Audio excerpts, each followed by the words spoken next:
Economics in One Lesson by Henry Hazlitt. Preface to the new edition.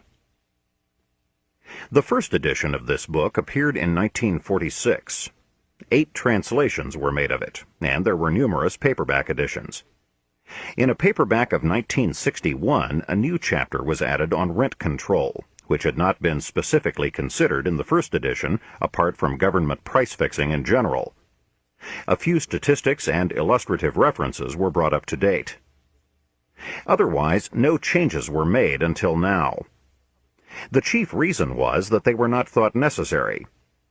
My book was written to emphasize general economic principles and the penalties of ignoring them, not the harm done by any specific piece of legislation.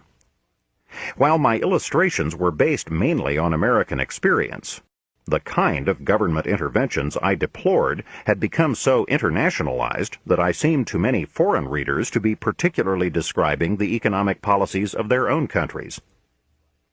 Nevertheless, the passage of 32 years now seems to me to call for extensive revision. In addition to bringing all illustrations and statistics up to date, I have written an entirely new chapter on rent control. The 1961 discussion now seems inadequate. And I have added a new final chapter, The Lesson After 30 Years, to show why that lesson is today more desperately needed than ever. H.H. Wilton, Connecticut, June 1978. Preface to the first edition. This book is an analysis of economic fallacies that are, at last, so prevalent that they have almost become a new orthodoxy. The one thing that has prevented this has been their own self-contradictions, which have scattered those who accept the same premises into 100 different schools, for the simple reason that it is impossible in matters touching practical life to be consistently wrong. But the difference between one new school and another is merely that one group wakes up earlier than another to the absurdities to which its false premises are driving it, and becomes at that moment inconsistent by either unwittingly abandoning its false premises or accepting conclusions from them less disturbing or fantastic than those that logic would demand. There is not a major government in the world at this moment, however, whose economic policies are not influenced, if they are not almost wholly determined, by acceptance of some of these fallacies. Perhaps the shortest and surest way to an understanding of economics is through a dissection of such errors, and particularly of the central error from which they stem.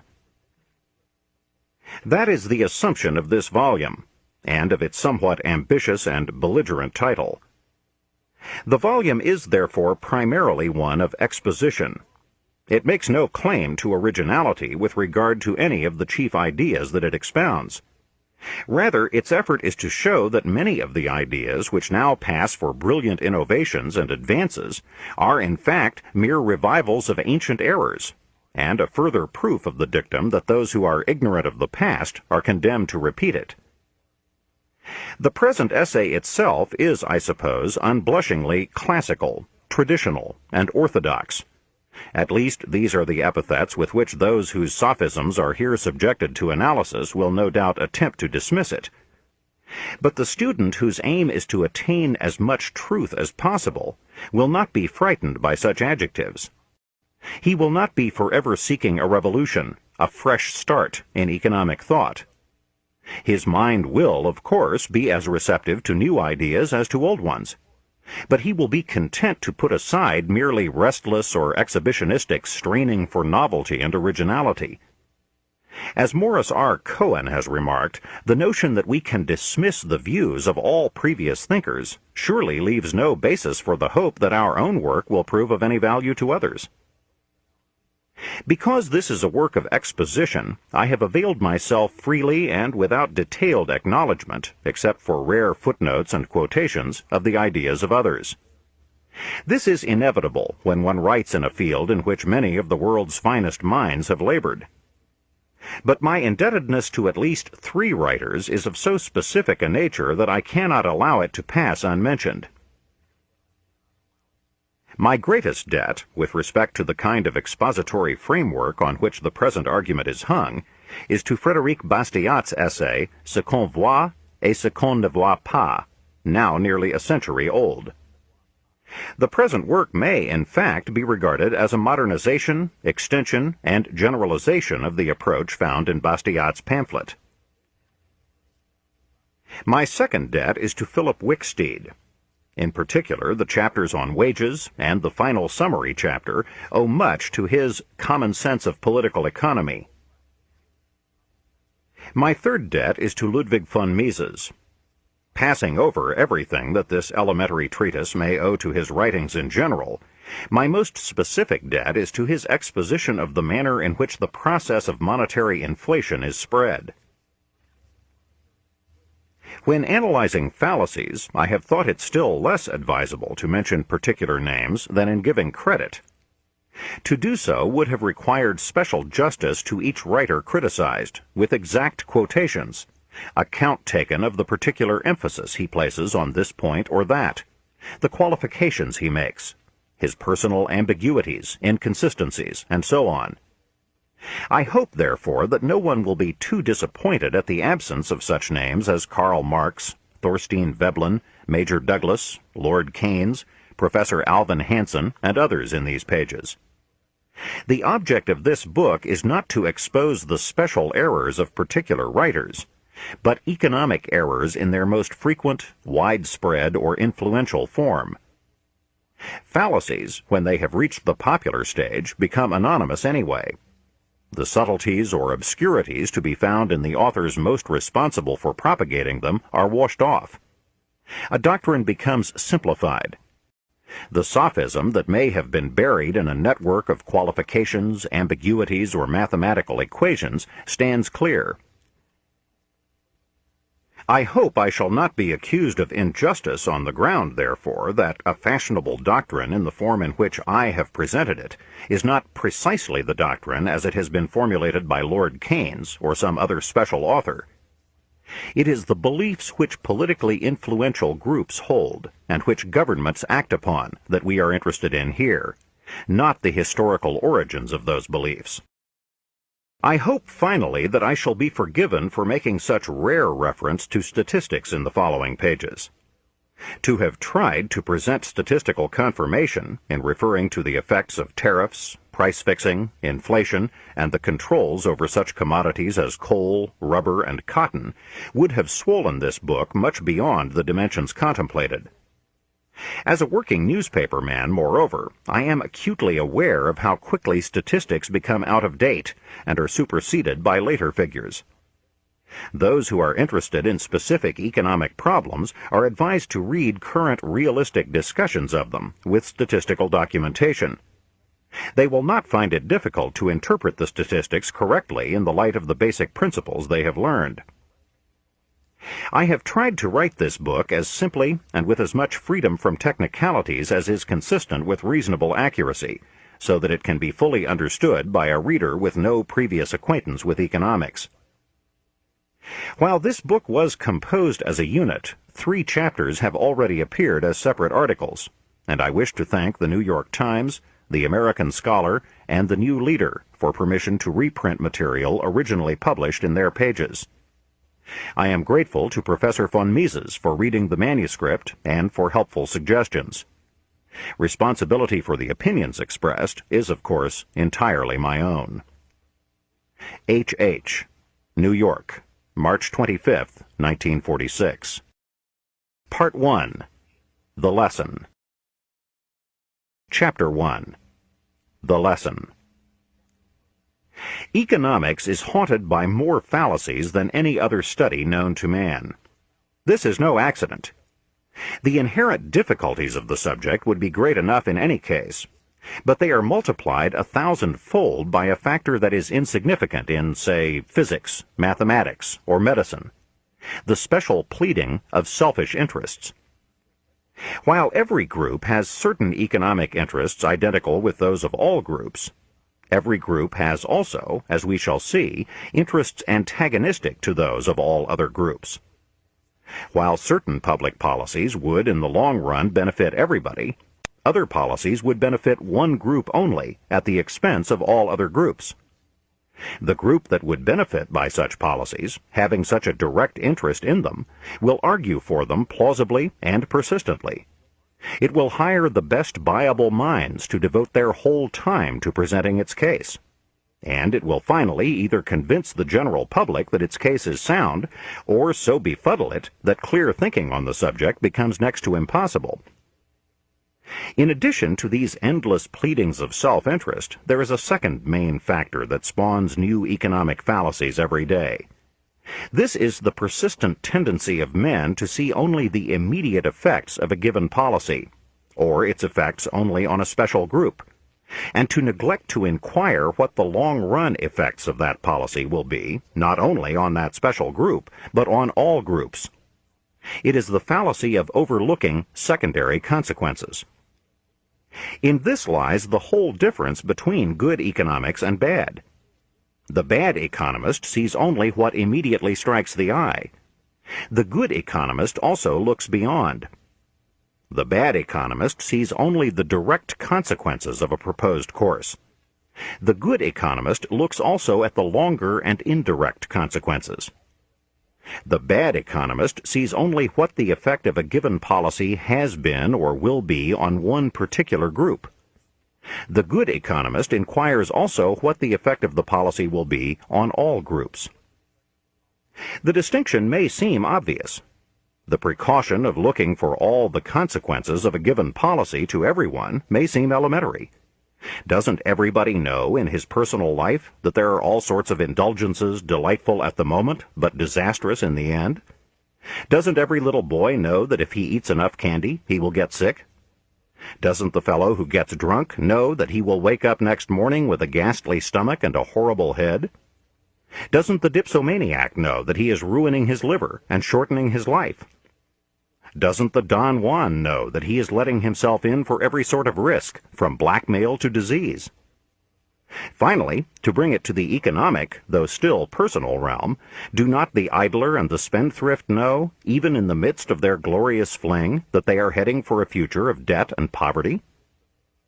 Yet, when we enter the field of public economics, these elementary truths are ignored. There are men regarded today as brilliant economists who deprecate saving and recommend squandering on a national scale as the way of economic salvation.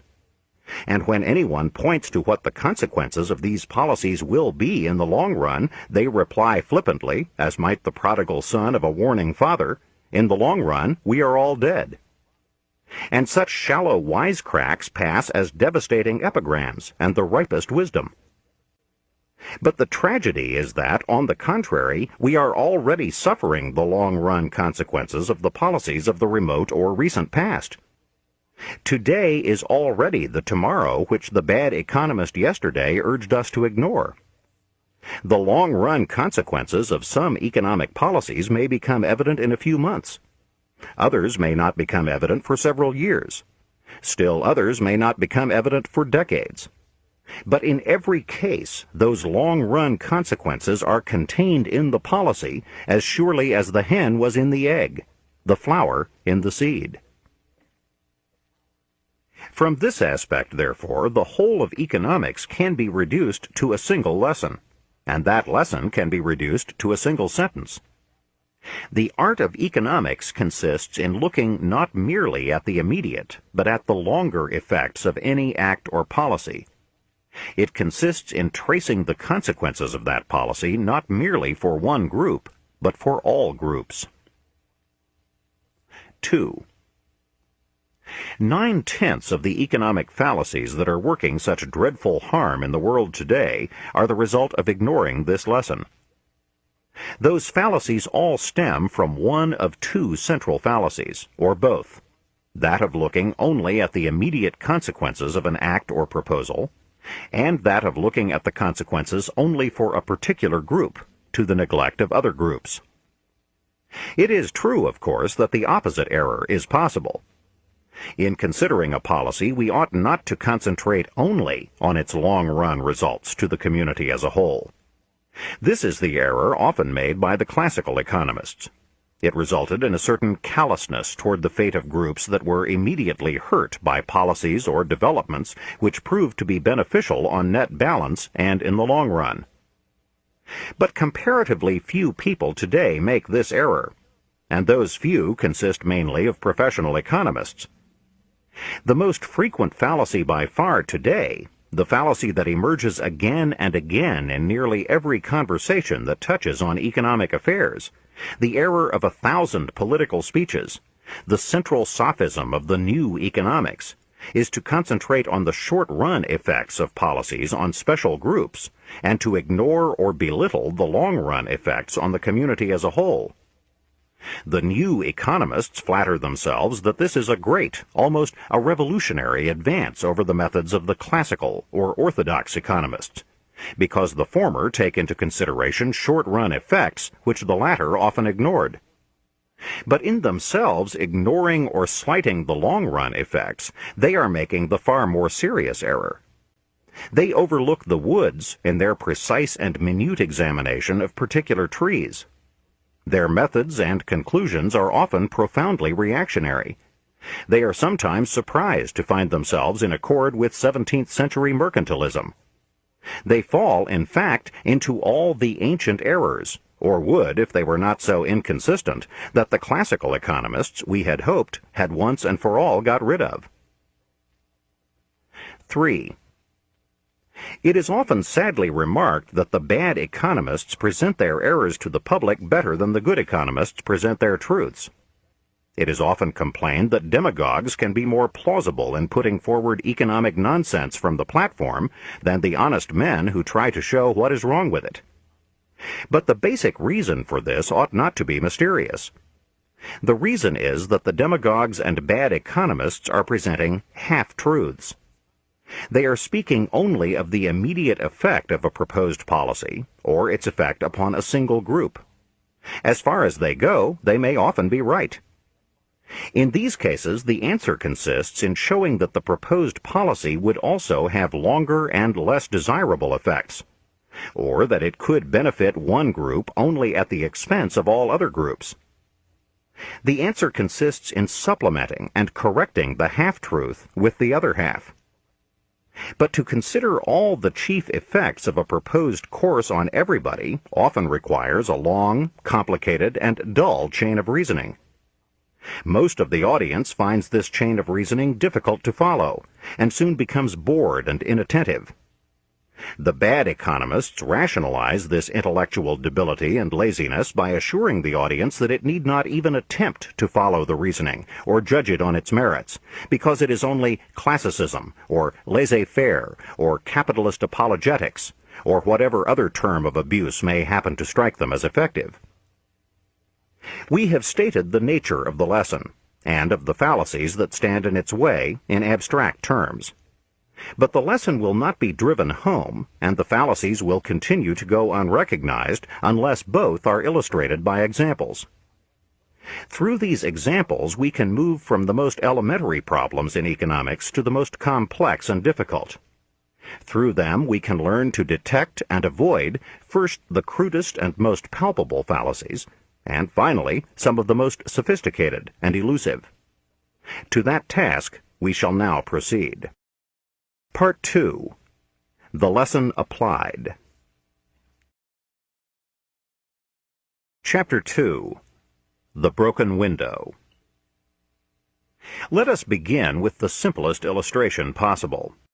Let us, emulating Bastiat, choose a broken pane of glass. A young hoodlum, say, heaves a brick through the window of a baker's shop. The shopkeeper runs out, furious, but the boy is gone. A crowd gathers and begins to stare with quiet satisfaction at the gaping hole in the window and the shattered glass over the bread and pies. After a while, the crowd feels the need for philosophic reflection, and several of its members are almost certain to remind each other, or the baker, that, after all, the misfortune has its bright side. It will make business for some glazier. As they begin to think of this, they elaborate upon it. How much does a new plate glass window cost? $250? That will be quite a sum. After all, if windows were never broken, what would happen to the glass business? Then, of course, the thing is endless. The glazier will have $250 more to spend with other merchants, and these, in turn, will have $250 more to spend with still other merchants, and so ad infinitum. The smashed window will go on providing money and employment in ever-widening circles. The logical conclusion from all this would be, if the crowd drew it, that the little hoodlum who threw the brick, far from being a public menace, was a public benefactor. Now let us take another look. The crowd is at least right in its first conclusion. This little act of vandalism will, in the first instance, mean more business for some glazier. The glazier will be no more unhappy to learn of the incident than an undertaker to learn of a death. But the shopkeeper will be out $250 that he was planning to spend for a new suit. Because he has had to replace a window, he will have to go without the suit, or some equivalent need or luxury. Instead of having a window and $250, he now has merely a window. Or, as he was planning to buy the suit that very afternoon, instead of having both a window and a suit, he must be content with the window and no suit. If we think of him as a part of the community has lost a new suit that might otherwise have come into being, and is just that much poorer. The glazier's gain of business, in short, is merely the tailor's loss of business. No new employment has been added. The people in the crowd were thinking only of two parties to the transaction, the baker and the glazier. They had forgotten the potential third party involved, the tailor. They forgot him precisely because he will not now enter the scene. They will see the new window in the next day or two. They will never see the extra suit, precisely because it will never be made. They see only what is immediately visible to the eye. Chapter 3. The Blessings of Destruction. So we have finished with the broken window, an elementary fallacy. Anybody, one would think, would be able to avoid it after a few moments' thought. Yet the broken window fallacy, under 100 disguises, is the most persistent in the history of economics. It is more rampant now than at any time in the past. It is solemnly reaffirmed every day by great captains of industry, by chambers of commerce, by labor union leaders, by editorial writers and newspaper columnists, and radio and television commentators, by learned statisticians using the most refined techniques, by professors of economics in our best universities. In their various ways, they all dilate upon the advantages of destruction. Though some of them would disdain to say that there are net benefits in small acts of destruction, they see almost endless benefits in enormous acts of destruction. They tell us how much better off economically we all are in war than in peace. They see miracles of production, which it requires a war to achieve. And they see a world made prosperous by an enormous accumulated or backed up demand. In Europe, after World War II, they joyously counted the houses, the whole cities that had been leveled to the ground and that had to be replaced. In America, they counted the houses that could not be built during the war, the nylon stockings that could not be supplied, the worn-out automobiles and tires, the obsolescent radios and refrigerators. They brought together formidable totals. It was merely our old friend, the broken window fallacy, in new clothing, and grown fat beyond recognition. This time it was supported by a whole bundle of related fallacies. It confused need with demand. The more war destroys, the more it impoverishes, the greater is the post-war need. Indubitably. But need is not demand. Effective economic demand requires not merely need, but corresponding purchasing power. The needs of India today are incomparably greater than the needs of America, but its purchasing power, and therefore the new business that it can stimulate, are incomparably smaller. But if we get past this point, there is a chance for another fallacy, and the broken windowites usually grab it. They think of purchasing power merely in terms of money. Now, money can be run off by the printing press. As this is being written, in fact, printing money is the world's biggest industry. if the product is measured in monetary terms. But the more money is turned out in this way, the more the value of any given unit of money falls. This falling value can be measured in rising prices of commodities. But as most people are so firmly in the habit of thinking of their wealth and income in terms of money, they consider themselves better off as these monetary totals rise, in spite of the fact that in terms of things they may have less and buy less. Most of the good economic results which people at the time attributed to World War II were really owing to wartime inflation. They could have been, and were, produced just as well by an equivalent peacetime inflation. We shall come back to this money illusion later. Now there is a half-truth in the backed-up demand fallacy, just as there was in the broken window fallacy. The broken window did make more business for the glazier. The destruction of war did make more business for the producers of certain things. The destruction of houses and cities did make more business for the building and construction industries. The inability to produce automobiles, radios, and refrigerators during the war did bring about a cumulative post-war demand for those particular products.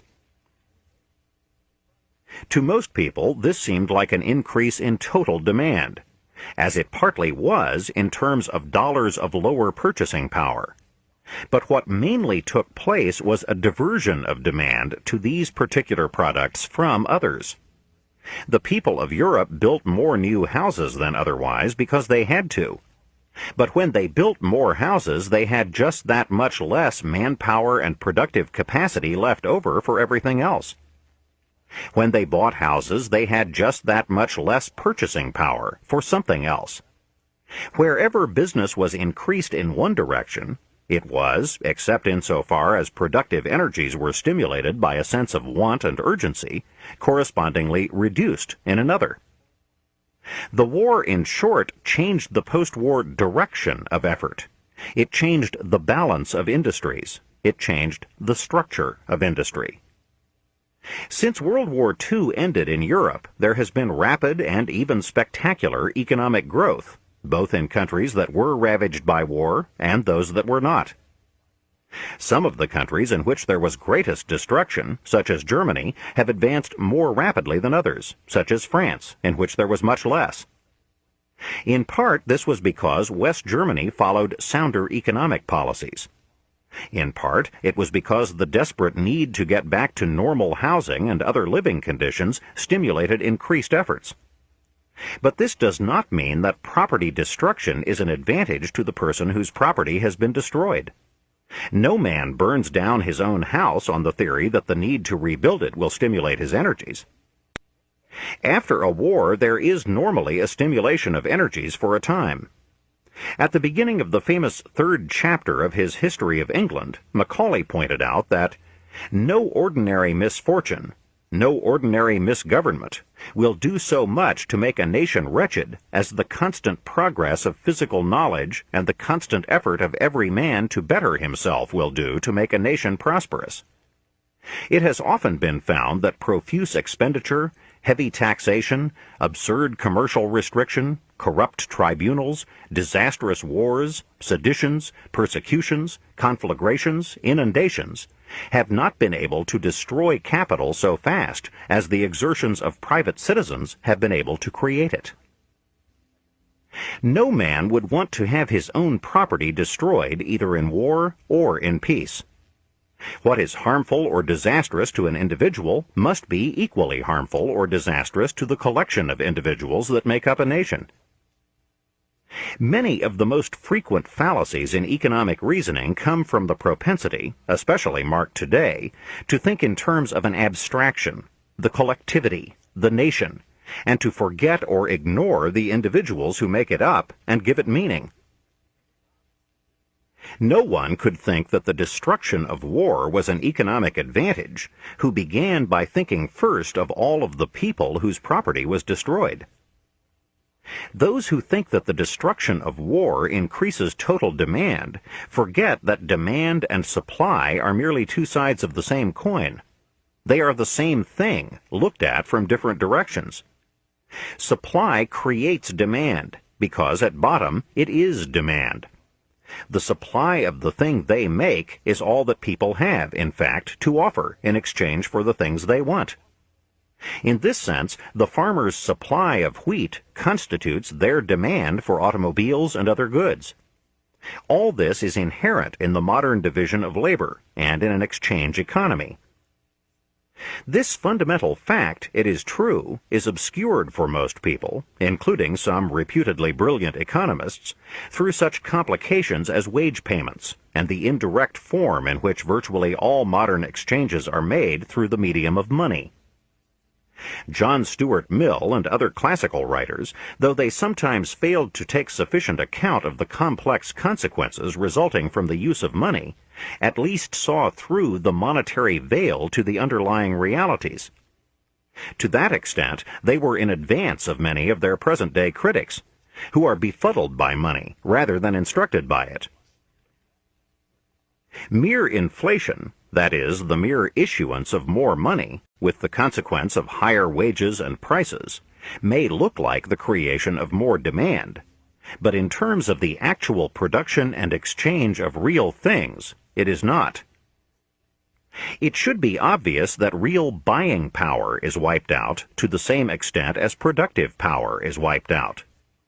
We should not let ourselves be deceived or confused on this point by the effects of monetary inflation in raising prices or national income in monetary terms. It is sometimes said that the Germans or the Japanese had a post-war advantage over the Americans, because their old plants, having been destroyed completely by bombs during the war, they could replace them with the most modern plants and equipment, and thus produce more efficiently and at lower costs than the Americans, with their older and half-obsolete plants and equipment. But if this were really a clear net advantage, Americans could easily offset it by immediately wrecking their old plants, junking all the old equipment. In fact, all manufacturers in all countries could scrap all their old plants and equipment every year and erect new plants and install new equipment. The simple truth is that there is an optimum rate of replacement, a best time for replacement. It would be an advantage for a manufacturer to have his factory and equipment destroyed by bombs only if the time had arrived when, through deterioration and obsolescence, his plant and equipment had already acquired a null or a negative value, and the bombs fell just when he should have called in a wrecking crew or ordered new equipment anyway. It is true that previous depreciation and obsolescence, if not adequately reflected in his books, may make the destruction of his property less of a disaster, on net balance, than it seems. It is also true that the existence of new plants and equipment speeds up the obsolescence of older plants and equipment. If the owners of the older plant and equipment try to keep using it longer than the period for which it would maximize their profit, then the manufacturers whose plants and equipment were destroyed, if we assume that they had both the will and capital to replace them with new plants and equipment, will reap a comparative advantage, or, to speak more accurately, will reduce their comparative loss. We are brought, in brief, to the conclusion that it is never an advantage to have one's plants destroyed by shells or bombs, unless those plants have already become valueless or acquired a negative value by depreciation and obsolescence. In all this discussion, moreover, we have so far omitted a central consideration. Plants and equipment cannot be replaced by an individual or a socialist government unless he or it has acquired or can acquire the savings, the capital accumulation, to make the replacement. But war destroys accumulated capital. There may be, it is true, offsetting factors. Technological discoveries and advances during a war may, for example, increase individual or national productivity at this point or that, and there may eventually be a net increase in overall productivity. Post-war demand will never reproduce the precise pattern of pre-war demand, but such complications should not divert us from recognizing the basic truth that the wanton destruction of anything of real value is always a net loss, a misfortune, or a disaster, And whatever the offsetting considerations in a particular instance can never be, on net balance, a boon or a blessing. Chapter 4. Public works mean taxes. There is no more persistent and influential faith in the world today than the faith in government spending. Everywhere, government spending is presented as a panacea for all our economic ills. Is private industry partially stagnant? We can fix it all by government spending. Is there unemployment? That is obviously due to insufficient private purchasing power. The remedy is just as obvious. All that is necessary is for the government to spend enough to make up the deficiency. An enormous literature is based on this fallacy. And as so often happens with doctrines of this sort, it has become part of an intricate network of fallacies that mutually support each other. We cannot explore that whole network at this point. We shall return to other branches of it later. But we can examine here the mother fallacy that has given birth to this progeny, the main stem of the network. Everything we get outside of the free gifts of nature must in some way be paid for. The world is full of so-called economists who in turn are full of schemes for getting something for nothing. They tell us that the government can spend and spend without taxing at all, that it can continue to pile up debt without ever paying it off, because we owe it to ourselves. We shall return to such extraordinary doctrines at a later point. Here I am afraid that we shall have to be dogmatic and point out that such pleasant dreams in the past have always been shattered by national insolvency or a runaway inflation. Here we shall have to say simply that all government expenditures must eventually be paid out of the proceeds of taxation. That inflation itself is merely a form, and a particularly vicious form, of taxation. Having put aside for later consideration the network of fallacies which rest on chronic government borrowing and inflation, we shall take it for granted throughout the present chapter that either immediately or ultimately every dollar of government spending must be raised through a dollar of taxation. Once we look at the matter in this way, the supposed miracles of government spending will appear in another light. A certain amount of public spending is necessary to perform essential government functions. A certain amount of public works, of streets and roads and bridges and tunnels, of armories and navy yards, of buildings to house legislatures, police and fire departments, is necessary to supply essential public services. With such public works, necessary for their own sake and defended on that ground alone, I am not here concerned. I am here concerned with public works considered as a means of providing employment, or of adding wealth to the community that it would not otherwise have had. A bridge is built. If it is built to meet an insistent public demand, if it solves a traffic problem or a transportation problem otherwise insoluble, if, in short, it is even more necessary to the taxpayers collectively than the things for which they would have individually spent their money if it had not been taxed away from them, there can be no objection. But a bridge built primarily to provide employment is a different kind of bridge. When providing employment becomes the end, need becomes a subordinate consideration. Projects have to be invented. Instead of thinking only of where bridges must be built, the government spenders begin to ask themselves where bridges can be built.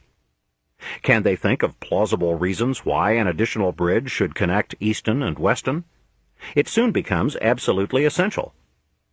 Those who doubt the necessity are dismissed as obstructionists and reactionaries.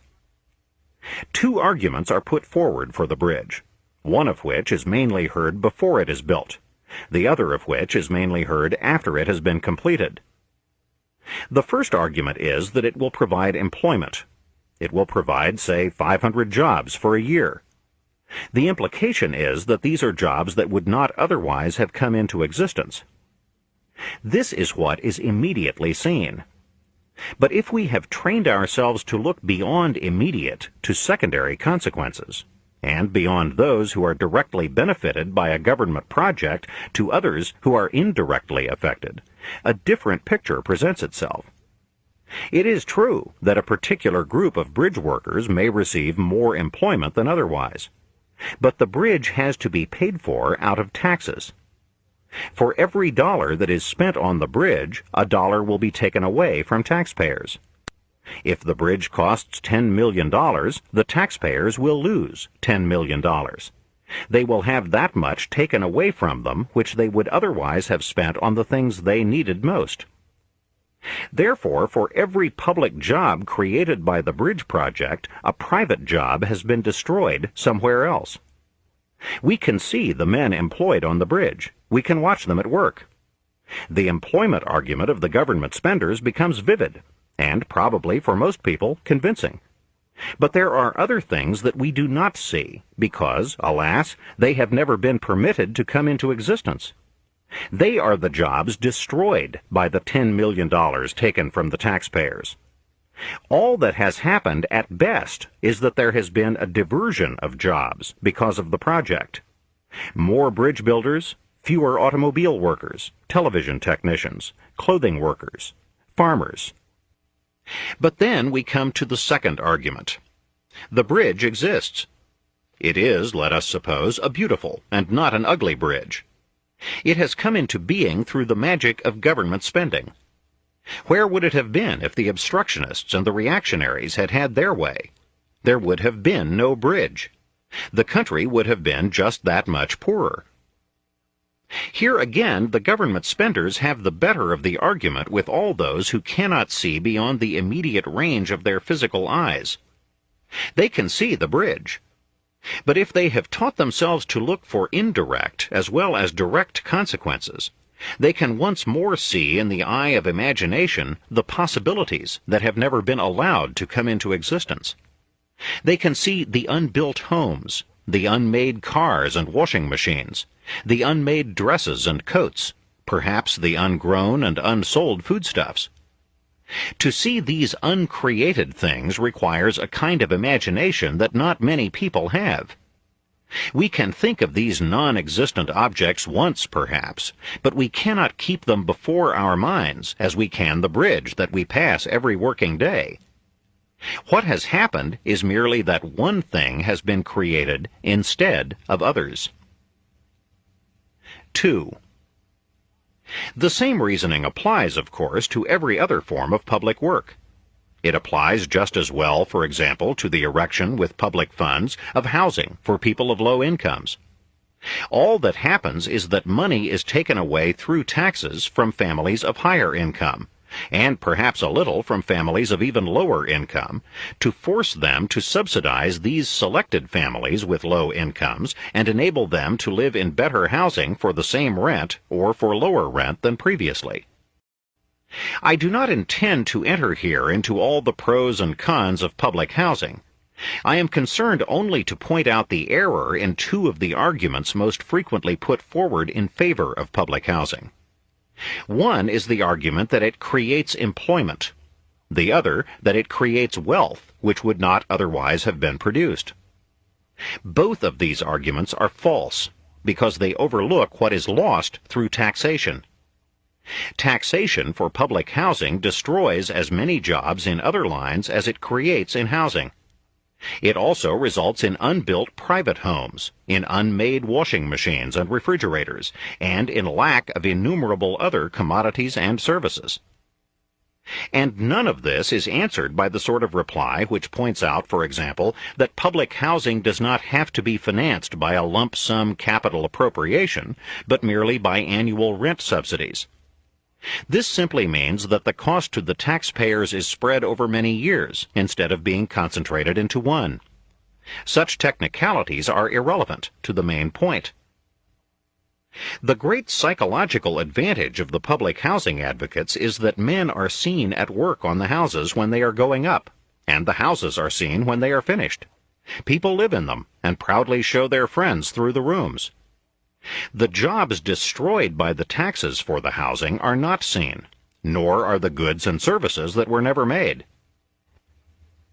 It takes a concentrated effort of thought, and a new effort each time the houses and the happy people in them are seen, to think of the wealth that was not created instead. Is it surprising that the champions of public housing should dismiss this, if it is brought to their attention, as a world of imagination, as the objections of pure theory, while they point to the public housing that exists? As a character in Bernard Shaw's St. Joan replies when told of the theory of Pythagoras that the earth is round and revolves around the sun, "What an utter fool! Couldn't he use his eyes?" We must apply the same reasoning once more to great projects like the Tennessee Valley Authority. Here, because of sheer size, the danger of optical illusion is greater than ever. Here is a mighty dam, a stupendous arc of steel and concrete, greater than anything that private capital could have built. The fetish of photographers, the heaven of socialists, the most often used symbol of the miracles of public construction, ownership, and operation. Here are mighty generators and powerhouses. Here is a whole region, it is said, lifted to a higher economic level, attracting factories and industries that could not otherwise have existed. And it is all presented, in the panegyrics of its partisans, as a net economic gain without offsets.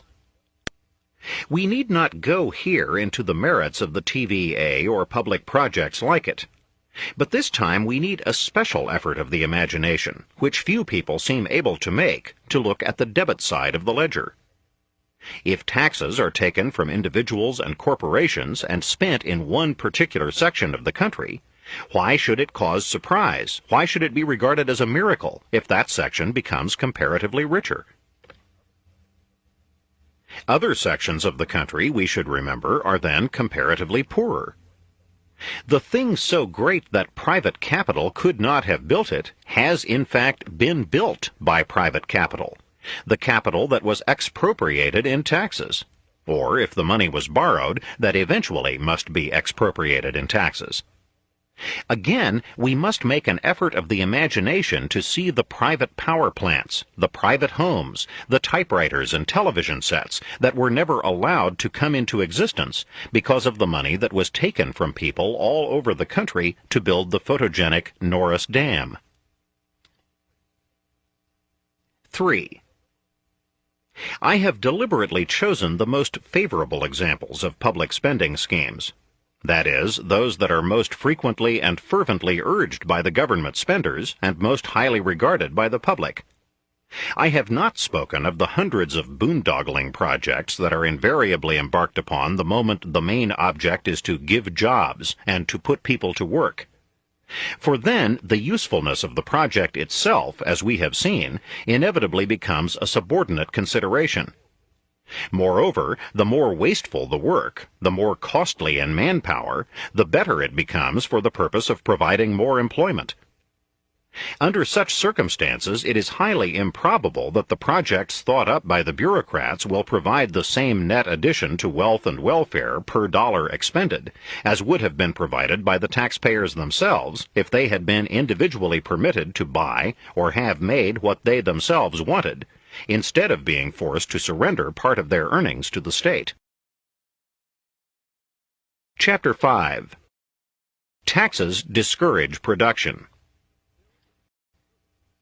There is a still further factor which makes it improbable that the wealth created by government spending will fully compensate for the wealth destroyed by the taxes imposed to pay for that spending. It is not a simple question, as so often supposed, of taking something out of the nation's right-hand pocket to put into its left-hand pocket. The government spenders tell us, for example, that if the national income is $1,500 billion, then federal taxes of $360 billion a year would mean that only 24% of the national income is being transferred from private purposes to public purposes.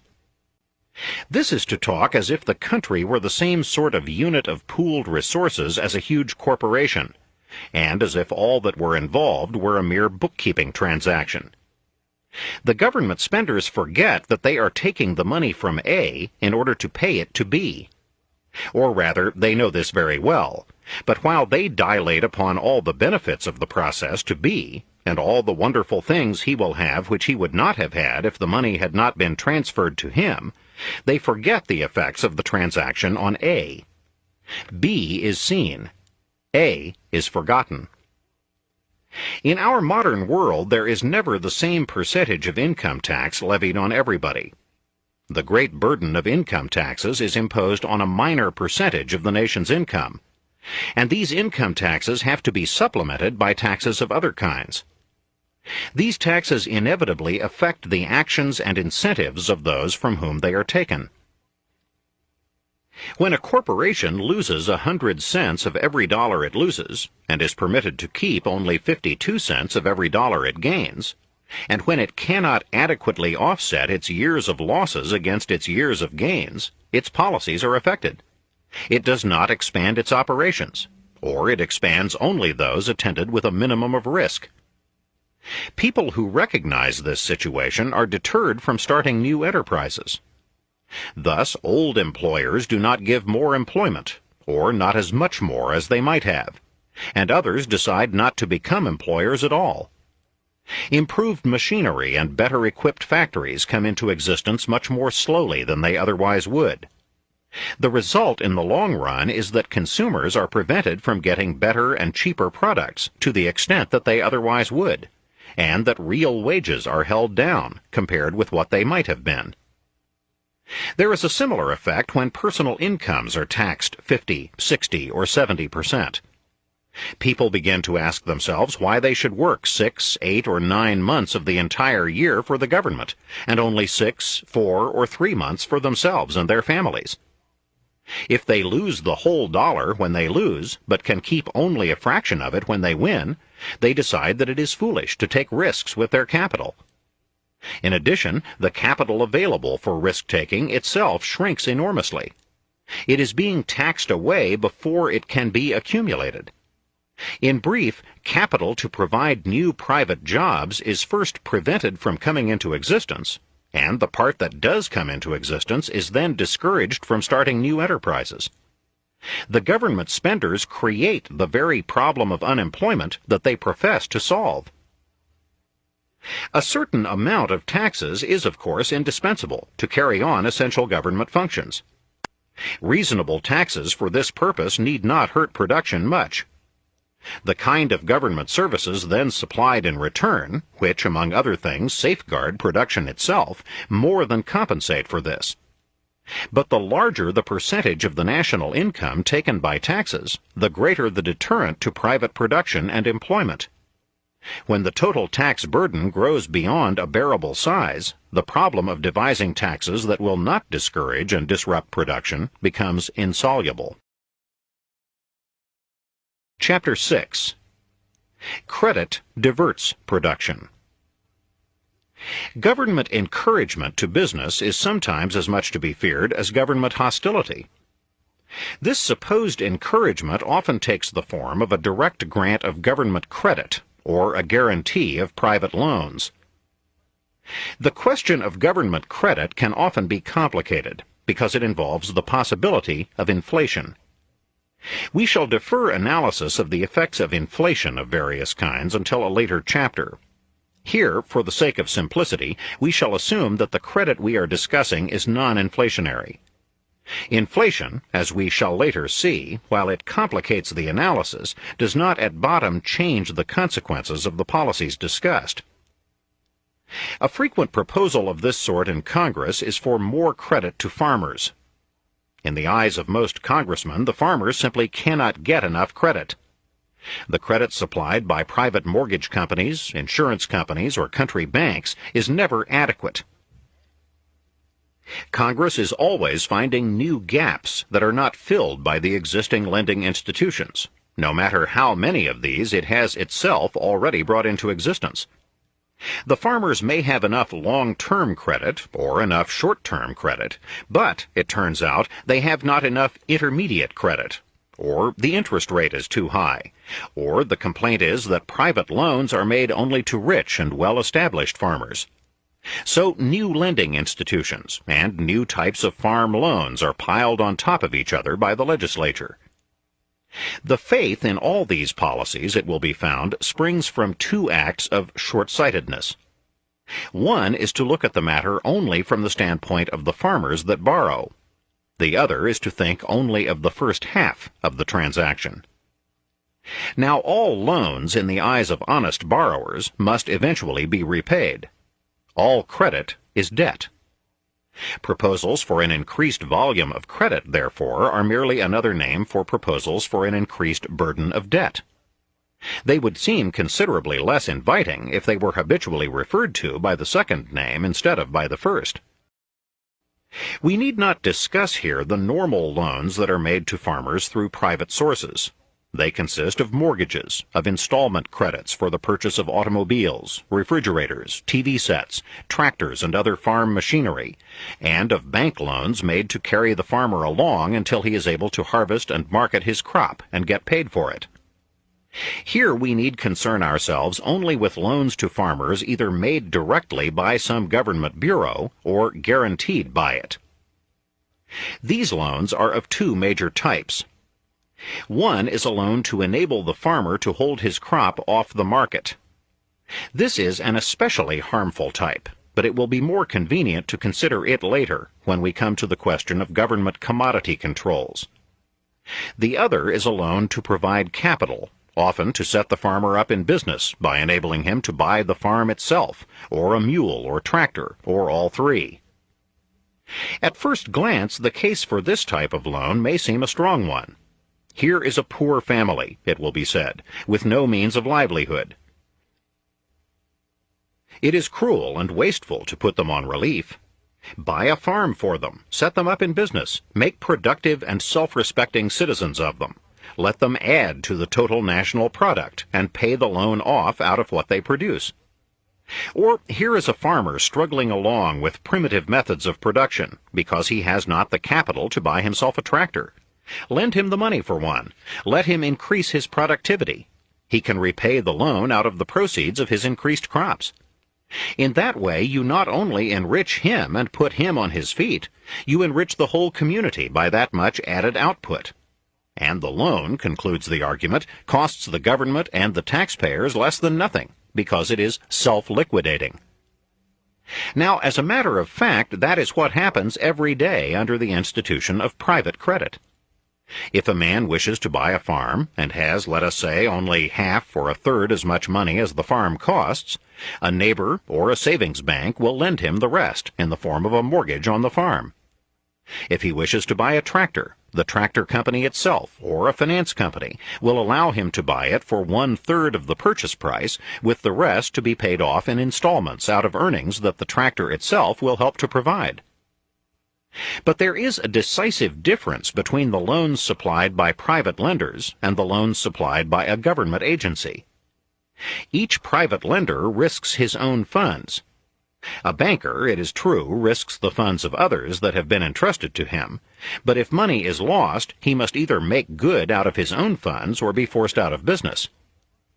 When people risk their own funds, they are usually careful in their investigations to determine the adequacy of the assets pledged and the business acumen and honesty of the borrower.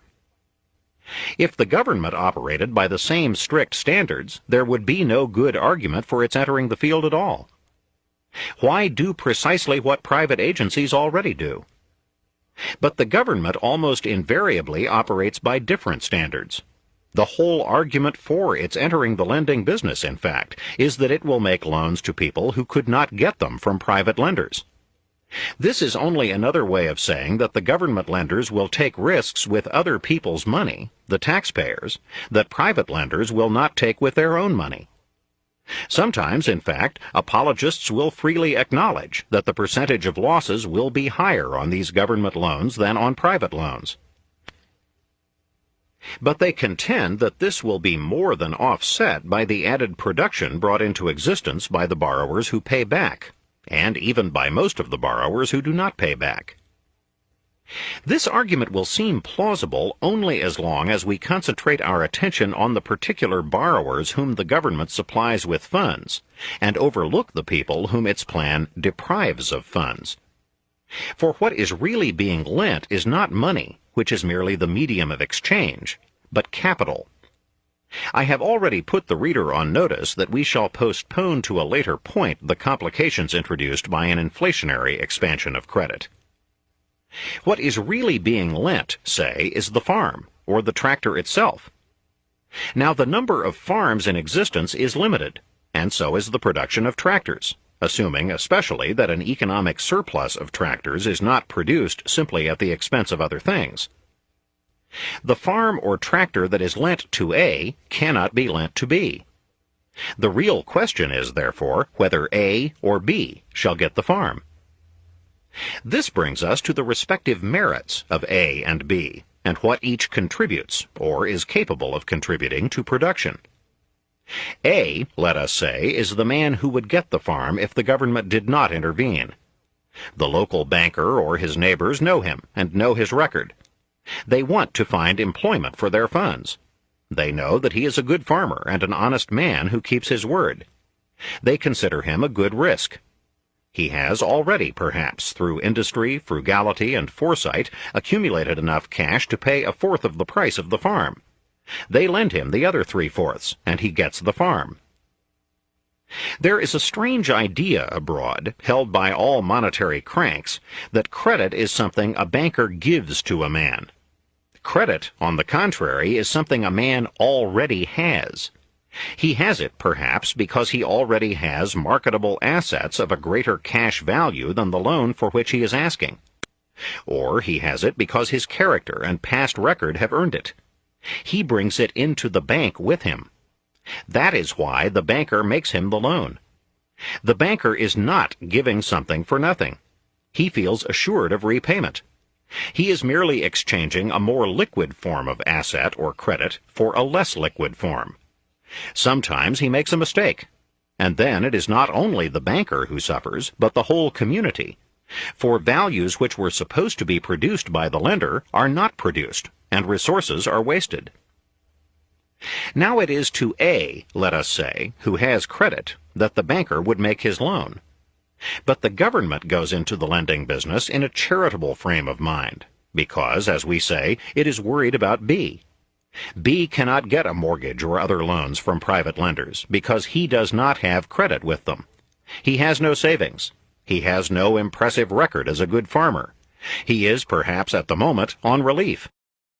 Why not, say the advocates of government credit, make him a useful and productive member of society by lending him enough for a farm and a mule or tractor and setting him up in business? Perhaps in an individual case it may work out all right. But it is obvious that in general the people selected by these government standards will be poorer risks than the people selected by private standards. More money will be lost by loans to them. There will be a much higher percentage of failures among them. They will be less efficient. More resources will be wasted by them. Yet the recipients of government credit will get their farms and tractors at the expense of those who otherwise would have been the recipients of private credit. Because B has a farm, A will be deprived of a farm. A may be squeezed out either because interest rates have gone up as a result of the government operations, or because farm prices have been forced up as a result of them, or because there is no other farm to be had in his neighborhood. In any case, the net result of government credit has not been to increase the amount of wealth produced by the community, but to reduce it, because the available real capital, consisting of actual farms, tractors, etc., has been placed in the hands of the less efficient borrowers rather than in the hands of the more efficient and trustworthy. 2. The case becomes even clearer if we turn from farming to other forms of business. The proposal is frequently made that the government ought to assume the risks that are too great for private industry. This means that bureaucrats should be permitted to take risks with the taxpayers' money that no one is willing to take with his own. Such a policy would lead to evils of many different kinds. It would lead to favoritism, to the making of loans to friends, or in return for bribes. It would inevitably lead to scandals. It would lead to recriminations whenever the taxpayers' money was thrown away on enterprises that failed. It would increase the demand for socialism. For it would properly be asked, if the government is going to bear the risks, why should it not also get the profits? What justification could there possibly be, in fact, for asking the taxpayers to take the risks while permitting private capitalists to keep the profits? This is precisely, however, as we shall later see, what we already do in the case of non-recourse government loans to farmers. But we shall pass over all these evils for the moment and concentrate on just one consequence of loans of this type. This is that they will waste capital and reduce production. They will throw the available capital into bad or, at best, dubious projects. They will throw it into the hands of persons who are less competent or less trustworthy than those who would otherwise have got it. For the amount of real capital at any moment, as distinguished from monetary tokens run off on a printing press, is limited. What is put into the hands of B cannot be put into the hands of A. People want to invest their own capital, but they are cautious. They want to get it back. Most lenders, therefore, investigate any proposal carefully before they risk their own money in it.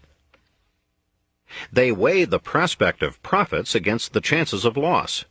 They may sometimes make mistakes. But for several reasons, they are likely to make fewer mistakes than government lenders. In the first place, the money is either their own or has been voluntarily entrusted to them. In the case of government lending, the money is that of other people, and it has been taken from them, regardless of their personal wish, in taxes. The private money will be invested only where repayment with interest or profit is definitely expected. This is a sign that the persons to whom the money has been lent will be expected to produce things for the market that people actually want. The government money, on the other hand, is likely to be lent for some vague general purpose, like creating employment. And the more inefficient the work, that is, the greater the volume of employment it requires in relation to the value of the product, the more highly thought of the investment is likely to be. The private lenders, moreover, are selected by a cruel market test. If they make bad mistakes, they lose their money and have no more money to lend. It is only if they have been successful in the past that they have more money to lend in the future. Thus, private lenders, except the relatively small proportion that have got their funds through inheritance, are rigidly selected by a process of survival of the fittest. The government lenders, on the other hand, are either those who have passed civil service examinations and know how to answer hypothetical questions hypothetically, or they are those who can give the most plausible reasons for making loans and the most plausible explanations of why it wasn't their fault that the loans failed. But the net result remains. Private loans will utilize existing resources and capital far better than government loans. Government loans will waste far more capital and resources than private loans. Government loans, in short, as compared with private loans, will reduce production, not increase it. The proposal for government loans to private individuals or projects, in brief, sees B and forgets A. It sees the people into whose hands the capital is put. It forgets those who would otherwise have had it. It sees the project to which capital is granted. It forgets the projects from which capital is thereby withheld. It sees the immediate benefit to one group. It overlooks the losses to other groups, and the net loss to the community as a whole. The case against government-guaranteed loans and mortgages to private businesses and persons is almost as strong as, though less obvious than, the case against direct government loans and mortgages. The advocates of government-guaranteed mortgages also forget that what is being lent is ultimately real capital, which is limited in supply, and that they are helping identified B at the expense of some unidentified A. Government-guaranteed home mortgages, especially when a negligible down payment or no down payment whatever is required, inevitably mean more bad loans than otherwise. They force the general taxpayer to subsidize the bad risks and to defray the losses. They encourage people to buy houses that they cannot really afford.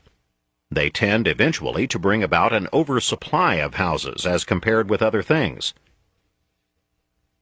They temporarily overstimulate building, raise the cost of building for everybody, including the buyers of the homes with the guaranteed mortgages, and may mislead the building industry into an eventually costly overexpansion. In brief, in the long run, they do not increase overall national production, but encourage malinvestment. 3. We remarked at the beginning of this chapter that government aid to business is sometimes as much to be feared as government hostility. This applies as much to government subsidies as to government loans. The government never lends or gives anything to business that it does not take away from business. One often hears new dealers and other statists boast about the way government bailed business out with the Reconstruction Finance Corporation, the Home Owners Loan Corporation, and other government agencies in 1932 and later. But the government can give no financial help to business that it does not first or finally take from business. The government's funds all come from taxes. Even the much vaunted government credit rests on the assumption that its loans will ultimately be repaid out of the proceeds of taxes. When the government makes loans or subsidies to business, what it does is to tax successful private business in order to support unsuccessful private business. Under certain emergency circumstances, there may be a plausible argument for this, the merits of which we need not examine here. But in the long run, it does not sound like a paying proposition from the standpoint of the country as a whole, and experience has shown that it isn't. Chapter 7. The Curse of Machinery. Among the most viable of all economic delusions is the belief that machines on net balance create unemployment. Destroyed 1,000 times, it has risen 1,000 times out of its own ashes, as hardy and vigorous as ever. Whenever there is long-continued mass unemployment, machines get the blame anew. This fallacy is still the basis of many labor union practices. The public tolerates these practices because it either believes at bottom that the unions are right, or is too confused to see just why they are wrong. The belief that machines cause unemployment, when held with any logical consistency, leads to preposterous conclusions.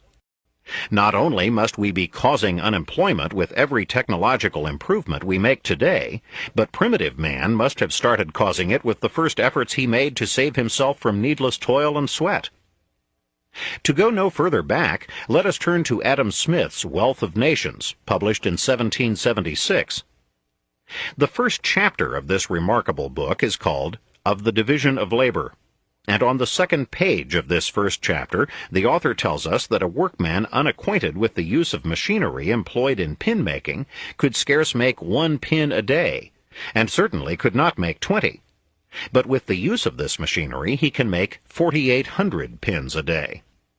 So already, alas, in Adam Smith's time, machinery had thrown from 240 to 4,800 pin makers out of work for every one it kept. In the pin-making industry there was already, if machines merely throw men out of jobs, 99.98% unemployment. Could things be blacker? Things could be blacker, for the Industrial Revolution was just in its infancy. Let us look at some of the incidents and aspects of that revolution. Let us see, for example, what happened in the stocking industry. New stocking frames, as they were introduced, were destroyed by the handicraft workmen, over 1,000 in a single riot.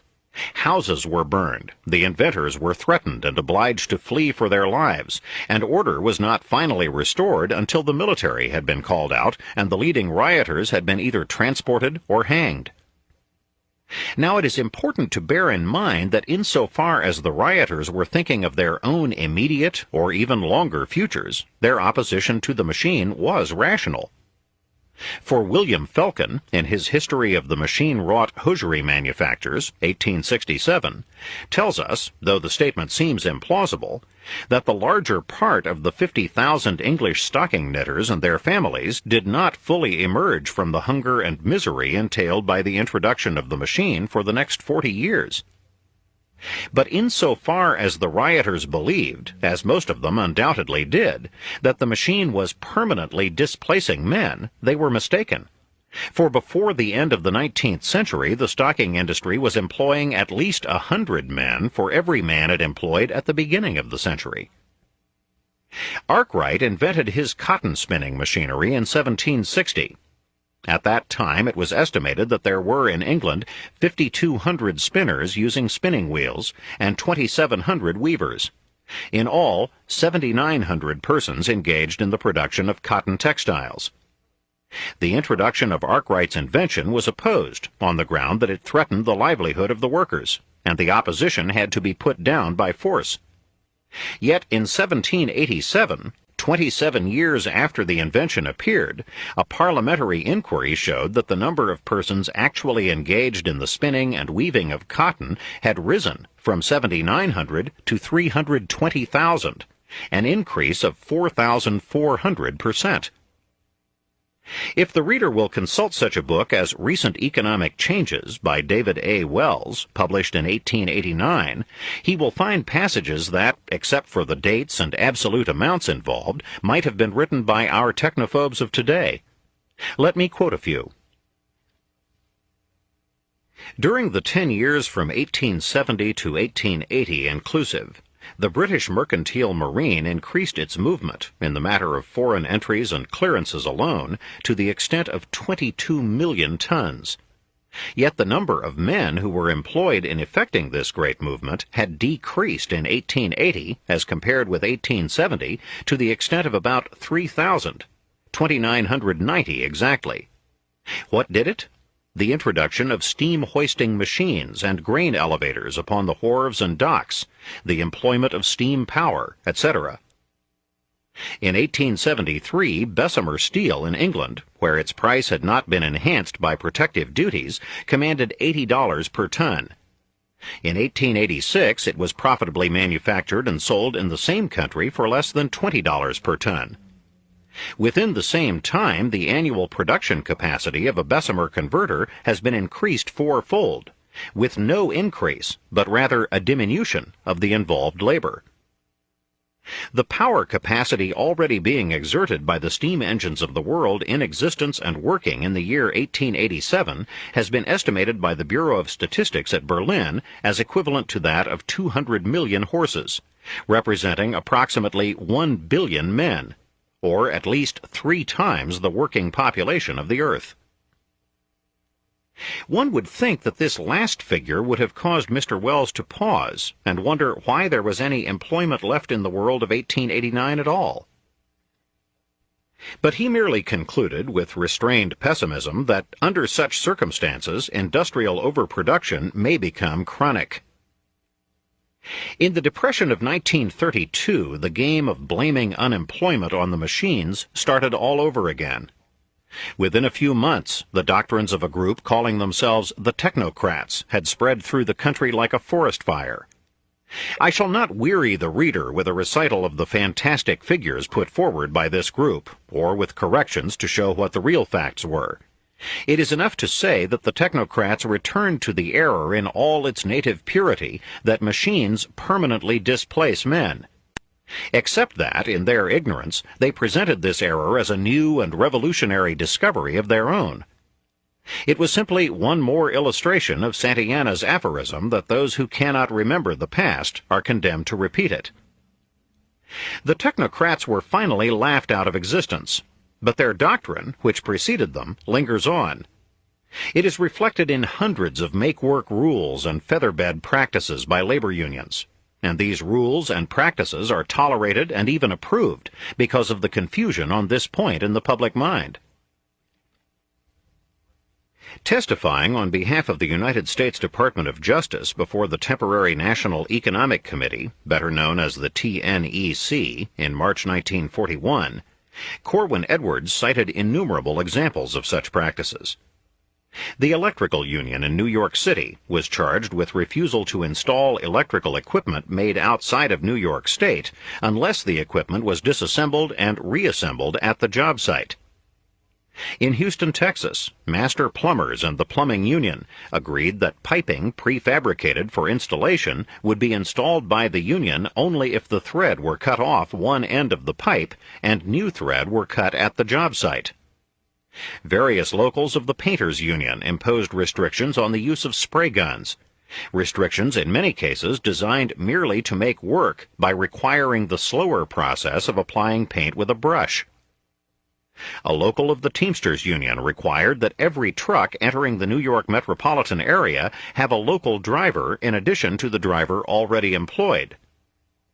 In various cities, the electrical union required that if any temporary light or power was to be used on a construction job, there must be a full-time maintenance electrician, who should not be permitted to do any electrical construction work.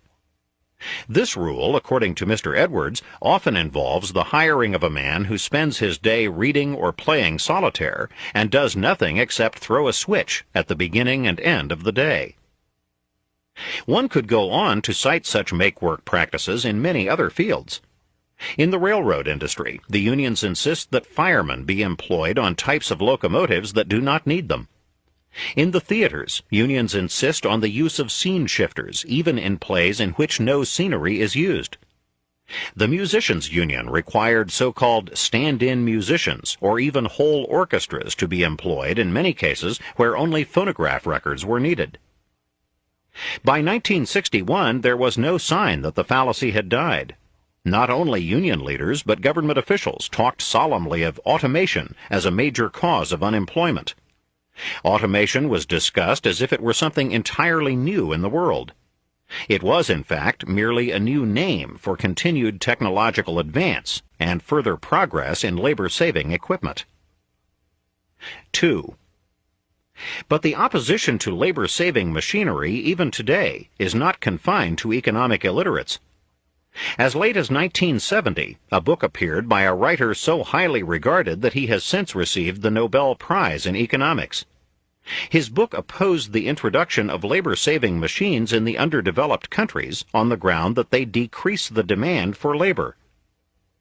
The logical conclusion from this would be that the way to maximize jobs is to make all labor as inefficient and unproductive as possible. It implies that the English Luddite rioters, who in the early 19th century destroyed stocking frames, steam power looms, and shearing machines, were, after all, doing the right thing. One might pile up mountains of figures to show how wrong were the technophobes of the past. But it would do no good unless we understood clearly why they were wrong.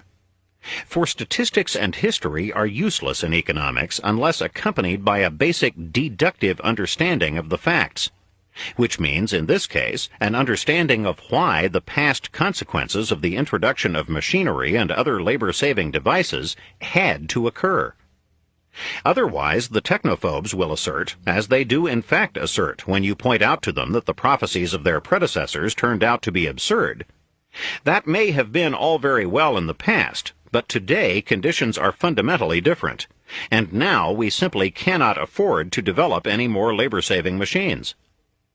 Mrs. Eleanor Roosevelt, indeed, in a syndicated newspaper column of September 19, 1945, wrote, "We have reached a point today where labor-saving devices are good only when they do not throw the worker out of his job." If it were indeed true that the introduction of labor-saving machinery is a cause of constantly mounting unemployment and misery, the logical conclusions to be drawn would be revolutionary, not only in the technical field, but for our whole concept of civilization.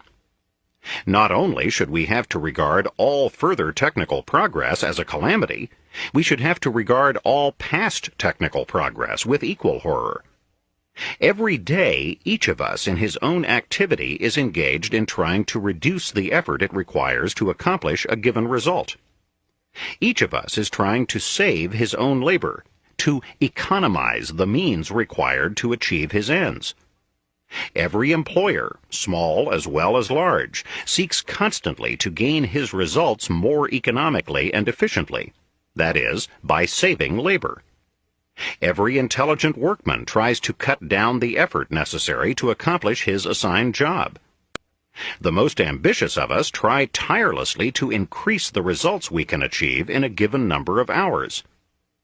The technophobes, if they were logical and consistent, would have to dismiss all this progress and ingenuity as not only useless, but vicious.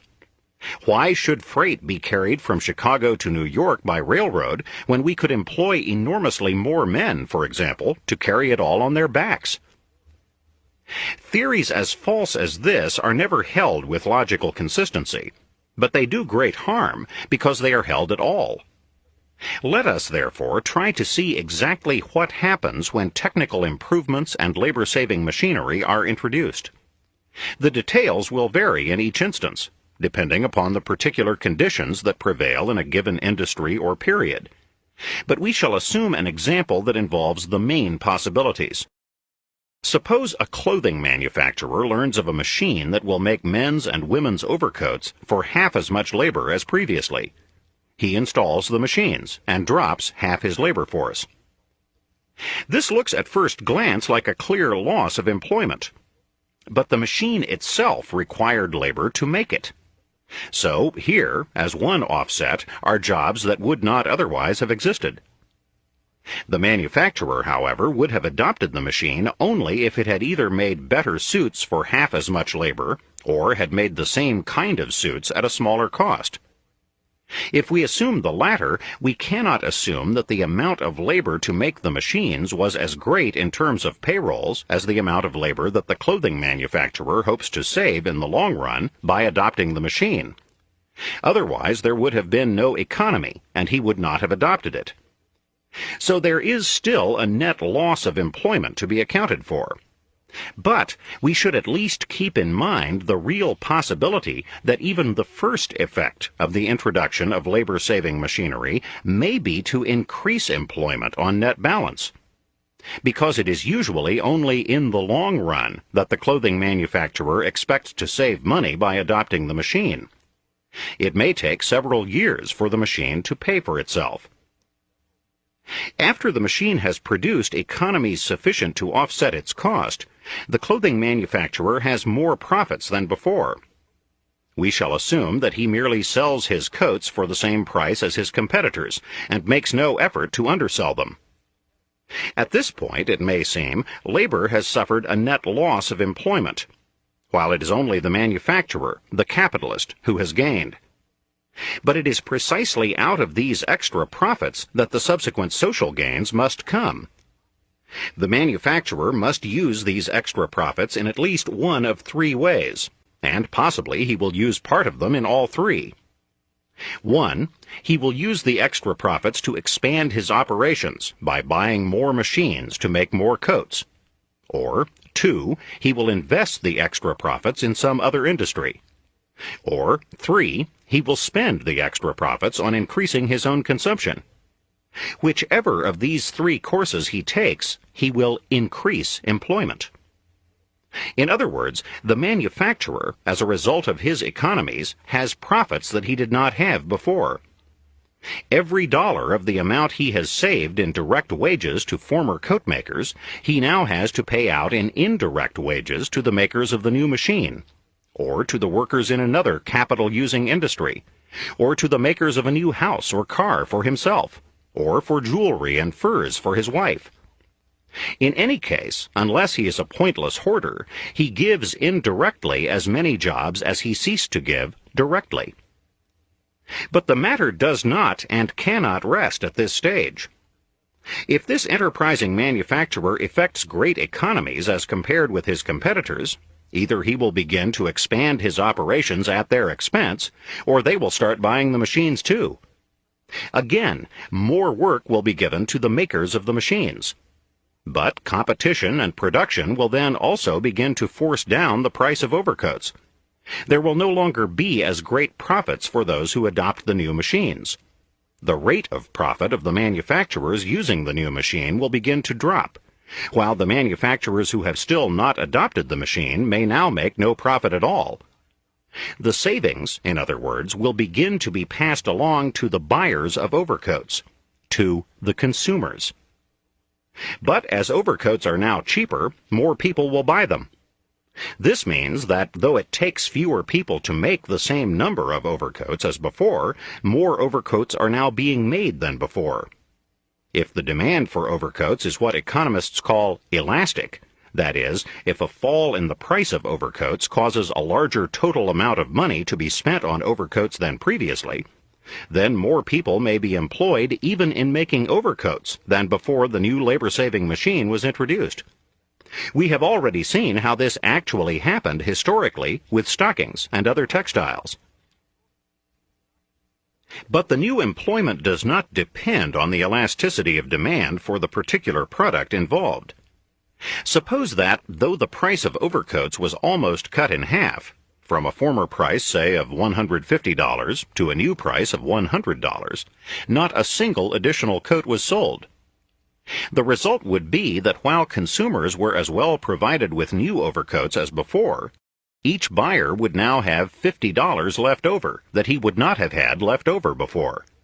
He will therefore spend this $50 for something else, and so provide increased employment in other lines. In brief, on net balance, machines, technological improvements, automation, economies, and efficiency do not throw men out of work. 3. Not all inventions and discoveries, of course, are labor-saving machines. Some of them, like precision instruments, like nylon, lucite, plywood, and plastics of all kinds, simply improve the quality of products. Others, like the telephone or the airplane, perform operations that direct human labor could not perform at all. Still others bring into existence objects and services, such as X-ray machines, radios, TV sets, air conditioners, and computers, that would otherwise not even exist. But in the foregoing illustration, we have taken precisely the kind of machine that has been the special object of modern technophobia. It is possible, of course, to push too far the argument that machines do not, on net balance, throw men out of work. It is sometimes argued, for example, that machines create more jobs than would otherwise have existed. Under certain conditions, this may be true. They can certainly create enormously more jobs in particular trades. The 18th century figures for the textile industries are a case in point. Their modern counterparts are certainly no less striking. In 1910, 140,000 persons were employed in the United States in the newly created automobile industry. In 1920, as the product was improved and its cost reduced, the industry employed 250,000.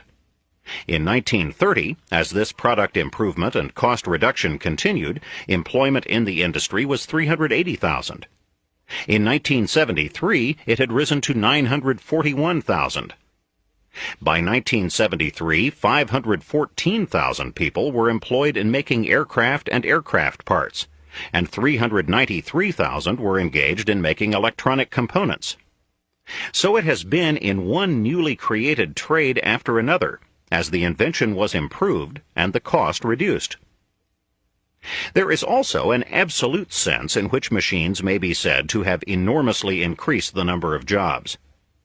The population of the world today is 4 times as great as in the middle of the 18th century, before the Industrial Revolution had got well underway.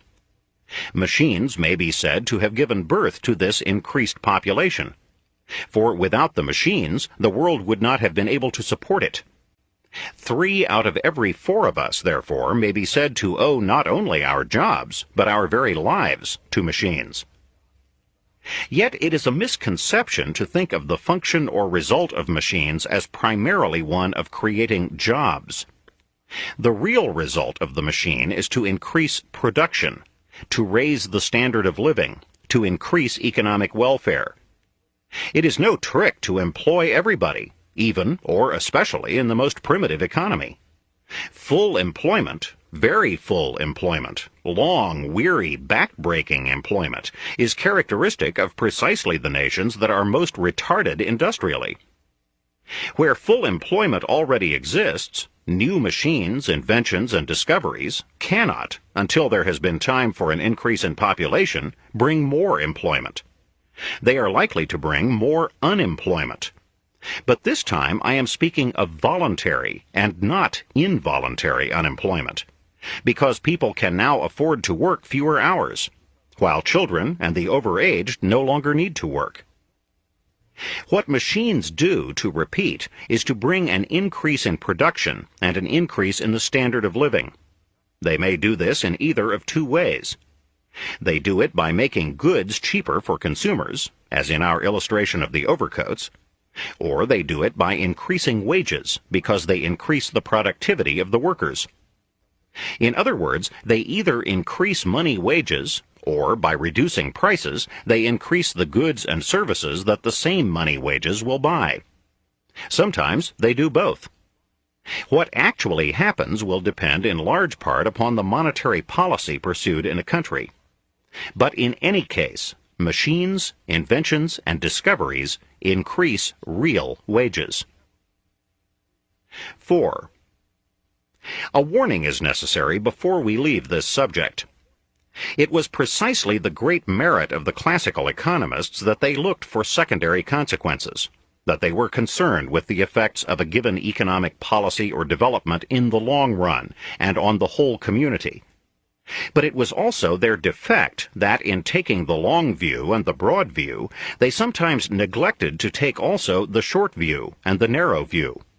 They were too often inclined to minimize or to forget altogether the immediate effects of developments on special groups. We have seen, for example, that many of the English stocking knitters suffered real tragedies as a result of the introduction of the new stocking frames, one of the earliest inventions of the Industrial Revolution. But such facts and their modern counterparts have led some writers to the opposite extreme of looking only at the immediate effects on certain groups.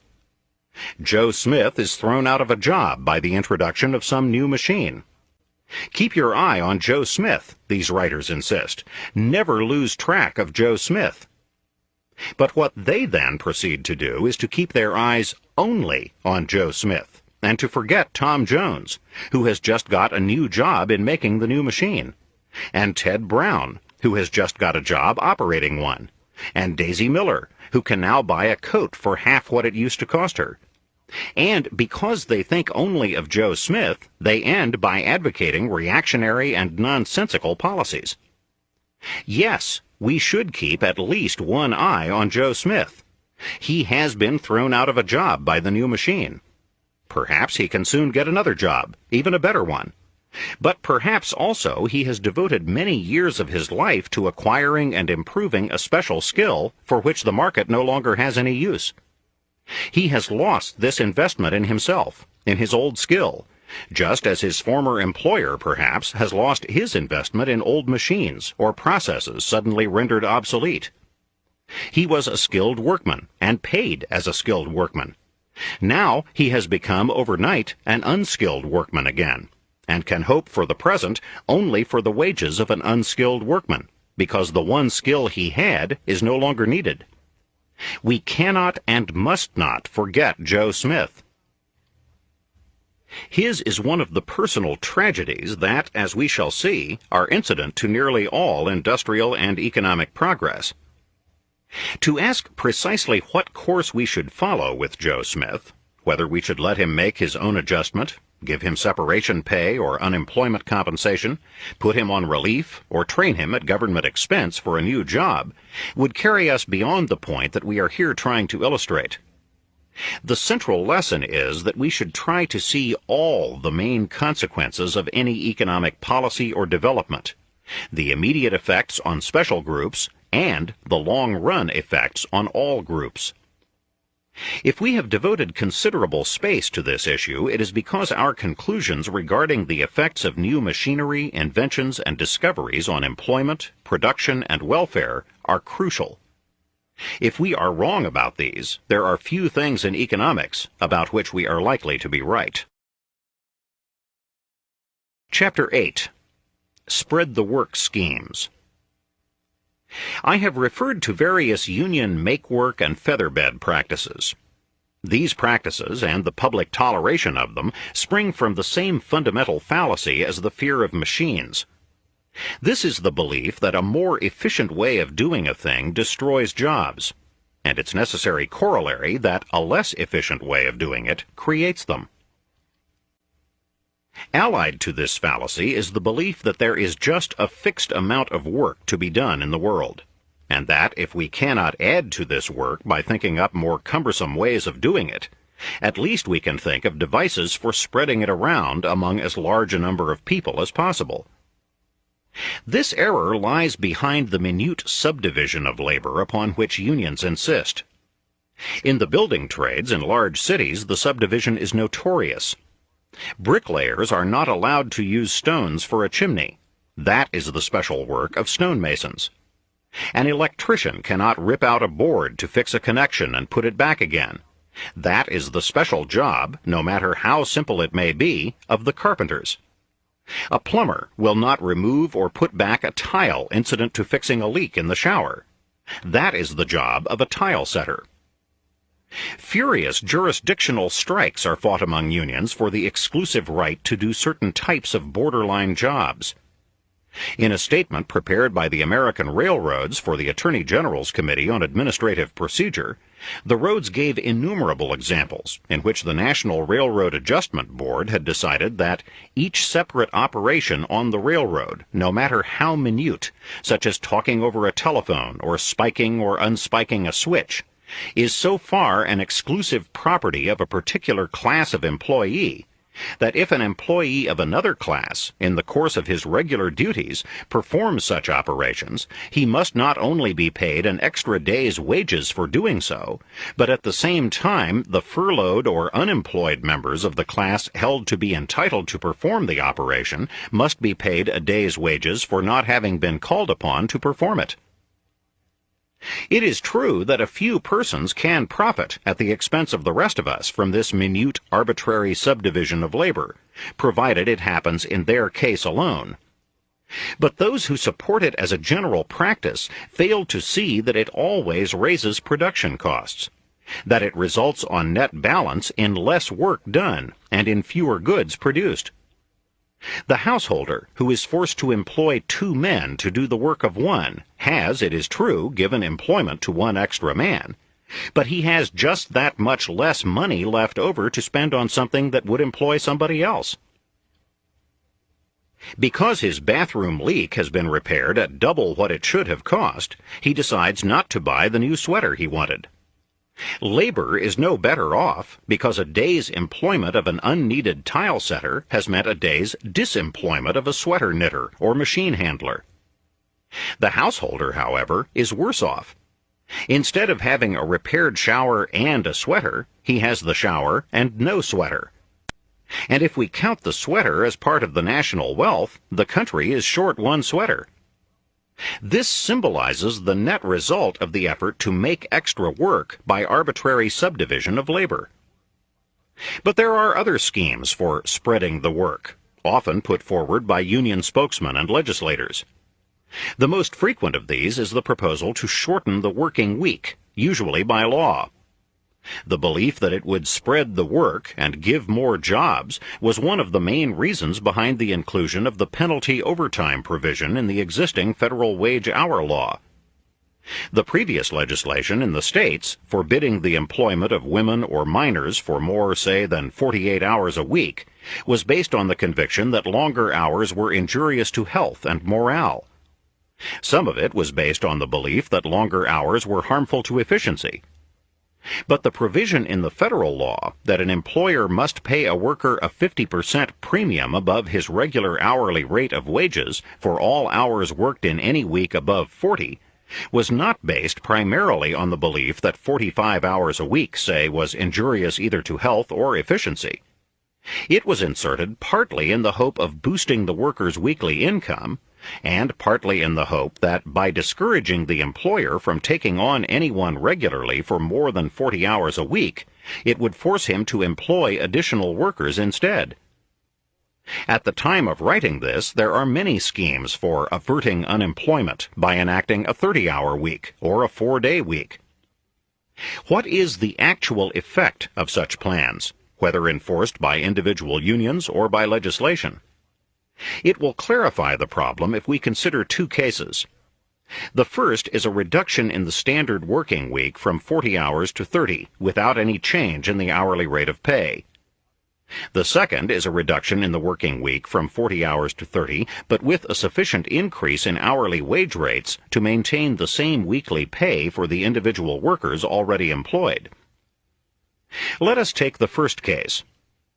We assume that the working week is cut from 40 hours to 30 with no change in hourly pay.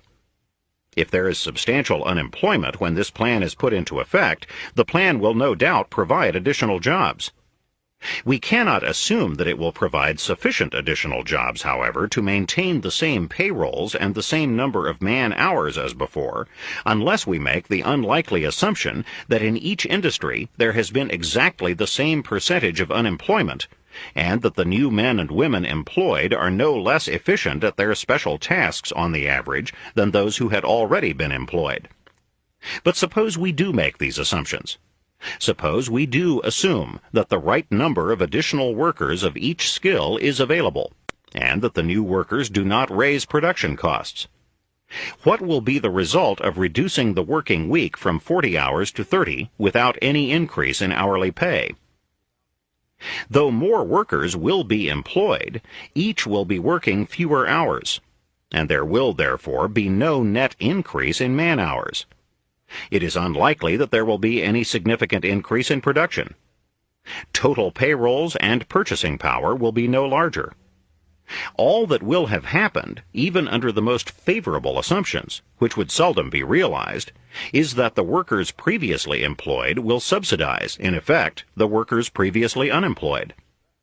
For in order that the new workers will individually receive 3/4 as many dollars a week as the old workers used to receive, the old workers will themselves now individually receive only 3/4 as many dollars a week as previously.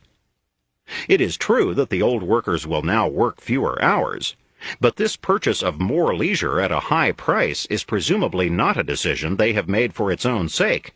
It is a sacrifice made to provide others with jobs. The labor union leaders who demand shorter weeks to spread the work usually recognize this, and therefore they put the proposal forward in a form in which everyone is supposed to eat his cake and have it too. Reduce the working week from 40 hours to 30, they tell us, to provide more jobs, but compensate for the shorter week by increasing the hourly rate of pay by 33.33%. The workers employed, say, were previously getting an average of $226 a week for 40 hours work. In order that they may still get $226 for only 30 hours work, the hourly rate of pay must be advanced to an average of more than $7.53. What would be the consequences of such a plan? The first and most obvious consequence would be to raise costs of production.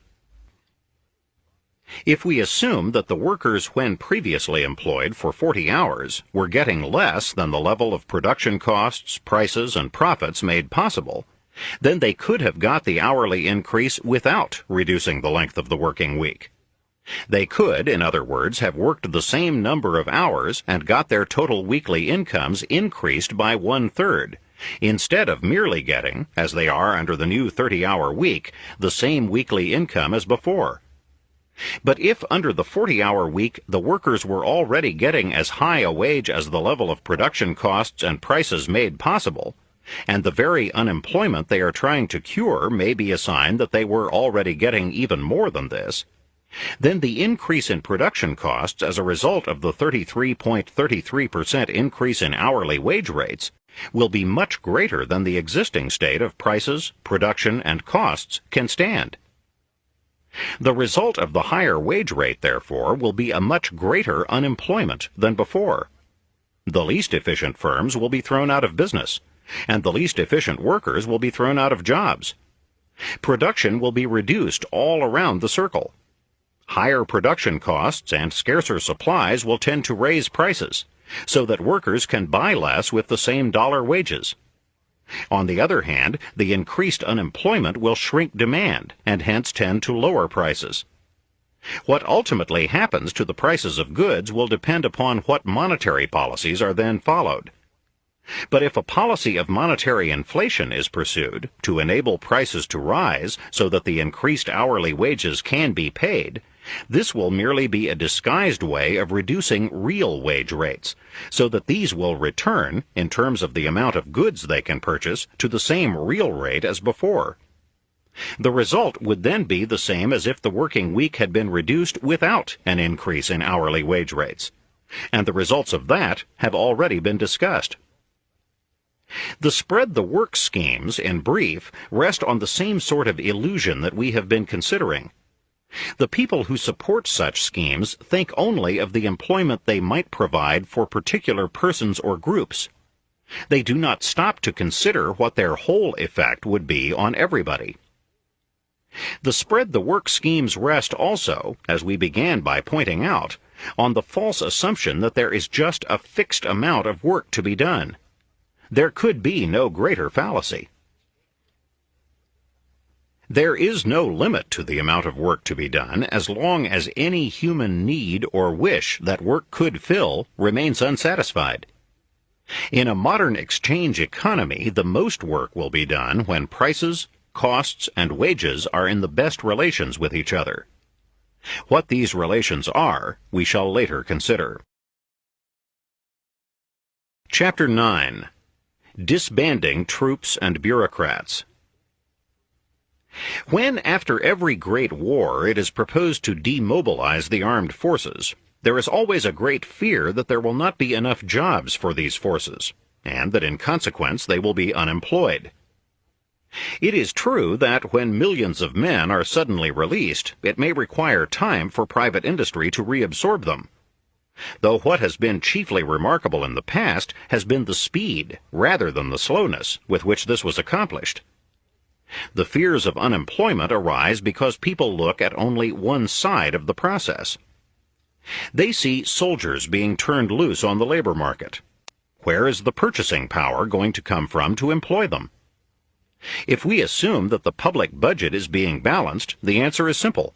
The government will cease to support the soldiers. But the taxpayers will be allowed to retain the funds that were previously taken from them in order to support the soldiers. And the taxpayers will then have additional funds to buy additional goods. Civilian demand, in other words, will be increased and will give employment to the added labor force represented by the former soldiers. If the soldiers have been supported by an unbalanced budget, that is, by government borrowing and other forms of deficit financing, the case is somewhat different. But that raises a different question. We shall consider the effects of deficit financing in a later chapter. It is enough to recognize that deficit financing is irrelevant to the point that has just been made. For if we assume that there is any advantage in a budget deficit, then precisely the same budget deficit could be maintained as before by simply reducing taxes by the amount previously spent in supporting the wartime army. But the demobilization will not leave us economically just where we were before it started. The soldiers previously supported by civilians will not become merely civilians supported by other civilians. They will become self-supporting civilians. If we assume that the men who would otherwise have been retained in the armed forces are no longer needed for defense, then their retention would have been sheer waste. They would have been unproductive. The taxpayers, in return for supporting them, would have got nothing. But now the taxpayers turn over this part of their funds to them as fellow civilians in return for equivalent goods or services. Total national production, the wealth of everybody, is higher. 2. The same reasoning applies to civilian government officials whenever they are retained in excessive numbers and do not perform services for the community reasonably equivalent to the remuneration they receive. Yet whenever any effort is made to cut down the number of unnecessary office holders, the cry is certain to be raised that this action is deflationary. Would you remove the purchasing power from these officials? Would you injure the landlords and tradesmen who depend on that purchasing power? You are simply cutting down the national income and helping to bring about or intensify a depression.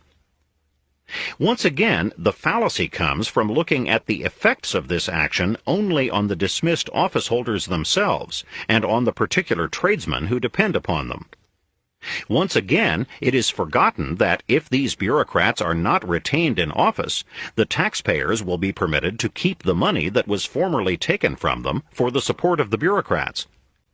Once again, it is forgotten that the taxpayers' income and purchasing power go up by at least as much as the income and purchasing power of the former office holders go down. If the particular shopkeepers who formerly got the business of these bureaucrats lose trade, other shopkeepers elsewhere gain at least as much. Washington is less prosperous and can perhaps support fewer stores, but other towns can support more. Once again, however, the matter does not end there. The country is not merely as well off without the superfluous office holders as it would have been had it retained them. It is much better off. For the office holders must now seek private jobs or set up private business. And the added purchasing power of the taxpayers, as we noted in the case of the soldiers, will encourage this. But the office holders can take private jobs only by supplying equivalent services to those who provide the jobs, or rather, to the customers of the employers who provide the jobs. Instead of being parasites, they become productive men and women. I must insist again that in all this I am not talking of public office holders whose services are really needed. Necessary policemen, firemen, street cleaners, health officers, judges, legislators, and executives perform productive services as important as those of anyone in private industry.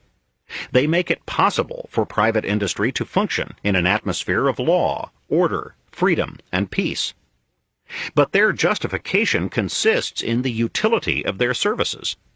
It does not consist in the purchasing power they possess by virtue of being on the public payroll. This purchasing power argument is, when one considers it seriously, fantastic. It could just as well apply to a racketeer or a thief who robs you. After he takes your money, he has more purchasing power. He supports with it bars, restaurants, nightclubs, tailors, perhaps automobile workers. But for every job his spending provides, your own spending must provide one less, because you have that much less to spend. Just so, the taxpayers provide one less job for every job supplied by the spending of office holders. When your money is taken by a thief, you get nothing in return.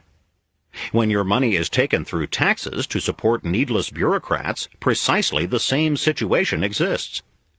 We are lucky, indeed, if the needless bureaucrats are mere easygoing loafers. They are more likely today to be energetic reformers, busily discouraging and disrupting production. When we can find no better argument for the retention of any group of office holders than that of retaining their purchasing power, it is a sign that the time has come to get rid of them. Chapter 10. The Fetish of Full Employment. The economic goal of any nation, as of any individual, is to get the greatest results with the least effort. The whole economic progress of mankind has consisted in getting more production with the same labor. It is for this reason that men began putting burdens on the backs of mules instead of on their own, that they went on to invent the wheel and the wagon, the railroad and the motor truck. It is for this reason that men used their ingenuity to develop 100,000 labor-saving inventions. All this is so elementary that one would blush to state it if it were not being constantly forgotten by those who coin and circulate the new slogans. Translated into national terms, this first principle means that our real objective is to maximize production. In doing this, full employment, that is, the absence of involuntary idleness, becomes a necessary byproduct. But production is the end, employment merely the means. We cannot continuously have the fullest production without full employment, but we can very easily have full employment without full production. Primitive tribes are naked and wretchedly fed and housed, but they do not suffer from unemployment. China and India are incomparably poorer than ourselves, but the main trouble from which they suffer is primitive production methods, which are both a cause and a consequence of a shortage of capital, and not unemployment. Nothing is easier to achieve than full employment, once it is divorced from the goal of full production and taken as an end in itself. Hitler provided full employment with a huge armament program. World War II provided full employment for every nation involved. The slave labor in Germany had full employment. Prisons and chain gangs have full employment. Coercion can always provide full employment. Yet our legislators do not present full production bills in Congress, but full employment bills. Even committees of businessmen recommend a president's commission on full employment, not on full production, or even on full employment and full production. Everywhere the means is erected into the end, and the end itself is forgotten. Wages and employment are discussed as if they had no relation to productivity and output. On the assumption that there is only a fixed amount of work to be done, the conclusion is drawn that a 30-hour week will provide more jobs and will therefore be preferable to a 40-hour week. 100 make-work practices of labor unions are confusedly tolerated. When a Petrillo threatens to put a radio station out of business unless it employs twice as many musicians as it needs, he is supported by part of the public because he is, after all, merely trying to create jobs. When we had our WPA, it was considered a mark of genius for the administrators to think of projects that employed the largest number of men in relation to the value of the work performed.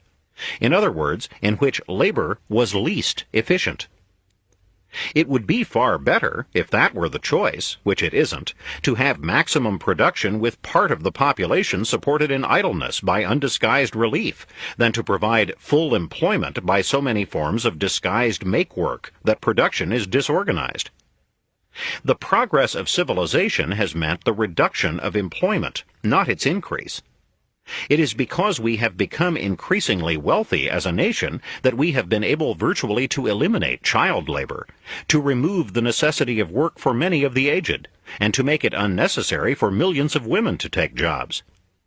A much smaller proportion of the American population needs to work than that, say, of China or of Russia. The real question is not how many millions of jobs there will be in America 10 years from now, but how much shall we produce, and what, in consequence, will be our standard of living. The problem of distribution, on which all the stress is being put today, is, after all, more easily solved the more there is to distribute. We can clarify our thinking if we put our chief emphasis where it belongs, on policies that will maximize production. Chapter 11. Who's protected by tariffs? A mere recital of the economic policies of governments all over the world is calculated to cause any serious student of economics to throw up his hands in despair. What possible point can there be, he is likely to ask, in discussing refinements and advances in economic theory, when popular thought and the actual policies of governments, certainly in everything connected with international relations, have not yet caught up with Adam Smith? For present-day tariff and trade policies are not only as bad as those in the 17th and 18th centuries, but incomparably worse. The real reasons for those tariffs and other trade barriers are the same, and the pretended reasons are also the same. Since the wealth of nations appeared more than 2 centuries ago, the case for free trade has been stated thousands of times, but perhaps never with more direct simplicity and force than it was stated in that volume. In general, Smith rested his case on one fundamental proposition. In every country, it always is and must be the interest of the great body of the people to buy whatever they want of those who sell it cheapest. The proposition is so very manifest, Smith continued, that it seems ridiculous to take any pains to prove it. Nor could it ever have been called in question had not the interested sophistry of merchants and manufacturers confounded the common sense of mankind. From another point of view, free trade was considered as one aspect of the specialization of labor. It is the maxim of every prudent master of a family never to attempt to make at home what it will cost him more to make than to buy.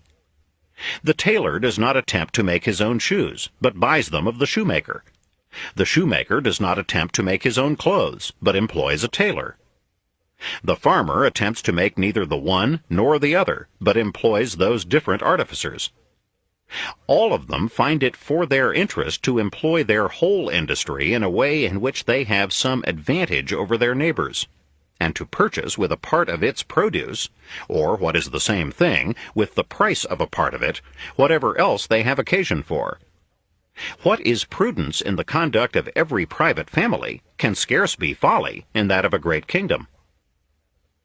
But whatever led people to suppose that what was prudence in the conduct of every private family could be folly in that of a great kingdom? It was a whole network of fallacies, out of which mankind has still been unable to cut its way. And the chief of them was the central fallacy with which this book is concerned. It was that of considering merely the immediate effects of a tariff on special groups, and neglecting to consider its long-run effects on the whole community. 2. An American manufacturer of woolen sweaters goes to Congress or the State Department and tells the committee or officials concerned that it would be a national disaster for them to remove or reduce the tariff on British sweaters. He now sells his sweaters for $30 each, but English manufacturers could sell their sweaters of the same quality for $25. A duty of $5, therefore, is needed to keep him in business. He is not thinking of himself, of course, but of the 1,000 men and women he employs, and of the people to whom their spending in turn gives employment. Throw them out of work, and you create unemployment and a fall in purchasing power, which would spread in ever-widening circles. And if he can prove that he really would be forced out of business if the tariff were removed or reduced, his argument against that action is regarded by Congress as conclusive. But the fallacy comes from looking merely at this manufacturer and his employees, or merely at the American sweater industry. It comes from noticing only the results that are immediately seen, and neglecting the results that are not seen because they are prevented from coming into existence. The lobbyists for tariff protection are continually putting forward arguments that are not factually correct. But let us assume that the facts in this case are precisely as the sweater manufacturer has stated them. Let us assume that a tariff of $5 a sweater is necessary for him to stay in business and provide employment at sweater making for his workers. We have deliberately chosen the most unfavorable example of any for the removal of a tariff. We have not taken an argument for the imposition of a new tariff in order to bring a new industry into existence, but an argument for the retention of a tariff that has already brought an industry into existence and cannot be repealed without hurting somebody. The tariff is repealed. The manufacturer goes out of business. 1,000 workers are laid off. The particular tradesmen whom they patronized are hurt. This is the immediate result that is seen. But there are also results which, while much more difficult to trace, are no less immediate and no less real. For now, sweaters that formerly cost retail $30 apiece can be bought for $25. Consumers can now buy the same quality of sweater for less money, or a much better one for the same money. If they buy the same quality of sweater, they not only get the sweater, but they have $5 left over, which they would not have had under the previous conditions, to buy something else. With the $25 that they pay for the imported sweater, they help employment, as the American manufacturer no doubt predicted, in the sweater industry in England. With the $5 left over, they help employment in any number of other industries in the United States. But the results do not end there. By buying English sweaters, they furnish the English with dollars to buy American goods here. This, in fact, if I may here disregard such complications as fluctuating exchange rates, loans, credits, etc., is the only way in which the British can eventually make use of these dollars. Because we have permitted the British to sell more to us, they are now able to buy more from us. They are, in fact, eventually forced to buy more from us if their dollar balances are not to remain perpetually unused. So, as a result of letting in more British goods, we must export more American goods. And though fewer people are now employed in the American sweater industry, more people are employed, and much more efficiently employed, in, say, the American washing machine or aircraft building business. American employment on net balance has not gone down, but American and British production on net balance has gone up. Labor in each country is more fully employed in doing just those things that it does best, instead of being forced to do things that it does inefficiently or badly. Consumers in both countries are better off. They are able to buy what they want where they can get it cheapest. American consumers are better provided with sweaters, and British consumers are better provided with washing machines and aircraft. 3. Now let us look at the matter the other way round and see the effect of imposing a tariff in the first place. Suppose that there had been no tariff on foreign knit goods, that Americans were accustomed to buying foreign sweaters without duty, and that the argument were then put forward that we could bring a sweater industry into existence by imposing a duty of $5 on sweaters. There would be nothing logically wrong with this argument so far as it went. The cost of British sweaters to the American consumer might thereby be forced so high that American manufacturers would find it profitable to enter the sweater business. But American consumers would be forced to subsidize this industry. On every American sweater they bought, they would be forced, in effect, to pay a tax of $5, which would be collected from them in a higher price by the new sweater industry. Americans would be employed in a sweater industry who had not previously been employed in a sweater industry. That much is true. But there would be no net addition to the country's industry or the country's employment. Because the American consumer had to pay $5 more for the same quality of sweater, he would have just that much less left over to buy anything else. He would have to reduce his expenditures by $5 somewhere else. In order that one industry might grow or come into existence, 100 other industries would have to shrink. In order that 50,000 persons might be employed in a woolen sweater industry, 50,000 fewer persons would be employed elsewhere. But the new industry would be visible. The number of its employees, the capital invested in it, the market value of its product in terms of dollars could be easily counted. The neighbors could see the sweater workers going to and from the factory every day. The results would be palpable and direct. But the shrinkage of 100 other industries, the loss of 50,000 other jobs somewhere else, would not be so easily noticed. It would be impossible for even the cleverest statistician to know precisely what the incidence of the loss of other jobs had been, precisely how many men and women had been laid off from each particular industry, precisely how much business each particular industry had lost, because consumers had to pay more for their sweaters. For a loss spread among all the other productive activities of the country would be comparatively minute for each. It would be impossible for anyone to know precisely how each consumer would have spent his extra $5 if he had been allowed to retain it. The overwhelming majority of the people, therefore, would probably suffer from the illusion that the new industry had cost us nothing. 4. It is important to notice that the new tariff on sweaters would not raise American wages. To be sure, it would enable Americans to work in the sweater industry at approximately the average level of American wages for workers of their skill, instead of having to compete in that industry at the British level of wages. But there would be no increase of American wages in general as a result of the duty.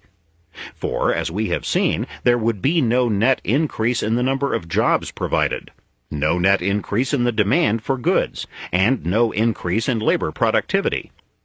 Labor productivity would, in fact, be reduced as a result of the tariff. And this brings us to the real effect of a tariff wall.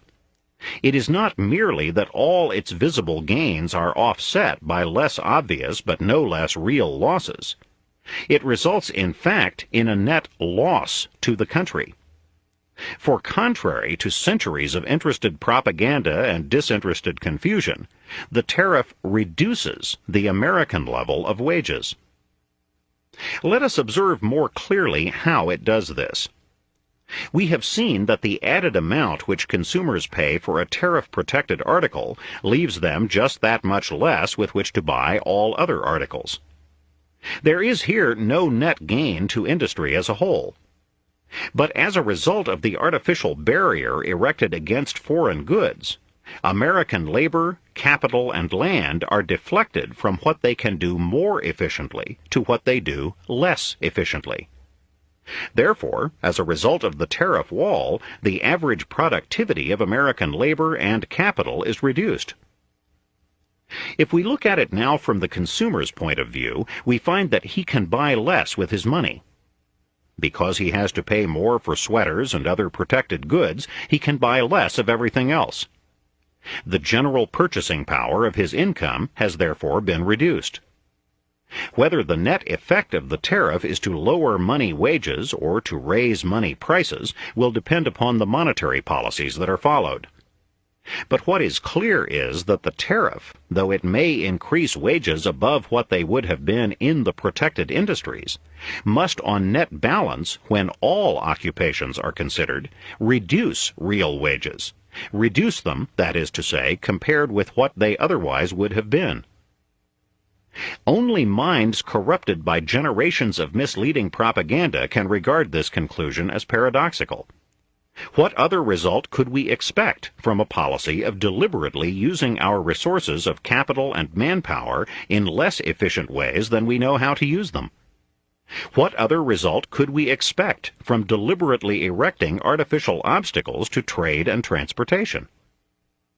For the erection of tariff walls has the same effect as the erection of real walls. It is significant that the protectionists habitually use the language of warfare. They talk of repelling an invasion of foreign products, and the means they suggest in the fiscal field are like those of the battlefield. The tariff barriers that are put up to repel this invasion are like the tank traps, trenches, and barbed wire entanglements created to repel or slow down attempted invasion by a foreign army. And just as the foreign army is compelled to employ more expensive means to surmount those obstacles, bigger tanks, mine detectors, engineer corps to cut wires, ford streams, and build bridges, so more expensive and efficient transportation means must be developed to surmount tariff obstacles. On the one hand, we try to reduce the cost of transportation between England and America, or Canada and the United States, by developing faster and more efficient planes and ships, better roads and bridges, better locomotives and motor trucks.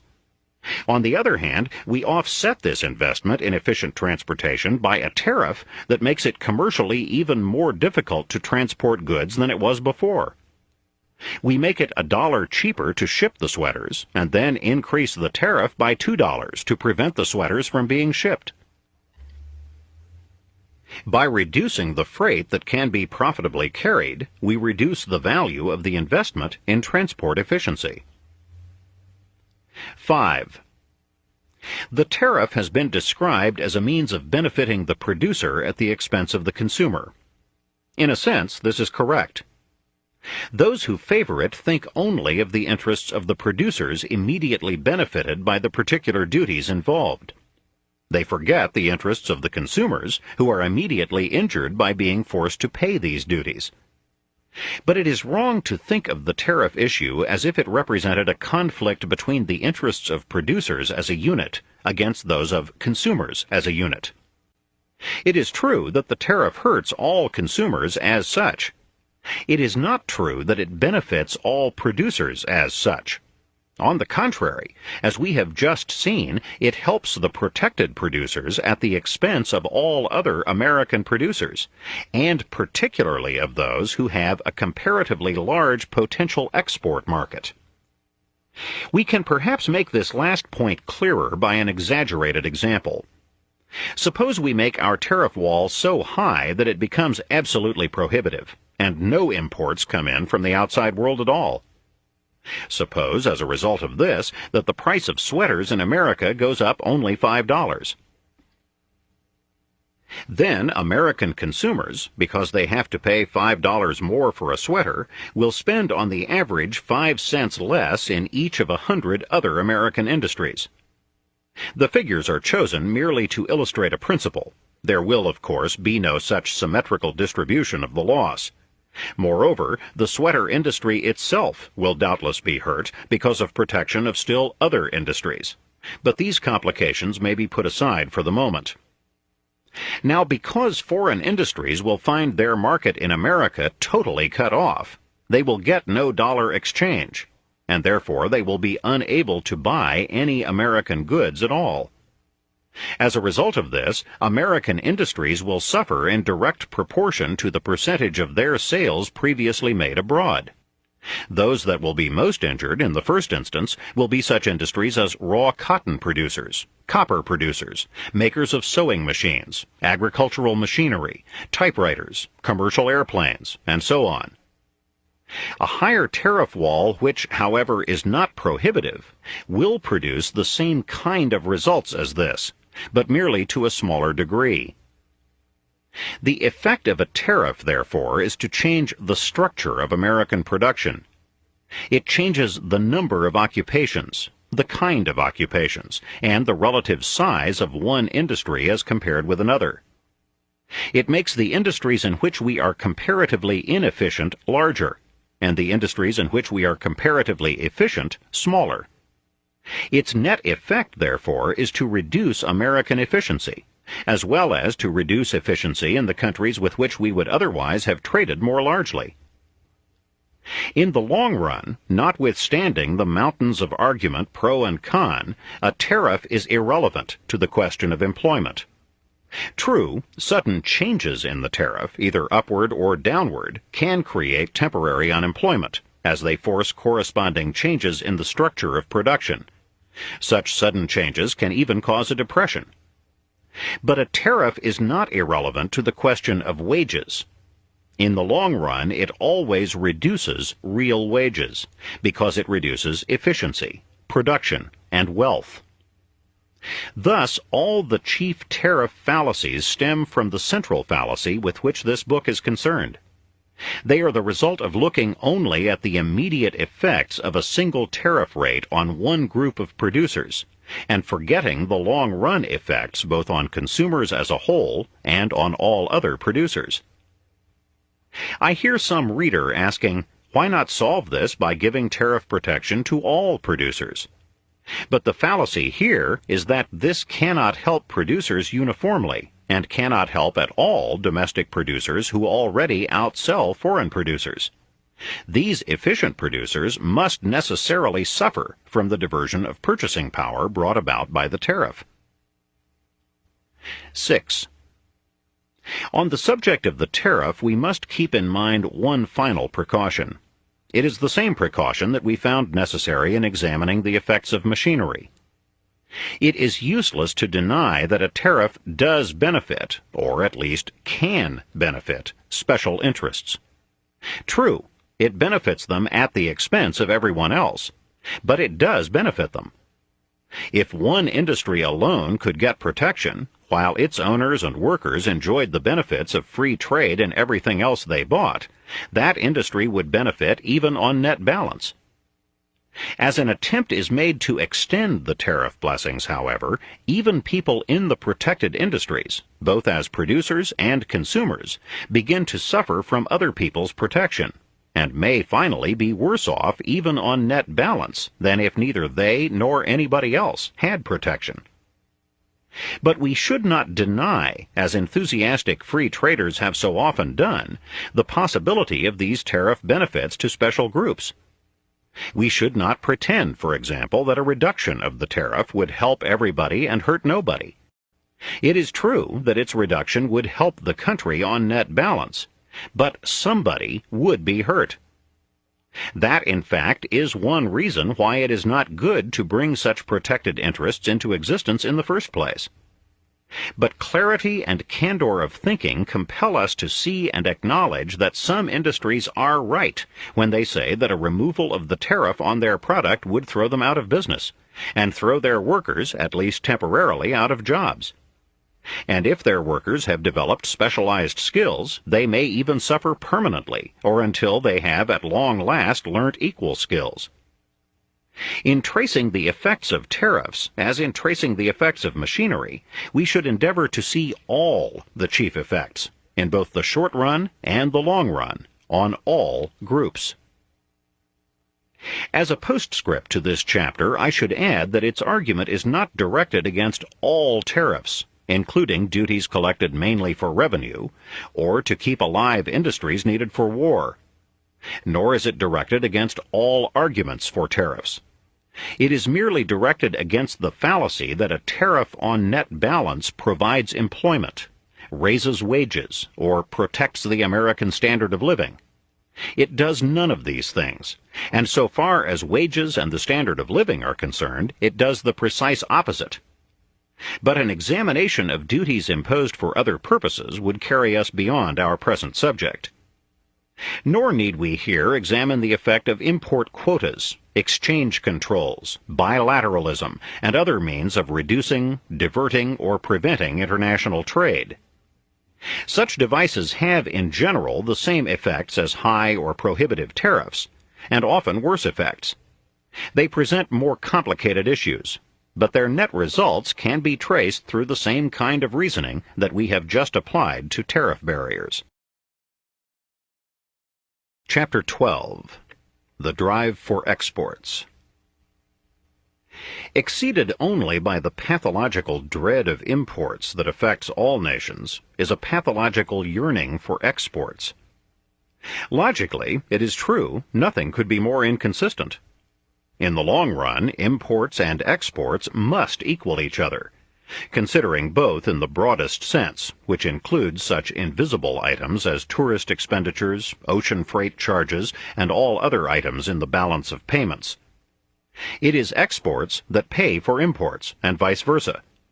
The greater exports we have, the greater imports we must have, if we ever expect to get paid.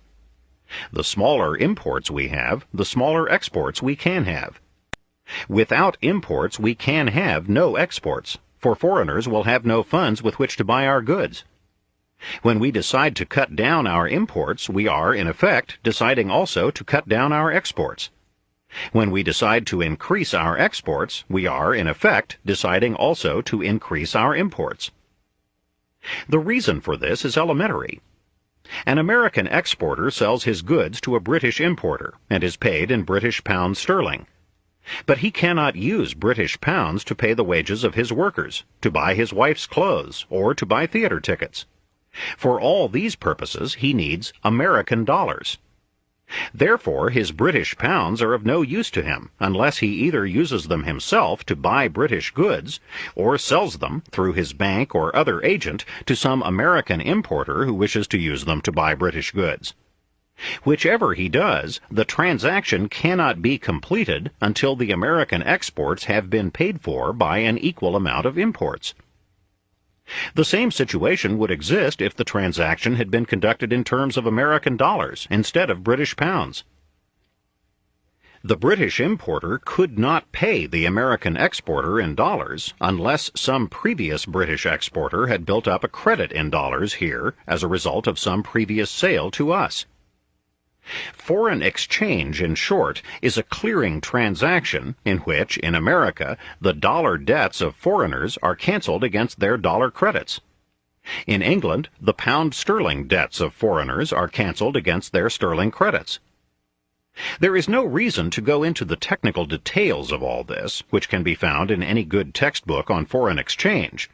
But it should be pointed out that there is nothing inherently mysterious about it, in spite of the mystery in which it is so often wrapped, and that it does not differ essentially from what happens in domestic trade. Each of us must also sell something, even if, for most of us, it is our own services rather than goods, in order to get the purchasing power to buy. Domestic trade is also conducted in the main by crossing off checks and other claims against each other through clearinghouses. It is true that under the international gold standard, discrepancies in balances of imports and exports were sometimes settled by shipments of gold. But they could just as well have been settled by shipments of cotton, steel, whiskey, perfume, or any other commodity. The chief difference is that when a gold standard exists, the demand for gold is almost indefinitely expansible, partly because it is thought of and accepted as a residual international money rather than as just another commodity, and that nations do not put artificial obstacles in the way of receiving gold, as they do in the way of receiving almost everything else. On the other hand, of late years, they have taken to putting more obstacles in the way of exporting gold than in the way of exporting anything else. But that is another story. Now, the same people who can be clear-headed and sensible when the subject is one of domestic trade can be incredibly emotional and muddle-headed when it becomes one of foreign trade. In the latter field, they can seriously advocate or acquiesce in principles which they would think it insane to apply in domestic business. A typical example is the belief that the government should make huge loans to foreign countries for the sake of increasing our exports, regardless of whether or not these loans are likely to be repaid.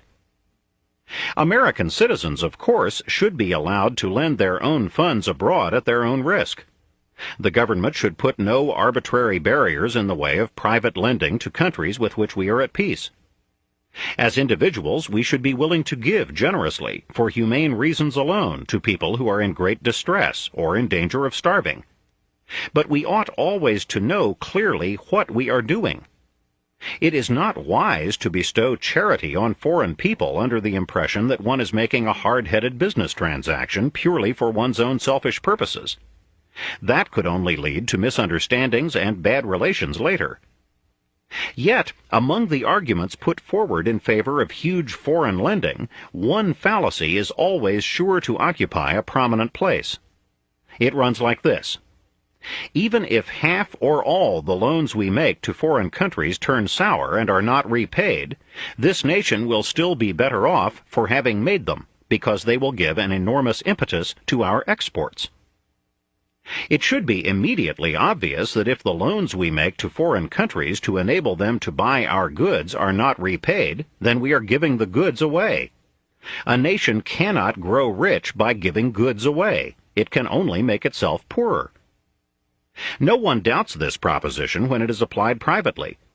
If an automobile company lends a man $5,000 to buy a car priced at that amount, and the loan is not repaid, the automobile company is not better off because it has sold the car.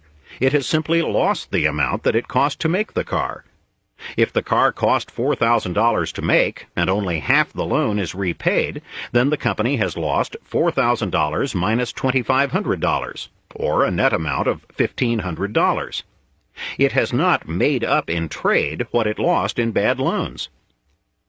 If this proposition is so simple when applied to a private company, why do apparently intelligent people get confused about it when applied to a nation?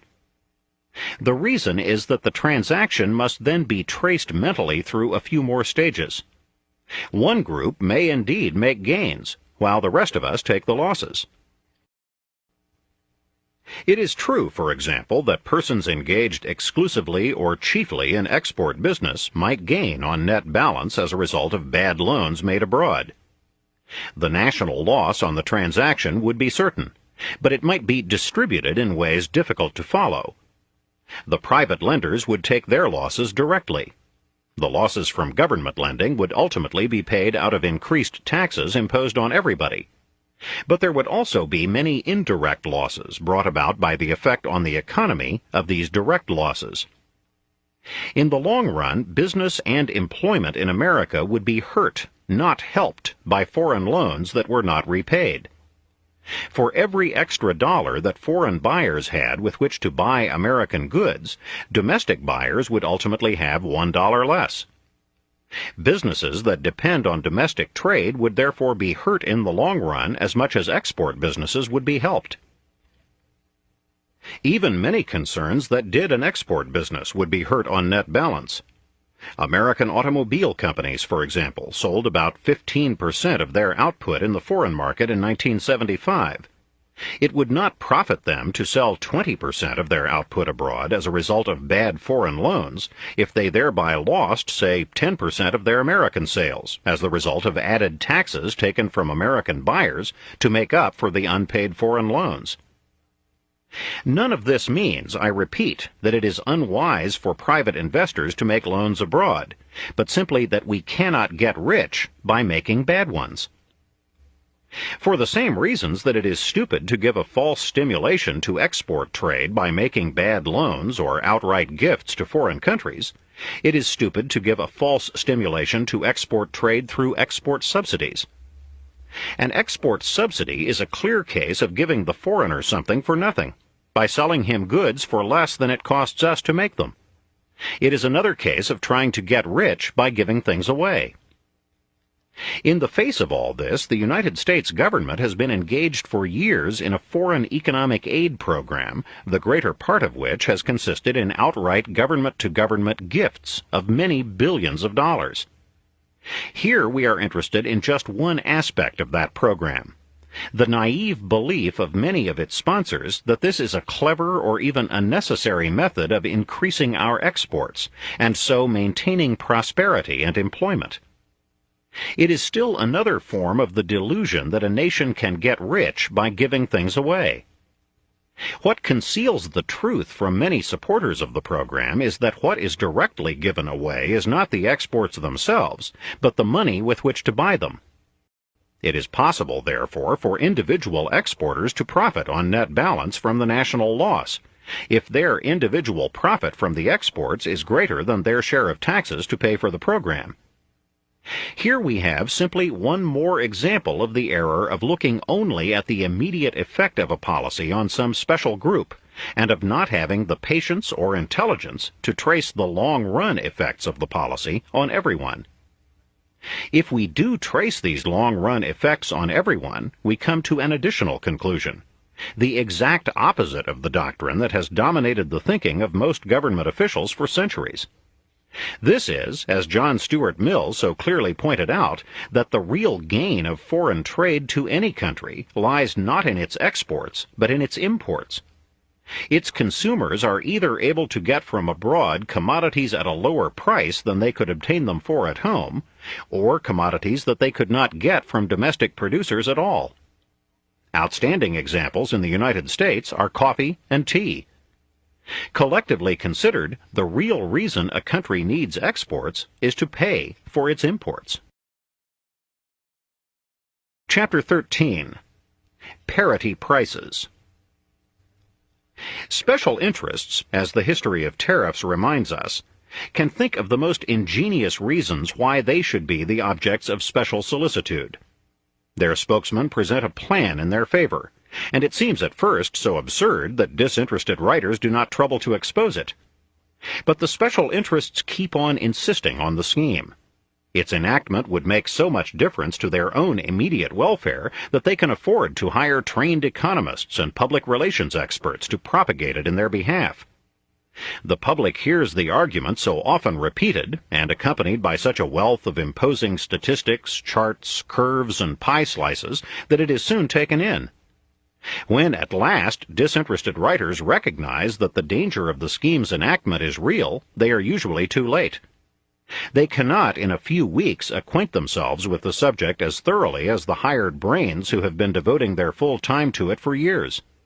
They are accused of being uninformed, and they have the air of men who presume to dispute axioms. This general history will do as a history of the idea of parity prices for agricultural products.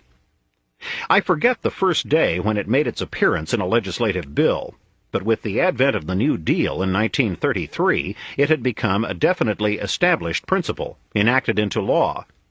And as year succeeded year, and its absurd corollaries made themselves manifest, they were enacted too. The argument for parity prices ran roughly like this. Agriculture is the most basic and important of all industries. It must be preserved at all costs. Moreover, the prosperity of everybody else depends upon the prosperity of the farmer. If he does not have the purchasing power to buy the products of industry, industry languishes. This was the cause of the 1929 collapse, or at least of our failure to recover from it. For the prices of farm products dropped violently, while the prices of industrial products dropped very little. The result was that the farmer could not buy industrial products. The city workers were laid off and could not buy farm products, and the depression spread in ever-widening vicious circles. There was only one cure, and it was simple. Bring back the prices of the farmer's products to a parity with the prices of the things the farmer buys. This parity existed in the period from 1909 to 1914, when farmers were prosperous. That price relationship must be restored and preserved perpetually. It would take too long and carry us too far from our main point to examine every absurdity concealed in this plausible statement. There is no sound reason for taking the particular price relationships that prevailed in a particular year or period and regarding them as sacrosanct, or even as necessarily more normal than those of any other period. Even if they were normal at the time, what reason is there to suppose that these same relationships should be preserved more than 60 years later, in spite of the enormous changes in the conditions of production and demand that have taken place in the meantime? The period of 1909 to 1914, as the basis of parity, was not selected at random. In terms of relative prices, it was one of the most favorable periods to agriculture in our entire history. If there had been any sincerity or logic in the idea, it would have been universally extended. If the price relationships between agricultural and industrial products that prevailed from August 1909 to July 1914 ought to be preserved perpetually, why not preserve perpetually the price relationship of every commodity at that time to every other? When the first edition of this book appeared in 1946, I used the following illustrations of the absurdities to which this would have led. A Chevrolet six-cylinder touring car cost $2,150 in 1912. An incomparably improved six-cylinder Chevrolet sedan cost $907 in 1942. Adjusted for parity on the same basis as farm products, however, it would have cost $3,270 in 1942. A pound of aluminum from 1909 to 1913 inclusive averaged 22.5 cents. Its price early in 1946 was 14 cents. But at parity, it would then have cost, instead, 41 cents. It would be both difficult and debatable to try to bring these two particular comparisons down to date by adjusting not only for the serious inflation — consumer prices have more than tripled between 1946 and 1978 — but also for the qualitative differences in automobiles in the two periods. But this difficulty merely emphasizes the impracticability of the proposal. After making in the 1946 edition the comparison quoted above, I went on to point out that the same type of increase in productivity had in part led also to the lower prices of farm products. In the 5-year period 1955 through 1959, an average of 428 pounds of cotton was raised per acre in the United States, as compared with an average of 260 pounds in the 5-year period 1939 to 1943, and an average of only 188 pounds in the 5-year base period 1909 to 1913. When these comparisons are brought down to date, they show that the increase in farm productivity has continued, though at a reduced rate. In the 5-year period 1968 to 1972, an average of 467 pounds of cotton was raised per acre. Similarly, in the 5 years 1968 to 1972, an average of 84 bushels of corn per acre was raised, compared with an average of only 26.1 bushels in 1935 to 1939, and an average of 31.3 bushels of wheat was raised per acre, compared with an average of only 13.2 in the earlier period. Costs of production have been substantially lowered for farm products by better application of chemical fertilizer, improved strains of seed, and increasing mechanization. In the 1946 edition, I made the following quotation. On some large farms which have been completely mechanized and are operated along mass production lines, it requires only 1/3 to 1/5 the amount of labor to produce the same yields as it did a few years back. Yet all this is ignored by the apostles of parity prices. The refusal to universalize the principle is not the only evidence that it is not a public-spirited economic plan, but merely a device for subsidizing a special interest. Another evidence is that when agricultural prices go above parity, or are forced there by government policies, there is no demand on the part of the farm bloc in Congress that such prices be brought down to parity, or that the subsidy be to that extent repaid. It is a rule that works only one way. 2. Dismissing all these considerations, let us return to the central fallacy that specially concerns us here. This is the argument that if the farmer gets higher prices for his products, he can buy more goods from industry, and so make industry prosperous and bring full employment. It does not matter to this argument, of course, whether or not the farmer gets specifically so-called parity prices. Everything, however, depends on how these higher prices are brought about. If they are the result of a general revival, if they follow from increased prosperity of business, increased industrial production, and increased purchasing power of city workers, not brought about by inflation, then they can indeed mean increased prosperity and production not only for the farmers, but for everyone. But what we are discussing is a rise in farm prices brought about by government intervention. This can be done in several ways. The higher price can be forced by mere edict, which is the least workable method. It can be brought about by the government standing ready to buy all the farm products offered to it at the parity price. It can be brought about by the government's lending to farmers enough money on their crops to enable them to hold the crops off the market until parity or a higher price is realized. It can be brought about by the government's enforcing restrictions in the size of crops. It can be brought about, as it often is in practice, by a combination of these methods. For the moment, we shall simply assume that by whatever method, it is, in any case, brought about. What is the result? The farmers get higher prices for their crops. In spite of reduced production, say, their purchasing power is thereby increased. They are, for the time being, more prosperous themselves, and they buy more of the products of industry. All this is what is seen by those who look merely at the immediate consequences of policies to the groups directly involved. But there is another consequence, no less inevitable. Suppose the wheat, which would otherwise sell at $2.50 a bushel, is pushed up by this policy to $3.50. The farmer gets $1 a bushel more for wheat. But the city worker, by precisely the same change, pays $1 a bushel more for wheat in an increased price of bread. The same thing is true of any other farm product.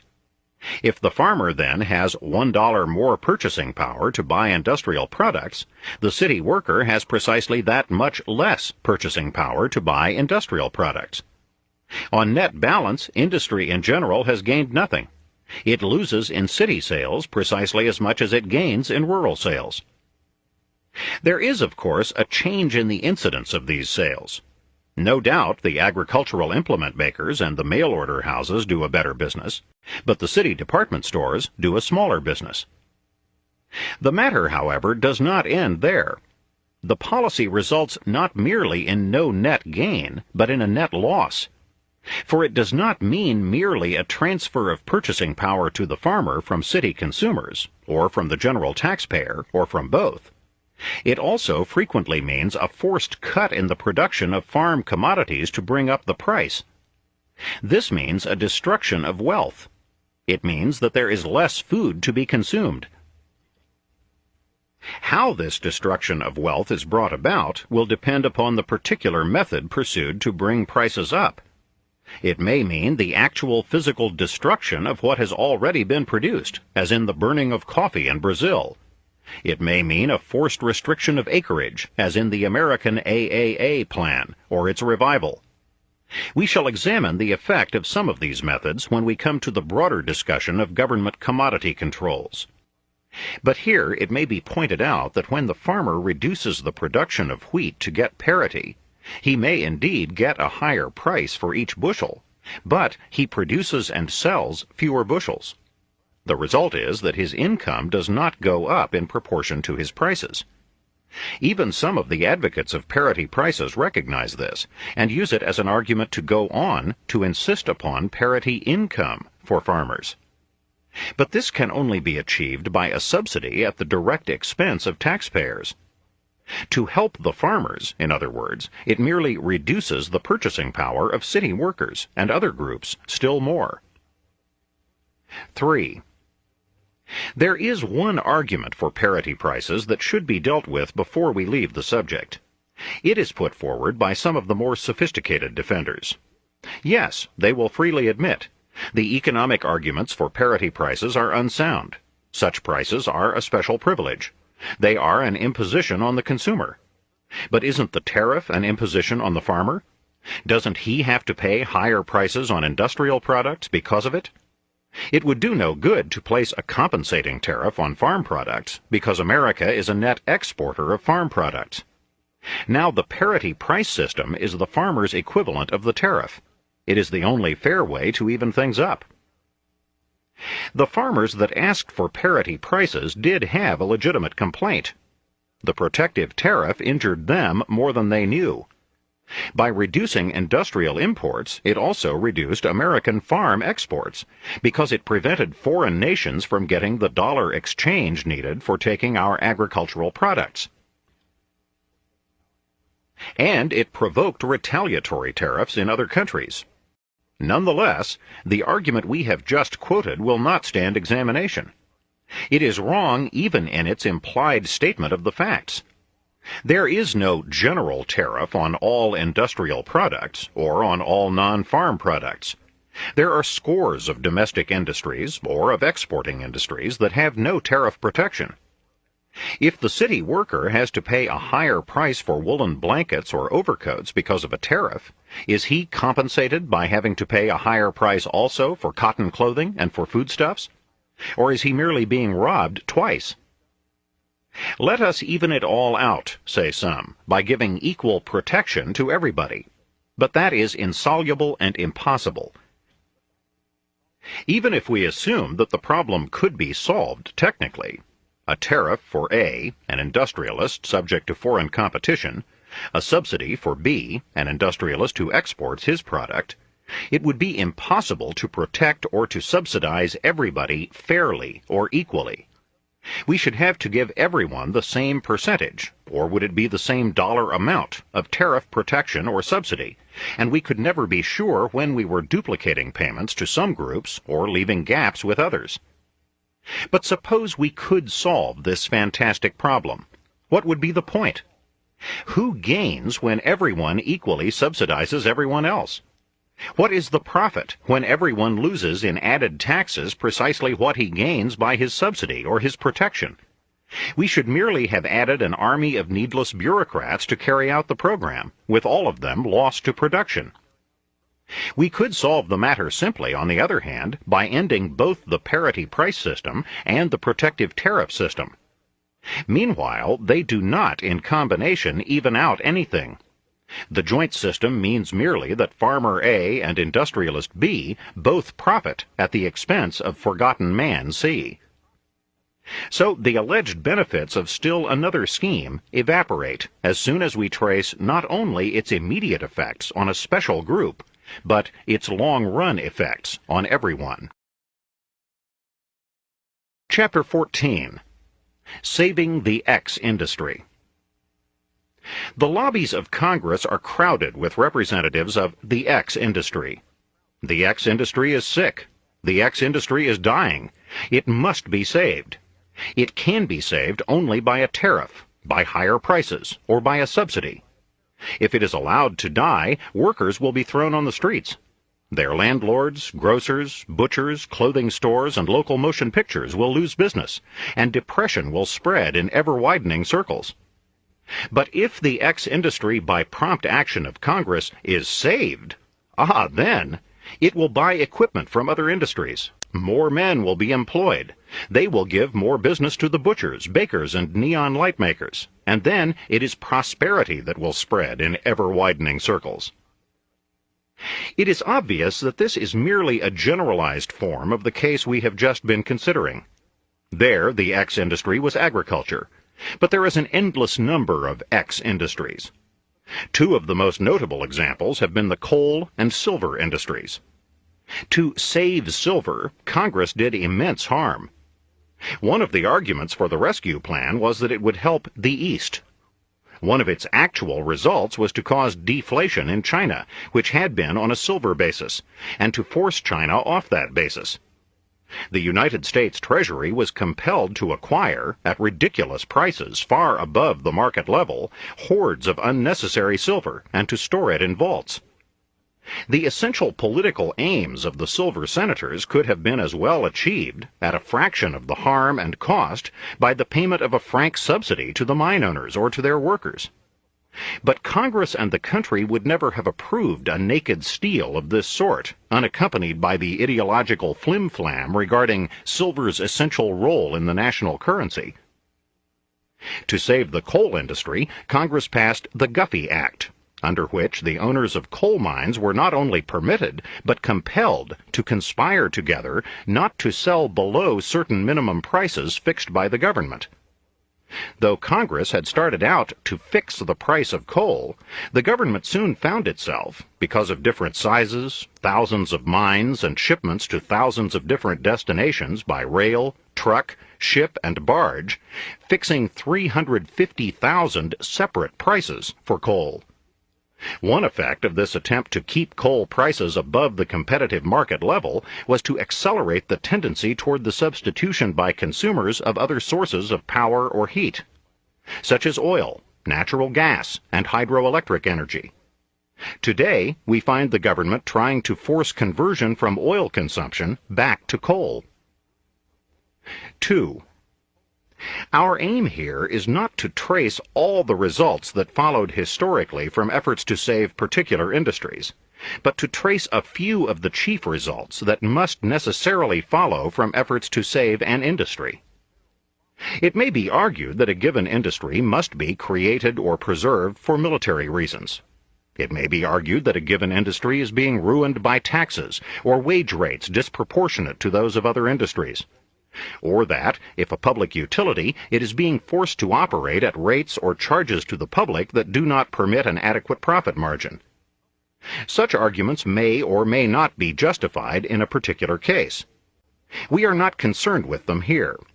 We are concerned only with a single argument for saving the X industry: that if it is allowed to shrink in size or perish through the forces of free competition, always called by spokesmen for the industry in such cases laissez-faire, anarchic, cutthroat, dog-eat-dog, law of the jungle competition, it will pull down the general economy with it, and that if it is artificially kept alive, it will help everybody else. What we are talking about here is nothing else but a generalized case of the argument put forward for parity prices for farm products, or for tariff protection for any number of X industries. The argument against artificially higher prices applies, of course, not only to farm products, but to any product, just as the reasons we have found for opposing tariff protection for one industry apply to any other. But there are always any number of schemes for saving X industries. There are two main types of such proposals, in addition to those we have already considered, and we shall take a brief glance at them. One is to contend that the X industry is already overcrowded, and to try to prevent other firms or workers from getting into it. The other is to argue that the X industry needs to be supported by a direct subsidy from the government. Now, if the X industry is really overcrowded, as compared with other industries, it will not need any coercive legislation to keep out new capital or new workers. New capital does not rush into industries that are obviously dying. Investors do not eagerly seek the industries that present the highest risks of loss combined with the lowest returns. Nor do workers, when they have any better alternative, go into industries where the wages are lowest and the prospects for steady employment least promising. If new capital and new labor are forcibly kept out of the X industry, however, either by monopolies, cartels, union policy, or legislation, it deprives this capital and labor of liberty of choice.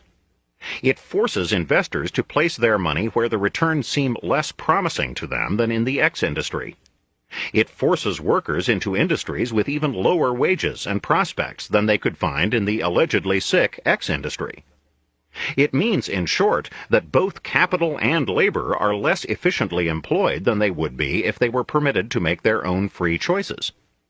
It means, therefore, a lowering of production, which must reflect itself in a lower average living standard. That lower average living standard will be brought about either by lower average money wages than would otherwise prevail, or by higher average living costs, or by a combination of both. The exact result would depend upon the accompanying monetary policy. By these restrictive policies, wages and capital returns might indeed be kept higher than otherwise within the X industry itself, but wages and capital returns in other industries would be forced down lower than otherwise. The X industry would benefit only at the expense of the A, B, and C industries. 3. Similar results would follow any attempt to save the X industry by a direct subsidy out of the public till. This would be nothing more than a transfer of wealth or income to the X industry. The taxpayers would lose precisely as much as the people in the X industry gained. The great advantage of a subsidy, indeed, from the standpoint of the public, is that it makes this fact so clear. There is far less opportunity for the intellectual obfuscation that accompanies arguments for tariffs, minimum price fixing, or monopolistic exclusion. It is obvious in the case of a subsidy that the taxpayers must lose precisely as much as the X industry gains. It should be equally clear that, as a consequence, other industries must lose what the X industry gains. They must pay part of the taxes that are used to support the X industry. And customers, because they are taxed to support the X industry, will have that much less income left with which to buy other things. The result must be that other industries, on the average, must be smaller than otherwise in order that the X industry may be larger. But the result of this subsidy is not merely that there has been a transfer of wealth or income, or that other industries have shrunk in the aggregate as much as the X industry has expanded. The result is also, and this is where the net loss comes in to the nation considered as a unit, that capital and labor are driven out of industries in which they are more efficiently employed to be diverted to an industry in which they are less efficiently employed. Less wealth is created. The average standard of living is lowered compared with what it would have been. 4. These results are virtually inherent, in fact, in the very arguments put forward to subsidize the X industry. The X industry is shrinking or dying by the contention of its friends. Why, it may be asked, should it be kept alive by artificial respiration? The idea that an expanding economy implies that all industries must be simultaneously expanding is a profound error. In order that new industries may grow fast enough, it is usually necessary that some old industries should be allowed to shrink or die. In doing this, they help to release the necessary capital and labor for the new industries. If we had tried to keep the horse and buggy trade artificially alive, we should have slowed down the growth of the automobile industry and all the trades dependent on it. We should have lowered the production of wealth and retarded economic and scientific progress. We do the same thing, however, when we try to prevent any industry from dying in order to protect the labor already trained or the capital already invested in it. Paradoxical as it may seem to some, it is just as necessary to the health of a dynamic economy that dying industries be allowed to die as that growing industries be allowed to grow. The first process is essential to the second. It is as foolish to try to preserve obsolescent industries as to try to preserve obsolescent methods of production. This is often, in fact, merely two ways of describing the same thing. Improved methods of production must constantly supplant obsolete methods, if both old needs and new wants are to be filled by better commodities and better means. Chapter 15. How the Price System Works. The whole argument of this book may be summed up in the statement that in studying the effects of any given economic proposal, we must trace not merely the immediate results, but the results in the long run. Not merely the primary consequences, but the secondary consequences. And not merely the effects on some special group, but the effects on everyone. It follows that it is foolish and misleading to concentrate our attention merely on some special point, To examine, for example, merely what happens in one industry without considering what happens in all. But it is precisely from the persistent and lazy habit of thinking only of some particular industry or process in isolation that the major fallacies of economics stem. These fallacies pervade not merely the arguments of the hired spokesman of special interests, but the arguments even of some economists who pass as profound. It is on the fallacy of isolation at bottom that the production for use and not for profit school is based, with its attack on the allegedly vicious price system. The problem of production, say the adherents of this school, is solved. This resounding error, as we shall see, is also the starting point of most currency cranks and share-the-wealth charlatans. The scientists, the efficiency experts, the engineers, the technicians have solved it. They could turn out almost anything you cared to mention in huge and practically unlimited amounts. But, alas, the world is not ruled by the engineers, thinking only of production, but by the businessmen, thinking only of profit. The businessmen give their orders to the engineers, instead of vice versa. These businessmen will turn out any object as long as there is a profit in doing so. But the moment there is no longer a profit in making that article, the wicked businessmen will stop making it, though many people's wants are unsatisfied, and the world is crying for more goods. There are so many fallacies in this view that they cannot all be disentangled at once. But the central error, as we have hinted, comes from looking at only one industry, or even at several industries in turn, as if each of them existed in isolation. Each of them, in fact, exists in relation to all the others, and every important decision made in it is affected by and affects the decisions made in all the others. We can understand this better if we understand the basic problem that business collectively has to solve. To simplify this as much as possible, let us consider the problem that confronts a Robinson Crusoe on his desert island. His wants at first seem endless. He is soaked with rain, he shivers from cold, he suffers from hunger and thirst. He needs everything: drinking water, food, a roof over his head, protection from animals, a fire, a soft place to lie down. It is impossible for him to satisfy all these needs at once. He has not the time, energy, or resources. He must attend immediately to the most pressing need. He suffers most, say, from thirst. He hollows out a place in the sand to collect rainwater, or build some crude receptacle. When he has provided for only a small water supply, however, he must turn to finding food before he tries to improve this. He can try to fish, but to do this he needs either a hook and line or a net, and he must set to work on these. But everything he does delays or prevents him from doing something else only a little less urgent. He is faced constantly by the problem of alternative applications of his time and labor. A Swiss Family Robinson, perhaps, finds this problem a little easier to solve. It has more mouths to feed, but it also has more hands to work for them. It can practice division and specialization of labor. The father hunts, the mother prepares the food, the children collect firewood. But even the family cannot afford to have one member of it doing endlessly the same thing, regardless of the relative urgency of the common need he supplies and the urgency of other needs still unfilled. When the children have gathered a certain pile of firewood, they cannot be used simply to increase the pile. It is soon time for one of them to be sent, say, for more water. The family, too, has the constant problem of choosing among alternative applications of labor. And if it is lucky enough to have acquired guns, fishing tackle, a boat, axes, saws, and so on, of choosing among alternative applications of labor and capital.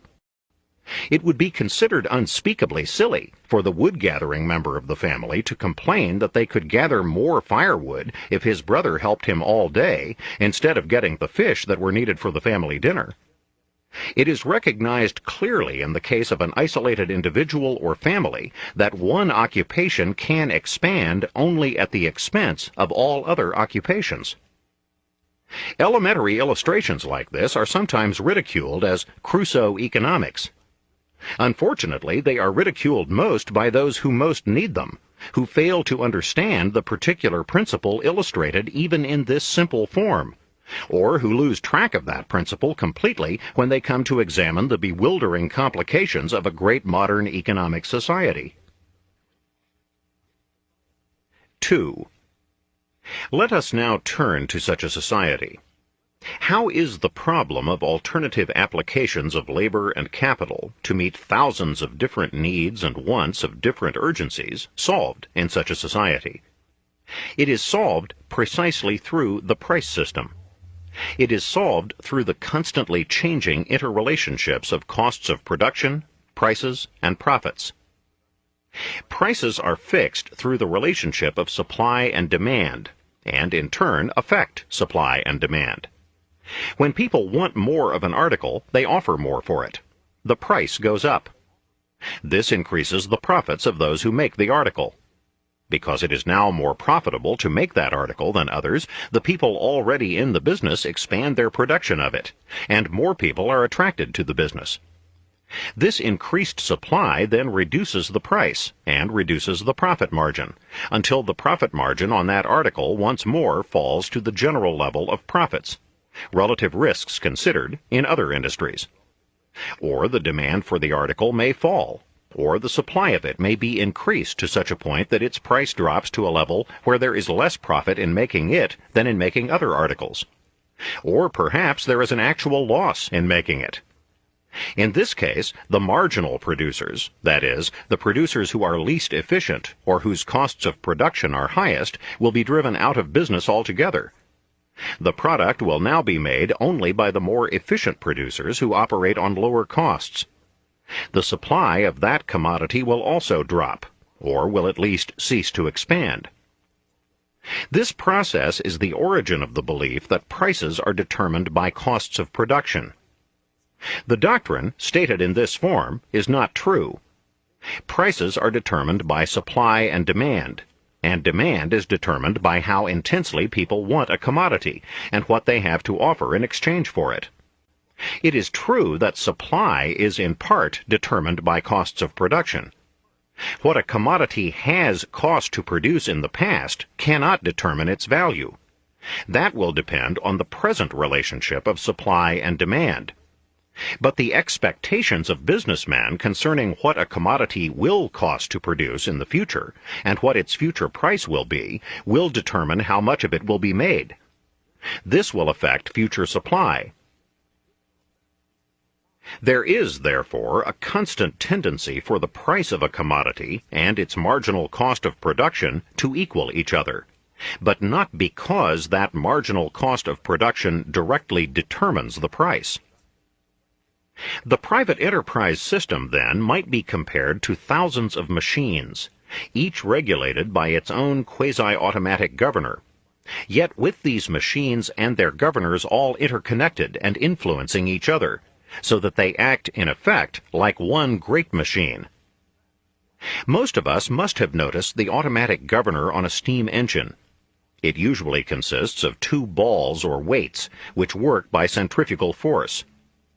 As the speed of the engine increases, these balls fly away from the rod to which they are attached, and so automatically narrow or close off a throttle valve, which regulates the intake of steam and thus slows down the engine. If the engine goes too slowly, on the other hand, the balls drop, widen the throttle valve, and increase the engine's speed. Thus, every departure from the desired speed itself sets in motion the forces that tend to correct that departure. It is precisely in this way that the relative supply of thousands of different commodities is regulated under the system of competitive private enterprise. When people want more of a commodity, their competitive bidding raises its price. This increases the profits of the producers who make that product. This stimulates them to increase their production. It leads others to stop making some of the products they previously made and turn to making the product that offers them the better return. But this increases the supply of that commodity at the same time that it reduces the supply of some other commodities. The price of that product therefore falls in relation to the price of other products, and the stimulus to the relative increase in its production disappears. In the same way, if the demand falls off for some product, its price and the profit in making it go lower, and its production declines. It is this last development that scandalizes those who do not understand the price system they denounce. They accuse it of creating scarcity. Why, they ask indignantly, should manufacturers cut off the production of shoes at the point where it becomes unprofitable to produce any more? Why should they be guided merely by their own profits? Why should they be guided by the market? Why do they not produce shoes to the full capacity of modern technical processes? The price system and private enterprise, conclude the production for use philosophers, are merely a form of scarcity economics. These questions and conclusions stem from the fallacy of looking at one industry in isolation, of looking at the tree and ignoring the forest. Up to a certain point, it is necessary to produce shoes. But it is also necessary to produce coats, shirts, trousers, homes, plows, shovels, factories, bridges, milk, and bread. It would be idiotic to go on piling up mountains of surplus shoes simply because we could do it, while hundreds of more urgent needs went unfilled. Now, in an economy in equilibrium, a given industry can expand only at the expense of other industries. For at any moment the factors of production are limited. One industry can be expanded only by diverting to it labor, land, and capital that would otherwise be employed in other industries. And when a given industry shrinks or stops expanding its output, it does not necessarily mean that there has been any net decline in aggregate production. The shrinkage at that point may have merely released labor and capital to permit the expansion of other industries. It is erroneous to conclude, therefore, that a shrinkage of production in one line necessarily means a shrinkage in total production. Everything, in short, is produced at the expense of foregoing something else. Costs of production themselves, in fact, might be defined as the things that are given up, the leisure and pleasures, the raw materials with alternative potential uses, in order to create the thing that is made. It follows that it is just as essential for the health of a dynamic economy that dying industries should be allowed to die as that growing industries should be allowed to grow. For the dying industries absorb labor and capital that should be released for the growing industries. It is only the much vilified price system that solves the enormously complicated problem of deciding precisely how much of tens of thousands of different commodities and services should be produced in relation to each other. These otherwise bewildering equations are solved quasi-automatically by the system of prices, profits, and costs. They are solved by this system incomparably better than any group of bureaucrats could solve them. For they are solved by a system under which each consumer makes his own demand and casts a fresh vote or a dozen fresh votes every day, whereas bureaucrats would try to solve it by having made for the consumers not what the consumers themselves wanted, but what the bureaucrats decided was good for them. Yet, though the bureaucrats do not understand the quasi-automatic system of the market, they are always disturbed by it. They are always trying to improve it or correct it, usually in the interests of some wailing pressure group. What some of the results of their intervention are, we shall examine in succeeding chapters. Chapter 16. Stabilizing Commodities. Attempts to lift the prices of particular commodities permanently above their natural market levels have failed so often, so disastrously, and so notoriously, that sophisticated pressure groups, and the bureaucrats upon whom they apply the pressure, seldom openly avow that aim. Their stated aims, particularly when they are first proposing that the government intervene, are usually more modest and more plausible. They have no wish, they declare, to raise the price of commodity X permanently above its natural level. That, they concede, would be unfair to consumers. But it is now obviously selling far below its natural level. The producers cannot make a living. Unless we act promptly, they will be thrown out of business. Then there will be a real scarcity, and consumers will have to pay exorbitant prices for the commodity. The apparent bargains that the consumers are now getting will cost them dear in the end. For the present temporary low price cannot last. But we cannot afford to wait for so-called natural market forces, or for the blind law of supply and demand to correct the situation. For by that time the producers will be ruined, and a great scarcity will be upon us. The government must act. All that we really want to do is to correct these violent, senseless fluctuations in price. We are not trying to boost the price, we are only trying to stabilize it. There are several methods by which it is commonly proposed to do this. One of the most frequent is government loans to farmers to enable them to hold their crops off the market. Such loans are urged in Congress for reasons that seem very plausible to most listeners. They are told that the farmers' crops are all dumped on the market at once, at harvest time, that this is precisely the time when prices are lowest, and that speculators take advantage of this to buy the crops themselves and hold them for higher prices when food gets scarcer again. Thus it is urged that the farmers suffer, and that they, rather than the speculators, should get the advantage of the higher average price. This argument is not supported by either theory or experience. The much reviled speculators are not the enemy of the farmer. They are essential to his best welfare. The risks of fluctuating farm prices must be borne by somebody. They have, in fact, been borne in modern times chiefly by the professional speculators. In general, the more competently the latter act in their own interest as speculators, the more they help the farmer. For speculators serve their own interest precisely in proportion to their ability to foresee future prices. But the more accurately they foresee future prices, the less violent or extreme are the fluctuations in prices. Even if farmers had to dump their whole crop of wheat on the market in a single month of the year, therefore, the price in that month would not necessarily be below the price at any other month, apart from an allowance for the costs of storage. For speculators, in the hope of making a profit, would do most of their buying at that time. They would keep on buying until the price rose to a point where they saw no further opportunity of future profit. They would sell whenever they thought there was a prospect of future loss.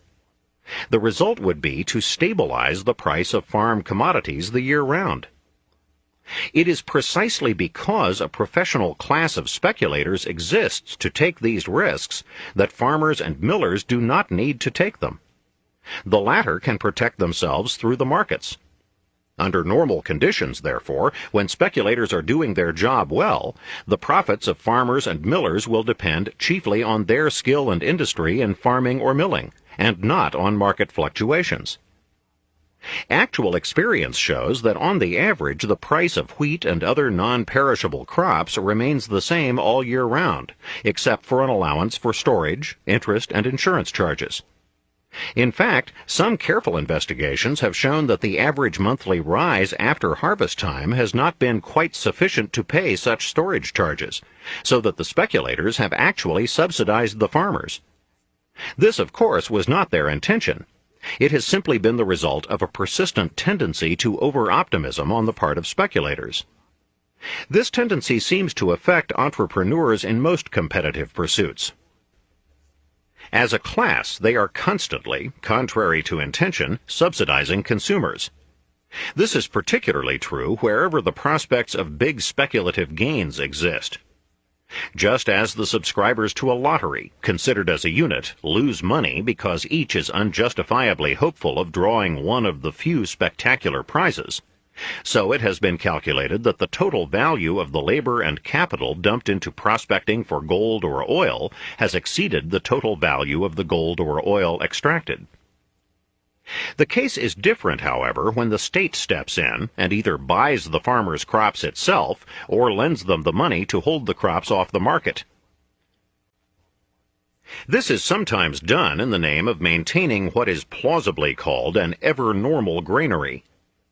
But the history of prices and annual carryovers of crops shows that this function, as we have seen, is already being well performed by the privately organized free markets. When the government steps in, the ever-normal granary becomes in fact an ever-political granary. The farmer is encouraged with the taxpayers' money to withhold his crops excessively.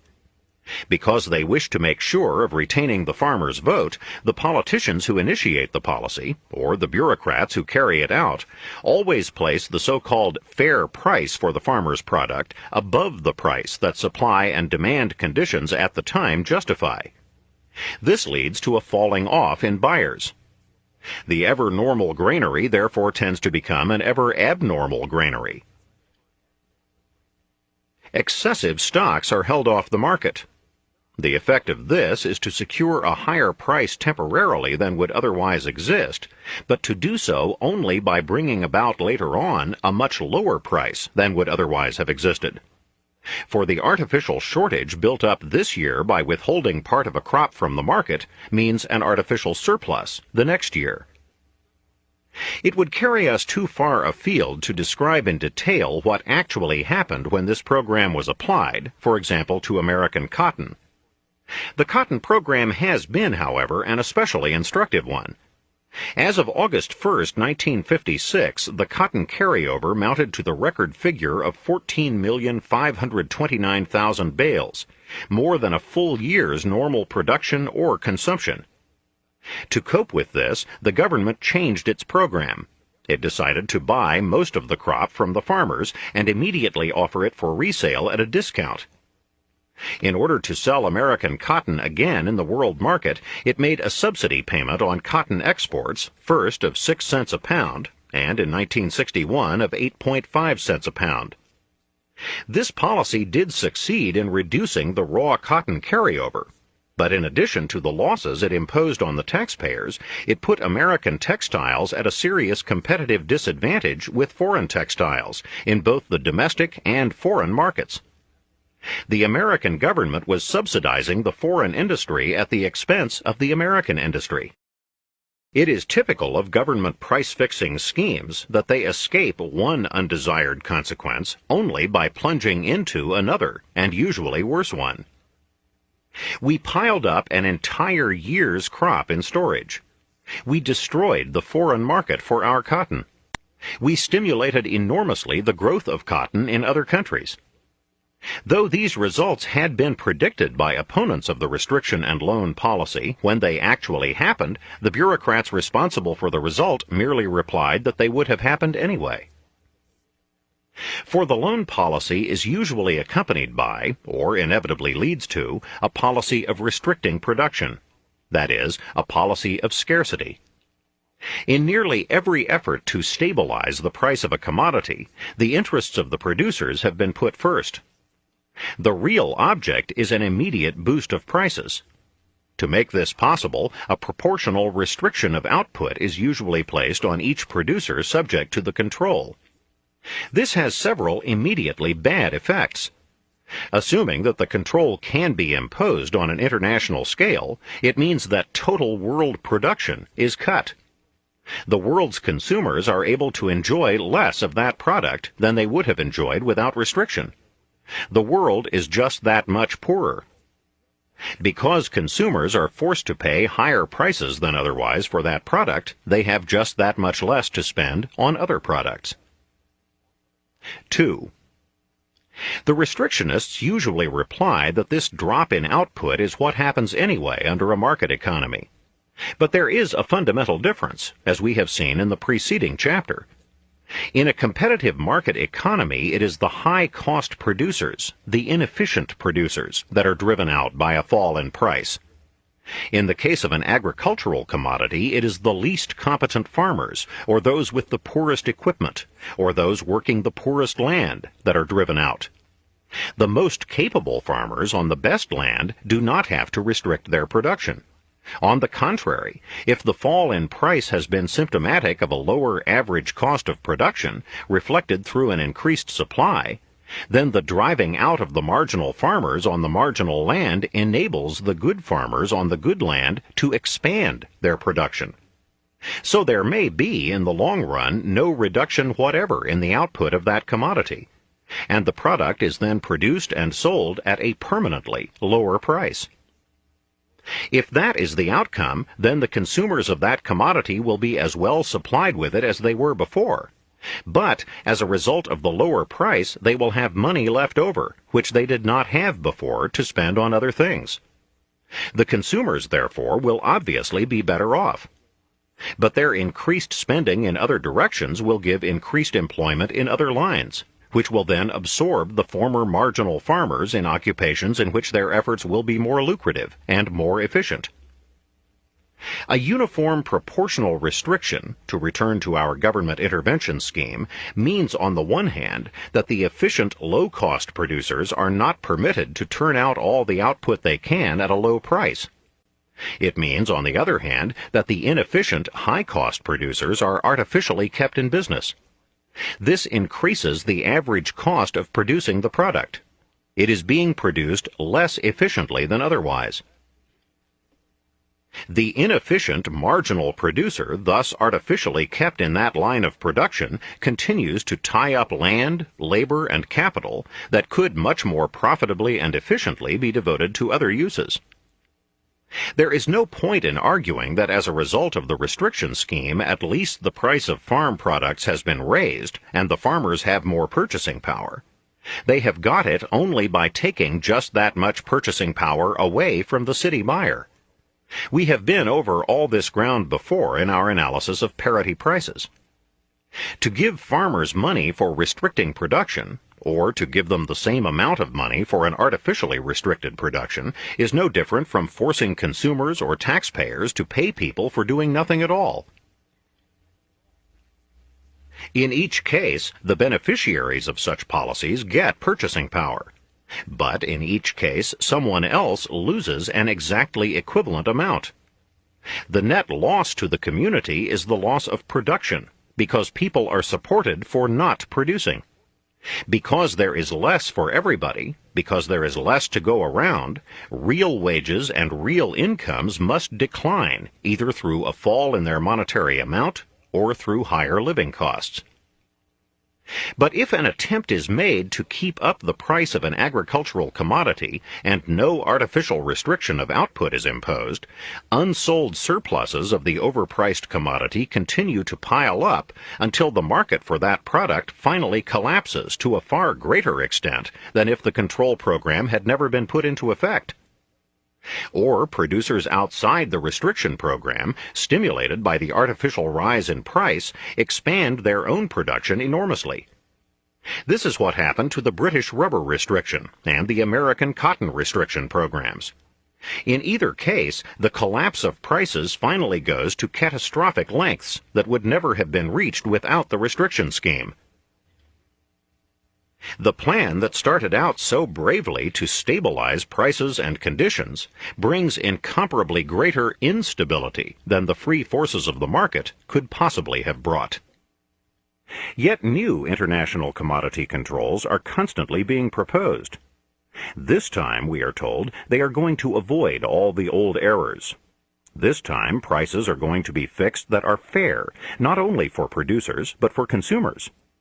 Producing and consuming nations are going to agree on just what these fair prices are, because no one will be unreasonable.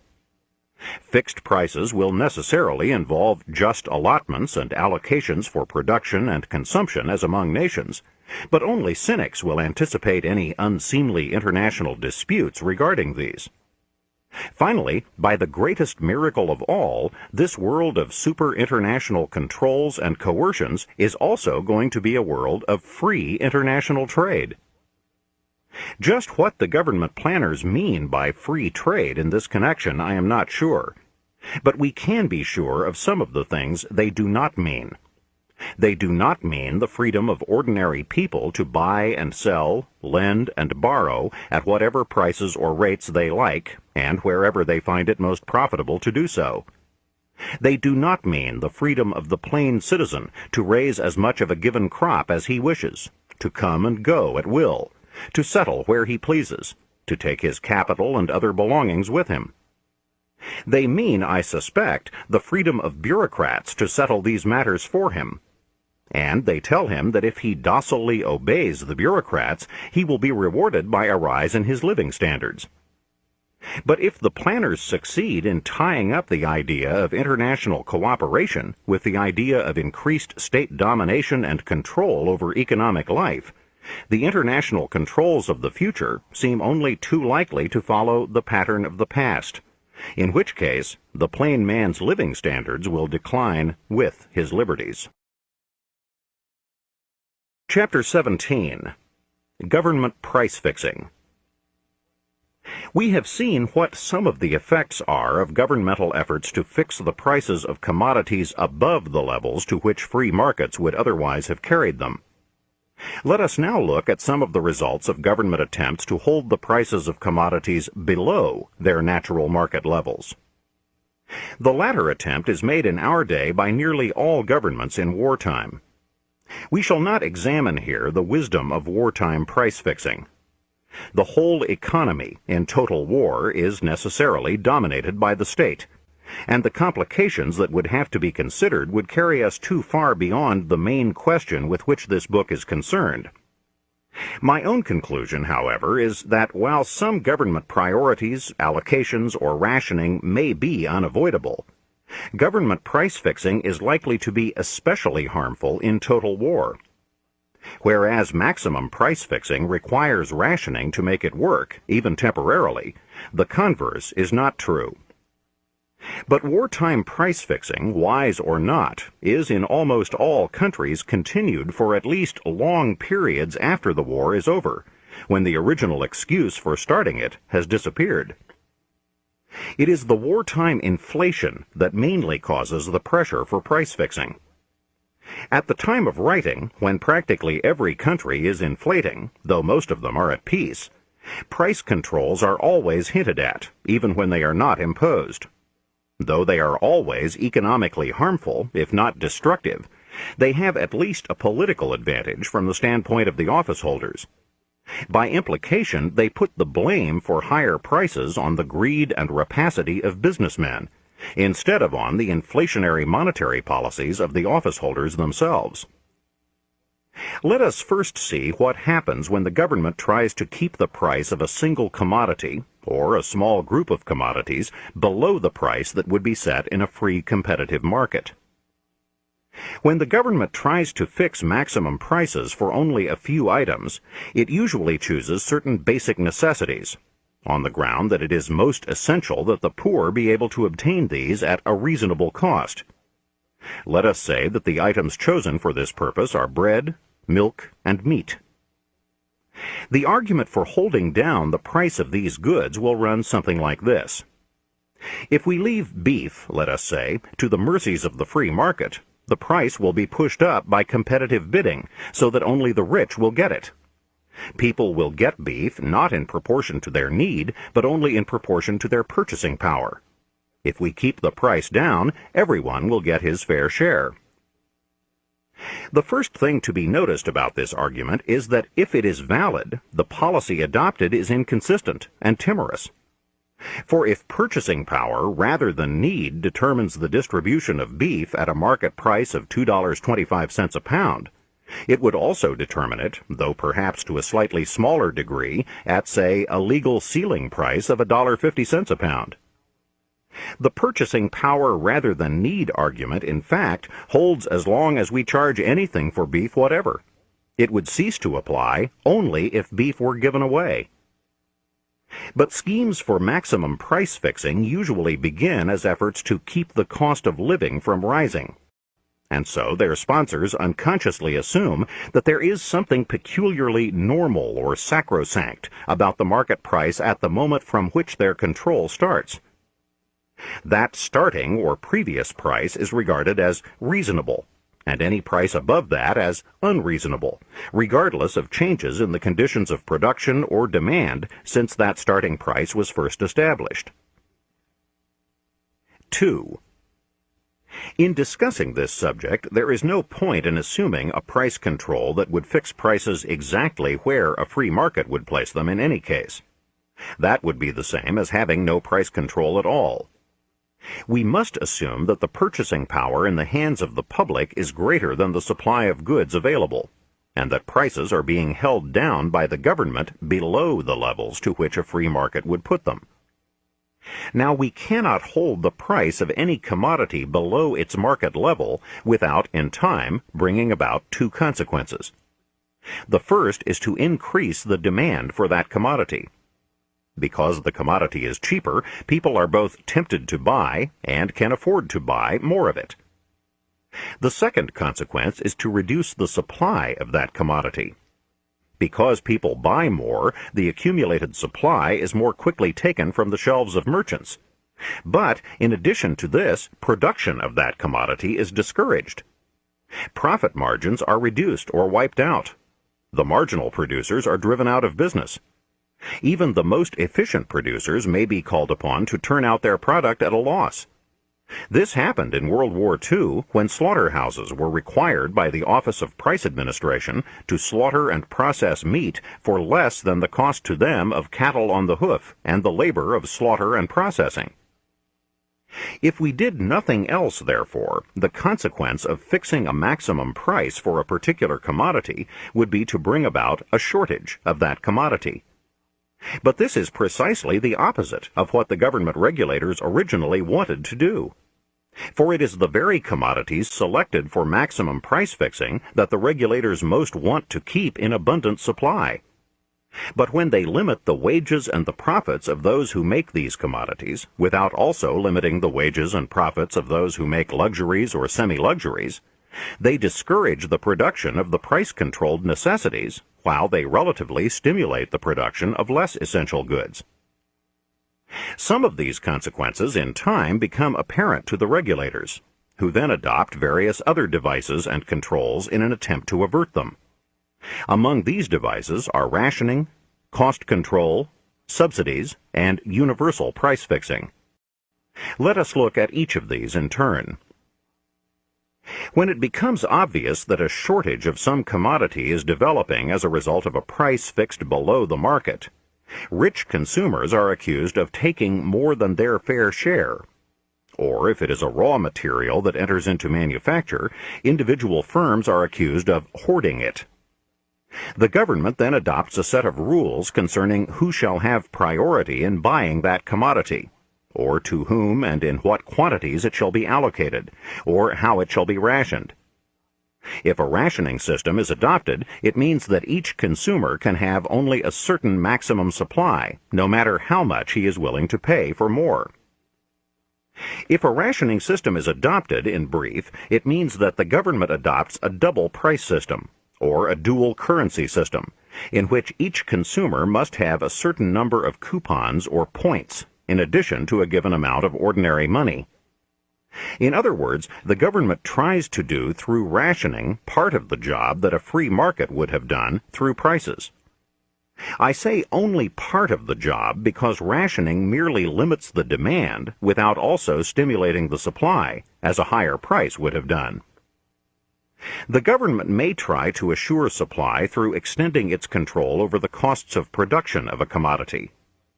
To hold down the retail price of beef, for example, it may fix the wholesale price of beef, the slaughterhouse price of beef, the price of live cattle, the price of feed, the wages of farmhands. To hold down the delivered price of milk, it may try to fix the wages of milk truck drivers, the price of containers, the farm price of milk, the price of feedstuffs. To fix the price of bread, it may fix the wages in bakeries, the price of flour, the profits of millers, the price of wheat, and so on. But as the government extends this price fixing backwards, it extends at the same time the consequences that originally drove it to this course. Assuming that it has the courage to fix these costs and is able to enforce its decisions, then it merely in turn creates shortages of the various factors, labor, feedstuffs, wheat, or whatever, that enter into the production of the final commodities. Thus, the government is driven to controls in ever-widening circles, and the final consequence will be the same as that of universal price fixing. The government may try to meet this difficulty through subsidies. It recognizes, for example, that when it keeps the price of milk or butter below the level of the market, or below the relative level at which it fixes other prices, A shortage may result because of lower wages or profit margins for the production of milk or butter as compared with other commodities.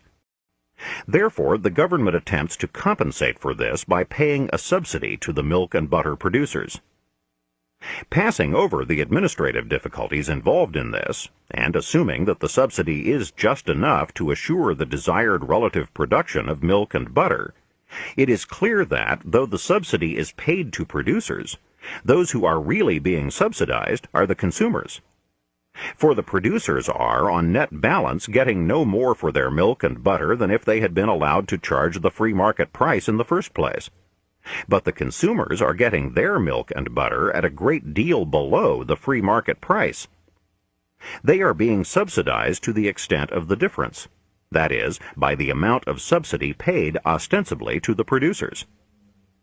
Now, unless the subsidized commodity is also rationed, it is those with the most purchasing power that can buy most of it. This means that they are being subsidized more than those with less purchasing power. Who subsidizes the consumers will depend upon the incidence of taxation. But men in their role of taxpayers will be subsidizing themselves in their role of consumers. It becomes a little difficult to trace in this maze precisely who is subsidizing whom.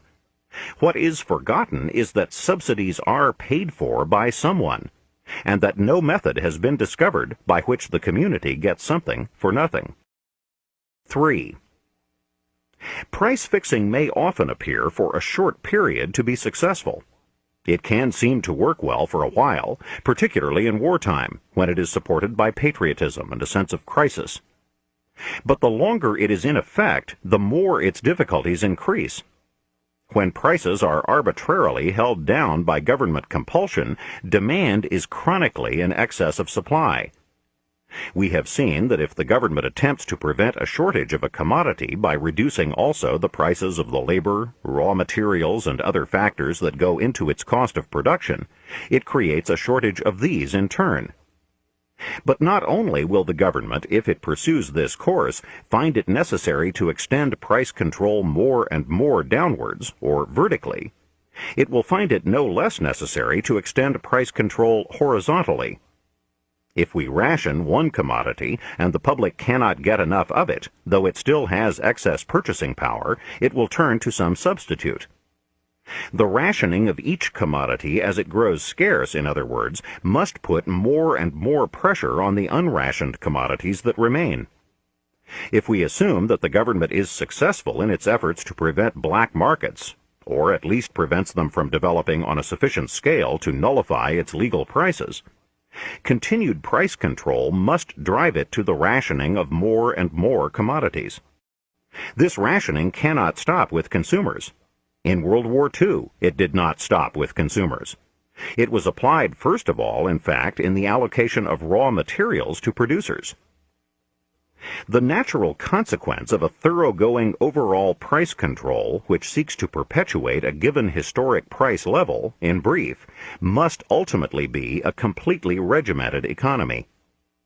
Wages would have to be held down as rigidly as prices. Labor would have to be rationed as ruthlessly as raw materials. The end result would be that the government would not only tell each consumer precisely how much of each commodity he could have, it would tell each manufacturer precisely what quantity of each raw material he could have, and what quantity of labor. Competitive bidding for workers could no more be tolerated than competitive bidding for materials. The result would be petrified totalitarian economy, with every business firm and every worker at the mercy of the government, and with a final abandonment of all the traditional liberties we have known. For, as Alexander Hamilton pointed out in the Federalist Papers nearly 2 centuries ago, a power over a man's subsistence amounts to a power over his will. 4. These are the consequences of what might be described as perfect, long-continued, and non-political price control. As was so amply demonstrated in one country after another, particularly in Europe during and after World War II, some of the more fantastic errors of the bureaucrats were mitigated by the black market.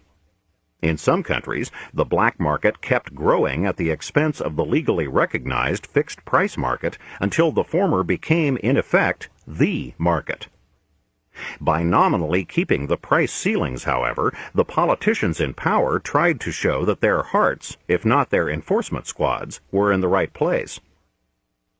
Because the black market, however, finally supplanted the legal price ceiling market, it must not be supposed that no harm was done. The harm was both economic and moral. During the transition period, the large, long-established firms, with a heavy capital investment and a great dependence upon the retention of public goodwill, are forced to restrict or discontinue production. Their place is taken by fly-by-night concerns with little capital and little accumulated experience in production. These new firms are inefficient compared with those they displace. They turn out inferior and dishonest goods at much higher production costs than the older concerns would have required for continuing to turn out their former goods. A premium is put on dishonesty. The new firms owe their very existence or growth to the fact that they are willing to violate the law. Their customers conspire with them, and as a natural consequence, demoralization spreads into all business practices. It is seldom, moreover, that any honest effort is made by the price-fixing authorities merely to preserve the level of prices existing when their efforts began. They declare that their intention is to hold the line.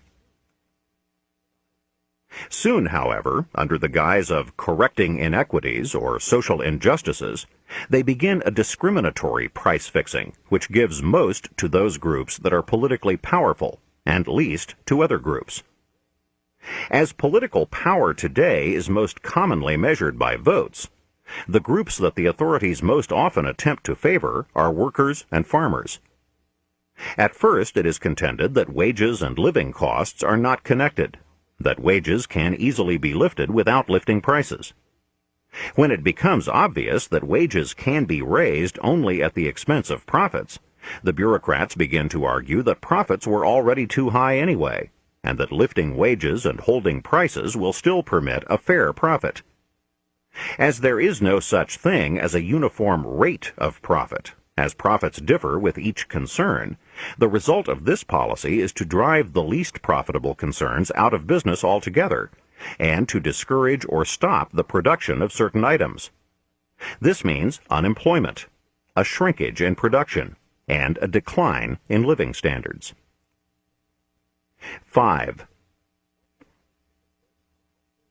What lies at the base of the whole effort to fix maximum prices? There is, first of all, a misunderstanding of what it is that has been causing prices to rise. The real cause is either a scarcity of goods or a surplus of money. Legal price ceilings cannot cure either. In fact, as we have just seen, they merely intensify the shortage of goods. What to do about the surplus of money will be discussed in a later chapter. But one of the errors that lie behind the drive for price fixing is the chief subject of this book. Just as the endless plans for raising prices of favored commodities are the result of thinking of the interests only of the producers immediately concerned, and forgetting the interests of consumers, so the plans for holding down prices by legal edict are the result of thinking of the short-run interests of people only as consumers, and forgetting their interests as producers. And the political support for such policies springs from a similar confusion in the public mind. People do not want to pay more for milk, butter, shoes, furniture, rent, theater tickets, or diamonds. Whenever any of these items rises above its previous level, the consumer becomes indignant and feels that he is being rooked. The only exception is the item he makes himself. Here he understands and appreciates the reason for the rise. But he is always likely to regard his own business as in some way an exception. Now, my own business, he will say, is peculiar, and the public does not understand it. Labor costs have gone up. Raw material prices have gone up. This or that raw material is no longer being imported and must be made at a higher cost at home. Moreover, the demand for the product has increased. and the business should be allowed to charge the prices necessary to encourage its expansion to supply this demand, and so on. Everyone as consumer buys 100 different products. As producer, he makes, usually, only one. He can see the inequity in holding down the price of that. And just as each manufacturer wants a higher price for his particular product, so each worker wants a higher wage or salary. Each can see as producer that price control is restricting production in his line. But nearly everyone refuses to generalize this observation, for it means that he will have to pay more for the products of others. Each one of us, in brief, has a multiple economic personality. Each one of us is producer, taxpayer, consumer. The policies he advocates depend upon the particular aspect under which he thinks of himself at the moment. For he is sometimes Dr. Jekyll and sometimes Mr. Hyde. As a producer, he wants inflation, thinking chiefly of his own services or product. As a consumer, he wants price ceilings, thinking chiefly of what he has to pay for the products of others. As a consumer, he may advocate or acquiesce in subsidies. As a taxpayer, he will resent paying them. Each person is likely to think that he can so manage the political forces that he can benefit from a rise for his own product, while his raw material costs are legally held down, and at the same time benefit as a consumer from price control. But the overwhelming majority will be deceiving themselves.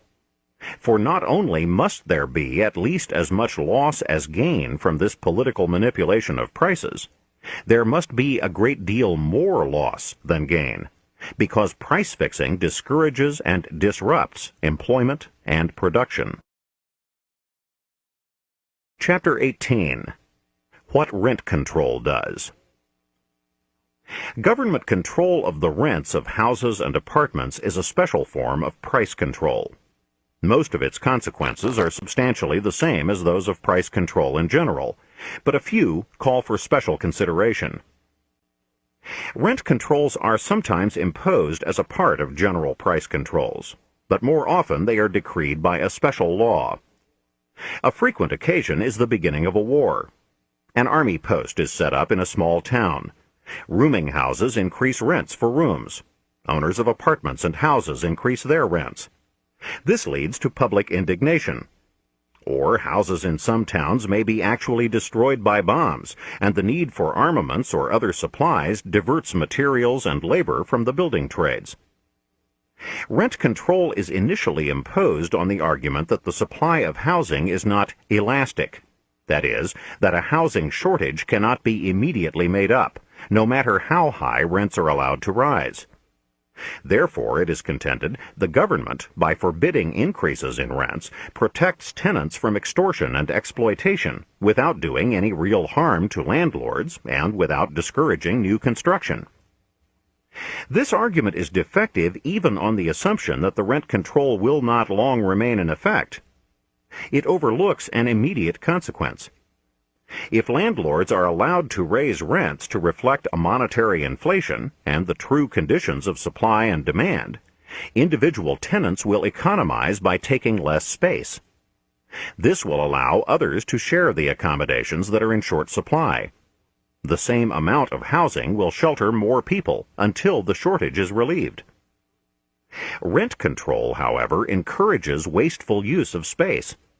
It discriminates in favor of those who already occupy houses or apartments in a particular city or region at the expense of those who find themselves on the outside. Permitting rents to rise to the free market level allows all tenants or would-be tenants equal opportunity to bid for space. Under conditions of monetary inflation or real housing shortage, rents would rise just as surely if landlords were not allowed to set an asking price, but were allowed merely to accept the highest competitive bids of tenants. The effects of rent control become worse the longer the rent control continues. New housing is not built because there is no incentive to build it. With the increase in building costs, commonly as a result of inflation, the old level of rents will not yield a profit. If, as often happens, the government finally recognizes this and exempts new housing from rent control, there is still not an incentive to as much new building as if older buildings were also free of rent control. Depending on the extent of money depreciation since old rents were legally frozen, rents for new housing might be 10 or 20 times as high as rent in equivalent space in the old. This actually happened in France after World War II, for example. Under such conditions, existing tenants in old buildings are indisposed to move, no matter how much their families grow or their existing accommodations deteriorate. Because of low fixed rents in old buildings, the tenants already in them, and legally protected against rent increases, are encouraged to use space wastefully, whether or not their families have grown smaller. This concentrates the immediate pressure of new demand on the relatively few new buildings. It tends to force rents in them at the beginning to a higher level than they would have reached in a wholly free market. Nevertheless, this will not correspondingly encourage the construction of new housing. Builders or owners of pre-existing apartment houses, finding themselves with restricted profits or perhaps even losses on their old apartments, will have little or no capital to put into new construction. In addition, they or those with capital from other sources may fear that the government may at any time find an excuse for imposing rent controls even on the new buildings. And it often does. The housing situation will deteriorate in other ways. Most important, unless the appropriate rent increases are allowed, landlords will not trouble to remodel apartments or make other improvements in them. In fact, where rent control is particularly unrealistic or oppressive, landlords will not even keep rented houses or apartments in tolerable repair. Not only will they have no economic incentive to do so, they may not even have the funds. The rent control laws, among their other effects, create ill feeling between landlords who are forced to take minimum returns or even losses, and tenants who resent the landlord's failure to make adequate repairs. A common next step of legislatures, acting under merely political pressures or confused economic ideas, is to take rent controls off luxury apartments while keeping them on low or middle-grade apartments. The argument is that the rich tenants can afford to pay higher rents, but the poor cannot. The long-run effect of this discriminatory device, however, is the exact opposite of what its advocates intend. The builders and owners of luxury apartments are encouraged and rewarded. The builders and owners of the more needed low-rent housing are discouraged and penalized. The former are free to make as big a profit as the conditions of supply and demand warrant. The latter are left with no incentive or even capital to build more low-rent housing. The result is a comparative encouragement to the repair and remodeling of luxury apartments, and a tendency for what new private building there is to be diverted to luxury apartments. But there is no incentive to build new low-income housing, or even to keep existing low-income housing in good repair. The accommodations for the low-income groups, therefore, will deteriorate in quality, and there will be no increase in quantity. Where the population is increasing, the deterioration and shortage in low-income housing will grow worse and worse. It may reach a point where many landlords not only cease to make any profit, but are faced with mounting and compulsory losses. They may find that they cannot even give their property away. They may actually abandon their property and disappear, so they cannot be held liable for taxes. When owners cease supplying heat and other basic services, the tenants are compelled to abandon their apartments. Wider and wider neighborhoods are reduced to slums. In recent years in New York City, it has become a common sight to see whole blocks of abandoned apartments with windows broken or boarded up to prevent further havoc by vandals. Arson becomes more frequent, and the owners are suspected. A further effect is the erosion of city revenues, as the property value base for such taxes continues to shrink. Cities go bankrupt or cannot continue to supply basic services. When these consequences are so clear that they become glaring, there is of course no acknowledgement on the part of the imposers of rent control that they have blundered. Instead, they denounce the capitalist system. They contend that private enterprise has failed again, that private enterprise cannot do the job. Therefore, they argue, the state must step in and itself build low-rent housing. This has been the almost universal result in every country that was involved in World War II or imposed rent control in an effort to offset monetary inflation. So the government launches on a gigantic housing program at the taxpayer's expense. The houses are rented at a rate that does not pay back costs of construction and operation. A typical arrangement is for the government to pay annual subsidies, either directly to the tenants in lower rents or to the builders or managers of the state housing. Whatever the nominal arrangement, the tenants in the buildings are being subsidized by the rest of the population. They are having part of their rent paid for them. They are being selected for favored treatment. The political possibilities of this favoritism are too clear to need stressing. A pressure group is built up that believes that the taxpayers owe it these subsidies as a matter of right. Another all but irreversible step is taken toward the total welfare state. A final irony of rent control is that the more unrealistic, draconian, and unjust it is, the more fervid the political arguments for its continuance.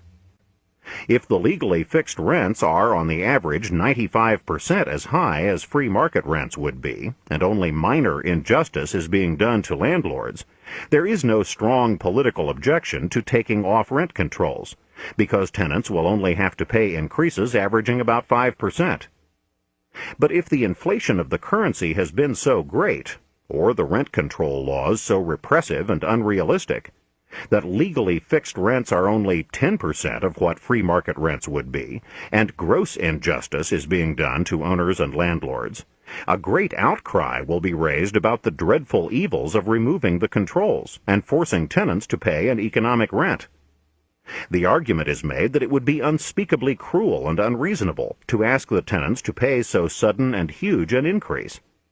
Even the opponents of rent control are then disposed to concede that the removal of controls must be a very cautious, gradual, and prolonged process. Few of the opponents of rent control, indeed, have the political courage and economic insight under such conditions to ask even for this gradual decontrol. In sum, the more unrealistic and unjust the rent control is, the harder it is politically to get rid of it. In country after country, a ruinous rent control has been retained years after other forms of price control have been abandoned. The political excuses offered for continuing rent control pass credibility. The law sometimes provides that the controls may be lifted when the vacancy rate is above a certain figure. The officials retaining the rent control keep triumphantly pointing out that the vacancy rate has not yet reached that figure. Of course not. The very fact that the legal rents are held so far below market rents artificially increases the demand for rental space, at the same time as it discourages any increase in supply. So the more unreasonably low the rent ceilings are held, the more certain it is that the scarcity of rental houses or apartments will continue. The injustice imposed on landlords is flagrant. They are, to repeat, forced to subsidize the rents paid by their tenants, often at the cost of great net losses to themselves. The subsidized tenants may frequently be richer than the landlord forced to assume part of what would otherwise be his market rent. The politicians ignore this. Men in other businesses who support the imposition or retention of rent control because their hearts bleed for the tenants do not go so far as to suggest that they themselves be asked to assume part of the tenant subsidy through taxation. The whole burden falls on the single small class of people wicked enough to have built or to own rental housing. Few words carry stronger obloquy than slumlord. And what is a slumlord? He is not a man who owns expensive property in fashionable neighborhoods, but one who owns only run-down property in the slums, where the rents are lowest and where payment is most dilatory, erratic, and undependable. It is not easy to imagine why, except for natural wickedness, a man who could afford to own decent rental housing would decide to become a slumlord instead. When unreasonable price controls are placed on articles of immediate consumption, like bread, for example, the bakers can simply refuse to continue to bake and sell it. A shortage becomes immediately obvious, and the politicians are compelled to raise the ceilings or repeal them. But housing is very durable. It may take several years before tenants begin to feel the results of the discouragement to new building and to ordinary maintenance and repair. It may take even longer before they realize that the scarcity and deterioration of housing is directly traceable to rent control. Meanwhile, as long as landlords are getting any net income whatever above their taxes and mortgage interest, they seem to have no alternative but to continue holding and renting their property. The politicians, remembering that tenants have more votes than landlords, cynically continue their rent control long after they have been forced to give up general price controls. So we come back to our basic lesson. The pressure for rent control comes from those who consider only its imagined short-run benefits to one group in the population. But when we consider its long-run effects on everybody, including the tenants themselves, we recognize that rent control is not only increasingly futile, but increasingly destructive the more severe it is, and the longer it remains in effect. Chapter 19. Minimum Wage Laws. We have already seen some of the harmful results of arbitrary governmental efforts to raise the price of favored commodities. The same sort of harmful results follow efforts to raise wages through minimum wage laws. This ought not to be surprising, for a wage is, in fact, a price. It is unfortunate for clarity of economic thinking that the price of labor's services should have received an entirely different name from other prices. This has prevented most people from recognizing that the same principles govern both. Thinking has become so emotional and so politically biased on the subject of wages that in most discussions of them the plainest principles are ignored. People who would be among the first to deny that prosperity could be brought about by artificially boosting prices, people who would be among the first to point out that minimum price laws might be most harmful to the very industries they were designed to help, will nevertheless advocate minimum wage laws and denounce opponents of them without misgivings. Yet it ought to be clear that a minimum wage law is, at best, a limited weapon for combating the evil of low wages, and that the possible good to be achieved by such a law can exceed the possible harm only in proportion as its aims are modest. The more ambitious such a law is, the larger the number of workers it attempts to cover, and the more it attempts to raise their wages, the more certain are its harmful effects to exceed any possible good effects. The first thing that happens, for example, when a law is passed that no one shall be paid less than $106 for a 40-hour week, is that no one who is not worth $106 a week to an employer will be employed at all. You cannot make a man worth a given amount by making it illegal for anyone to offer him anything less. You merely deprive him of the right to earn the amount that his abilities and situation would permit him to earn, while you deprive the community even of the moderate services that he is capable of rendering. In brief, for a low wage, you substitute unemployment. You do harm all around, with no comparable compensation. The only exception to this occurs when a group of workers is receiving a wage actually below its market worth. This is likely to happen only in rare and special circumstances, or localities where competitive forces do not operate freely or adequately. But nearly all these special cases could be remedied just as effectively, more flexibly, and with far less potential harm by unionization. It may be thought that if the law forces the payment of a higher wage in a given industry, that industry can then charge higher prices for its product, so that the burden of paying the higher wage is merely shifted to consumers. Such shifts, however, are not easily made, nor are the consequences of artificial wage raising so easily escaped. A higher price for the product may not be possible. It may merely drive consumers to the equivalent imported products or to some substitute. Or if consumers continue to buy the product of the industry in which wages have been raised, the higher price will cause them to buy less of it. While some workers in the industry may be benefited from the higher wage, therefore, others will be thrown out of employment altogether. On the other hand, if the price of the product is not raised, marginal producers in the industry will be driven out of business, so that reduced production and consequent unemployment will merely be brought about in another way.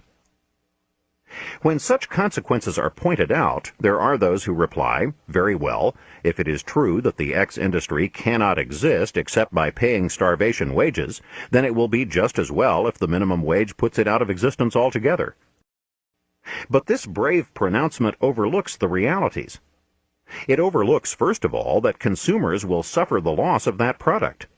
It forgets, in the second place, that it is merely condemning the people who worked in that industry to unemployment. And it ignores, finally, that bad as were the wages paid in the X industry, they were the best among all the alternatives that seemed open to the workers in that industry. Otherwise, the workers would have gone into another. If, therefore, the X industry is driven out of existence by a minimum wage law, then the workers previously employed in that industry will be forced to turn to alternative courses that seemed less attractive to them in the first place.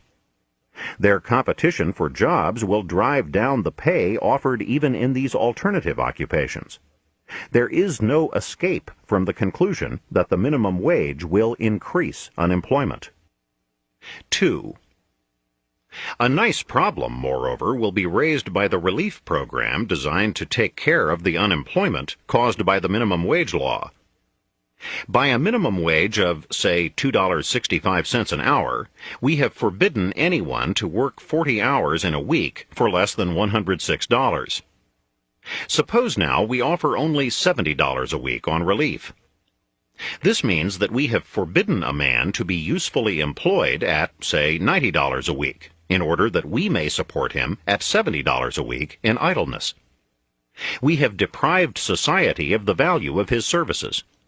We have deprived the man of the independence and self-respect that come from self-support, even at a low level, and from performing wanted work, at the same time as we have lowered what the man could have received by his own efforts. These consequences follow as long as the weekly relief payment is a penny less than $106. Yet the higher we make the relief payment, the worse we make the situation in other respects. If we offer $106 for relief, then we offer many men just as much for not working as for working. Moreover, whatever the sum we offer for relief, we create a situation in which everyone is working only for the difference between his wages and the amount of the relief. If the relief is $106 a week, for example, workers offered a wage of $2.75 an hour, or $110 a week, are in fact, as they see it, being asked to work for only $4 a week, for they can get the rest without doing anything. It may be thought that we can escape these consequences by offering work relief instead of home relief, but we merely change the nature of the consequences. Work relief means that we are paying the beneficiaries more than the open market would pay them for their efforts. Only part of their relief wage is for their efforts, therefore, while the rest is a disguised dole. It remains to be pointed out that government make-work is necessarily inefficient and of questionable utility. The government has to invent projects that will employ the least skilled. It cannot start teaching people carpentry, masonry, and the like for fear of competing with established skills and arousing the antagonism of existing unions. I am not recommending it, but it probably would be less harmful all around if the government in the first place frankly subsidized the wages of sub-marginal workers at the work they were already doing. Yet this would create political headaches of its own.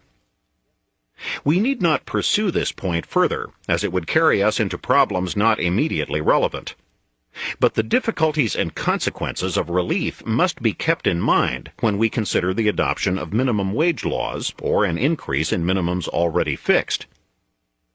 In 1938, when the average hourly wage paid in all manufacturing in the United States was about 63 cents an hour, Congress set a legal minimum of only 25 cents. In 1945, when the average factory wage had risen to $1.02 an hour, Congress raised the legal minimum to 40 cents. In 1949, when the average factory wage had risen to $1.40 an hour, Congress raised the minimum again to 75 cents. In 1955, when the average had risen to $1.88, Congress boosted the minimum to $1. In 1961, with the average factory wage at about $2.30 an hour, the minimum was raised to $1.15 in 1961 and to $1.25 for 1963.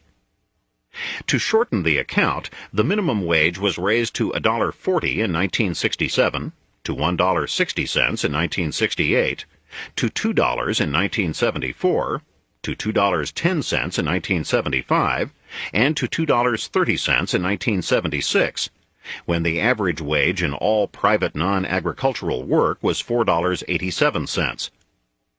Then, in 1977, when the actual average hourly wage in non-agricultural work was $5.26, the minimum wage was raised to $2.65 an hour, with provision made for notching it up still further in each of the next 3 years. Thus, as the prevailing hourly wage goes higher, the minimum wage advocates decide that the legal minimum must be raised at least correspondingly. Though the legislation follows the rise of the prevailing market wage rate, the myth continues to be built up that it is the minimum wage legislation that has raised the market wage. Before we finish with the topic, I should perhaps mention another argument sometimes put forward for fixing a minimum wage rate by statute. This is that in an industry in which one big company enjoys a monopoly, it need not fear competition and can offer below-market wages. This is a highly improbable situation. Such a monopoly company must offer high wages when it is formed in order to attract labor from other industries. Thereafter, it could, theoretically, fail to increase wage rates as much as other industries, and so pay substandard wages for that particular specialized skill. But this would be likely to happen only if that industry or company was sick or shrinking. If it were prosperous or expanding, it would have to continue to offer high wages to increase its labor force. We know as a matter of experience that it is the big companies, those most often accused of being monopolies, that pay the highest wages and offer the most attractive working conditions. It is commonly the small marginal firms, perhaps suffering from excessive competition, that offer the lowest wages. But all employers must pay enough to hold workers or to attract them from each other. 3. All this is not to argue that there is no way of raising wages. It is merely to point out that the apparently easy method of raising them by government fiat is the wrong way and the worst way. This is perhaps as good a place as any to point out that what distinguishes many reformers from those who cannot accept their proposals is not their greater philanthropy, but their greater impatience. The question is not whether we wish to see everybody as well off as possible. Among men of goodwill, such an aim can be taken for granted. The real question concerns the proper means of achieving it. And in trying to answer this, we must never lose sight of a few elementary truisms. We cannot distribute more wealth than is created. We cannot, in the long run, pay labor as a whole more than it produces. The best way to raise wages, therefore, is to raise marginal labor productivity. This can be done by many methods. By an increase in capital accumulation, that is, by an increase in the machines with which the workers are aided. By new inventions and improvements. By more efficient management on the part of employers. By more industriousness and efficiency on the part of workers. By better education and training. The more the individual worker produces, the more he increases the wealth of the whole community. The more he produces, the more his services are worth to consumers, and hence to employers. And the more he is worth to employers, the more he will be paid. Real wages come out of production, not out of government decrees. So government policy should be directed not to imposing more burdensome requirements on employers, but to following policies that encourage profits, that encourage employers to expand, to invest in newer and better machines to increase the productivity of workers. In brief, to encourage capital accumulation instead of discouraging it, and to increase both employment and wage rates. Chapter 20. Do unions really raise wages? The belief that labor unions can substantially raise real wages over the long run, and for the whole working population, is one of the great delusions of the present age. This delusion is mainly the result of failure to recognize that wages are basically determined by labor productivity. It is for this reason, for example, that wages in the United States were incomparably higher than wages in England and Germany all during the decades when the labor movement in the latter two countries was far more advanced. In spite of the overwhelming evidence that labor productivity is the fundamental determinant of wages, the conclusion is usually forgotten or derided by labor union leaders, and by that large group of economic writers who seek a reputation as liberals by parroting them. But this conclusion does not rest on the assumption, as they suppose, that employers are uniformly kind and generous men eager to do what is right. It rests on the very different assumption that the individual employer is eager to increase his own profits to the maximum. If people are willing to work for less than they are really worth to him, why should he not take the fullest advantage of this? Why should he not prefer, for example, to make $1 a week out of a workman rather than see some other employer make $2 a week out of him?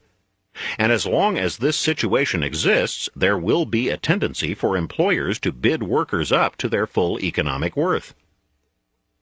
All this does not mean that unions can serve no useful or legitimate function. The central function they can serve is to improve local working conditions and to assure that all of their members get the true market value of their services. For the competition of workers for jobs and of employers for workers does not work perfectly. Neither individual workers nor individual employers are likely to be fully informed concerning the conditions of the labor market. An individual worker may not know the true market value of his services to an employer, and he may be in a weak bargaining position. Mistakes of judgment are far more costly to him than to an employer. If an employer mistakenly refuses to hire a man from whose services he might have profited, he merely loses the net profit he might have made from employing that one man, and he may employ 100 or 1,000 men. But if a worker mistakenly refuses a job in the belief that he can easily get another that will pay him more, the error may cost him dear. His whole means of livelihood is involved. Not only may he fail to find promptly another job offering more, he may fail for a time to find another job offering remotely as much. And time may be the essence of his problem, because he and his family must eat. So he may be tempted to take a wage that he believes to be below his real worth rather than face these risks. When an employer's workers deal with him as a body, however, and set a known standard wage for a given class of work, they may help to equalize bargaining power and the risks involved in mistakes. But it is easy, as experience has proved, for unions, particularly with the help of one-sided labor legislation, which puts compulsions solely on employers, to go beyond their legitimate functions, to act irresponsibly, and to embrace short-sighted and antisocial policies. They do this, for example, whenever they seek to fix the wages of their members above their real market worth. Such an attempt always brings about unemployment. The arrangement can be made to stick, in fact, only by some form of intimidation or coercion. One device consists in restricting the membership of the union on some other basis than that of proved competence or skill. This restriction may take many forms. It may consist in charging new workers excessive initiation fees, in arbitrary membership qualifications, in discrimination, open or concealed, on grounds of religion, race, or sex, in some absolute limitation on the number of members, or in exclusion by force if necessary, not only of the products of non-union labor, but of the products even of affiliated unions in other states or cities. The most obvious case in which intimidation and force are used to put or keep the wages of a particular union above the real market worth of its members' services is that of a strike. A peaceful strike is possible. To the extent that it remains peaceful, it is a legitimate labor weapon, even though it is one that should be used rarely and as a last resort. If his workers as a body withhold their labor, they may bring a stubborn employer who has been underpaying them to his senses. He may find that he is unable to replace these workers with workers equally good who are willing to accept the wage that the former have now rejected. But the moment workers have to use intimidation or violence to enforce their demands, the moment they use mass picketing to prevent any of the old workers from continuing at their jobs, or to prevent the employer from hiring new permanent workers to take their places, their case becomes suspect. For the pickets are really being used not primarily against the employer, but against other workers. These other workers are willing to take the jobs that the old employees have vacated, and at the wages that the old employees now reject. The fact proves that the other alternatives open to the new workers are not as good as those that the old employees have refused. If, therefore, the old employees succeed by force in preventing new workers from taking their place, they prevent these new workers from choosing the best alternative open to them, and force them to take something worse. The strikers are therefore insisting on a position of privilege, and are using force to maintain this privileged position against other workers. If the foregoing analysis is correct, the indiscriminate hatred of the strikebreaker is not justified. If the strikebreakers consist merely of professional thugs who themselves threaten violence or who cannot in fact do the work, or if they are being paid a temporarily higher rate solely for the purpose of making a pretense of carrying on until the old workers are frightened back to work at the old rates, the hatred may be warranted. But if they are in fact merely men and women who are looking for permanent jobs and willing to accept them at the old rate, then they are workers who would be shoved into worse jobs than these in order to enable the striking workers to enjoy better ones. And this superior position for the old employees could continue to be maintained, in fact, only by the ever-present threat of force. 2. Emotional economics has given birth to theories that calm examination cannot justify. One of these is the idea that labor is being underpaid generally. This would be analogous to the notion that in a free market, prices in general are chronically too low. Another curious but persistent notion is that the interests of a nation's workers are identical with each other, and that an increase in wages for one union, in some obscure way, helps all other workers.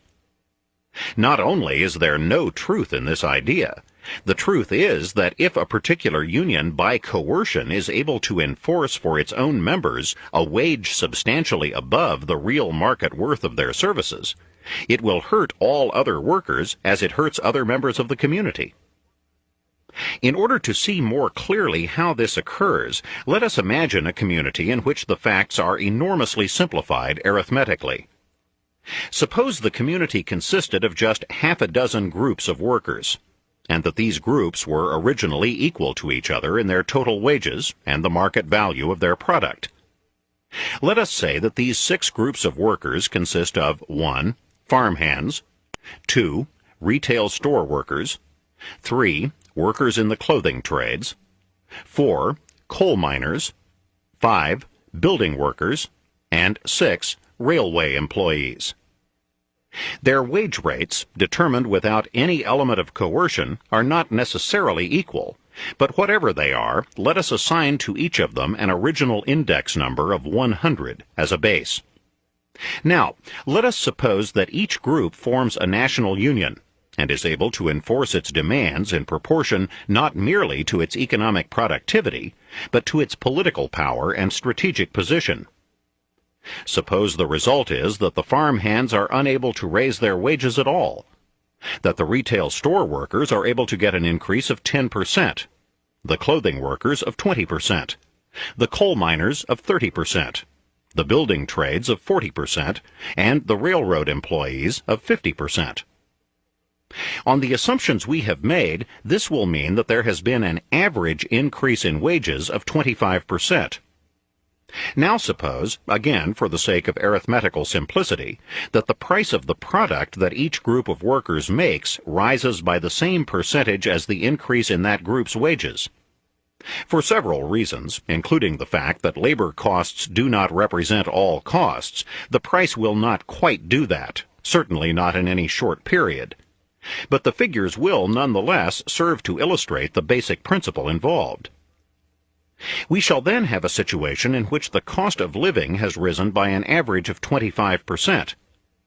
The farmhands, though they have had no reduction in their money wages, will be considerably worse off in terms of what they can buy.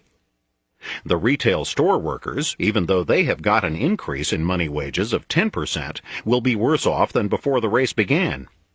Even the workers in the clothing trades, with a money wage increase of 20%, will be at a disadvantage compared with their previous position. The coal miners, with a money wage increase of 30%, will have made in purchasing power only a slight gain. The building and railroad workers will of course have made a gain, but one much smaller in actuality than in appearance. But even such calculations rest on the assumption that the forced increase in wages has brought about no unemployment. This is likely to be true only if the increase in wages has been accompanied by an equivalent increase in money and bank credit. And even then, it is improbable that such distortions in wage rates can be brought about without creating areas of unemployment, particularly in the trades in which wages have advanced the most.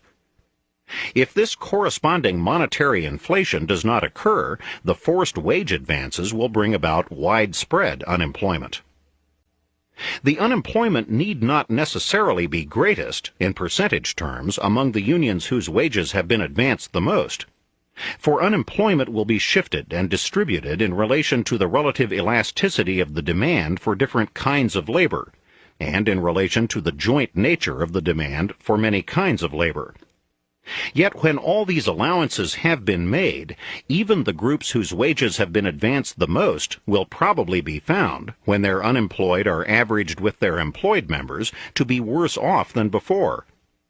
And in terms of welfare, of course, the loss suffered will be much greater than the loss in merely arithmetical terms, because the psychological losses of those who are unemployed will greatly outweigh the psychological gains of those with a slightly higher income in terms of purchasing power.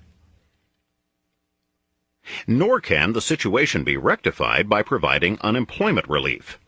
Such relief, in the first place, is paid for in large part, directly or indirectly, out of the wages of those who work. It therefore reduces these wages. Adequate relief payments, moreover, as we have already seen, create unemployment. They do so in several ways. When strong labor unions in the past made it their function to provide for their own unemployed members, they thought twice before demanding a wage that would cause heavy unemployment.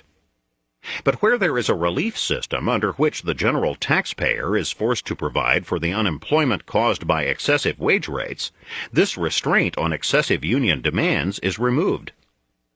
Moreover, as we have already noted, adequate relief will cause some men not to seek work at all, and will cause others to consider that they are in effect being asked to work not for the wage offered, but only for the difference between that wage and the relief payment. And heavy unemployment means that fewer goods are produced, that the nation is poorer, and that there is less for everybody. The apostles of salvation by unionism sometimes attempt another answer to the problem I have just presented. It may be true, they will admit, that the members of strong unions today exploit, among others, the non-unionized workers. But the remedy is simple: unionize everybody. The remedy, however, is not quite that simple. In the first place, in spite of the enormous legal and political encouragements, one might in some cases say compulsions to unionization under the Wagner-Taft-Hartley Act and other laws, it is not an accident that only about a fourth of this nation's gainfully employed workers are unionized. The conditions propitious to unionization are much more special than generally recognized. But even if universal unionization could be achieved, the unions could not possibly be equally powerful, any more than they are today. Some groups of workers are in a far better strategic position than others, either because of greater numbers, of the more essential nature of the product they make, of the greater dependence on their industry of other industries, or of their greater ability to use coercive methods. But suppose this were not so. Suppose, in spite of the self-contradictoriness of the assumption, that all workers by coercive methods could raise their money wages by an equal percentage. Nobody would be any better off in the long run than if wages had not been raised at all. 3. This leads us to the heart of the question. It is usually assumed that an increase in wages is gained at the expense of the profits of employers. This may, of course, happen for short periods or in special circumstances. If wages are forced up in a particular firm, in such competition with others that it cannot raise its prices, the increase will come out of its profits. This is less likely to happen if the wage increase takes place throughout a whole industry. If the industry does not face foreign competition, it may be able to increase its prices and pass the wage increase along to consumers. As these are likely to consist for the most part of workers, they will simply have their real wages reduced by having to pay more for a particular product. It is true that as a result of the increased prices, sales of that industry's products may fall off, so that volume of profits in the industry will be reduced, but employment and total payrolls in the industry are likely to be reduced by a corresponding amount. It is possible, no doubt, to conceive of a case in which the profits in a whole industry are reduced without any corresponding reduction in employment. A case, in other words, in which an increase in wage rates means a corresponding increase in payrolls, and in which the whole cost comes out of the industry's profits without throwing any firm out of business. Such a result is not likely, but it is conceivable. Suppose we take an industry like that of the railroads, for example, which cannot always pass increased wages along to the public in the form of higher rates, because government regulation will not permit it. It is at least possible for unions to make their gains in the short run at the expense of employers and investors. The investors once had liquid funds, but they have put them, say, into the railroad business. They have turned them into rails and roadbeds, freight cars and locomotives. Once their capital might have been turned into any of 1,000 forms, but today it is trapped, so to speak, in one specific form. The railway unions may force them to accept smaller returns on this capital already invested. It will pay the investors to continue running the railroad if they can earn anything at all above operating expenses, even if it is only 0.1% on their investment. But there is an inevitable corollary of this. If the money that they have invested in railroads now yields less than money they can invest in other lines, the investors will not put a cent more into railroads. They may replace a few of the things that wear out first to protect the small yield on their remaining capital, but in the long run they will not even bother to replace items that fall into obsolescence or decay. If capital invested at home pays them less than that invested abroad, they will invest abroad. If they cannot find sufficient return anywhere to compensate them for their risk, they will cease to invest at all. Thus, the exploitation of capital by labor can at best be merely temporary. It will quickly come to an end. It will come to an end, actually, not so much in the way indicated in our hypothetical illustration, as by the forcing of marginal firms out of business entirely, the growth of unemployment, and the forced readjustment of wages and profits to the point where the prospect of normal or abnormal profits leads to a resumption of employment and production. But in the meanwhile, as a result of the exploitation, unemployment and reduced production will have made everybody poorer. Even though labor for a time will have a greater relative share of the national income will fall absolutely, so that labor's relative gains in these short periods may mean a Pyrrhic victory. They may mean that labor, too, is getting a lower total amount in terms of real purchasing power. 4.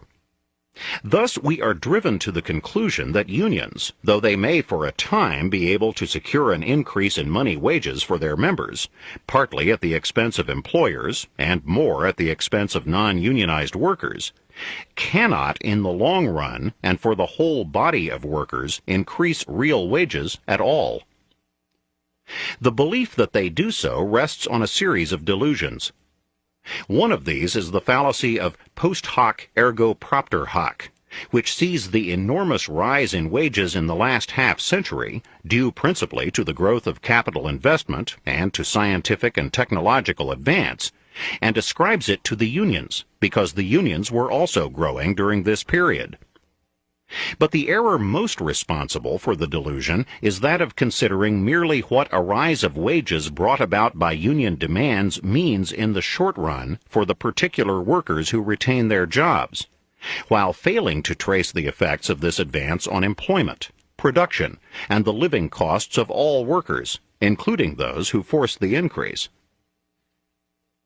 One may go further than this conclusion and raise the question whether unions have not, in the long run and for the whole body of workers, actually prevented real wages from rising to the extent to which they otherwise might have risen.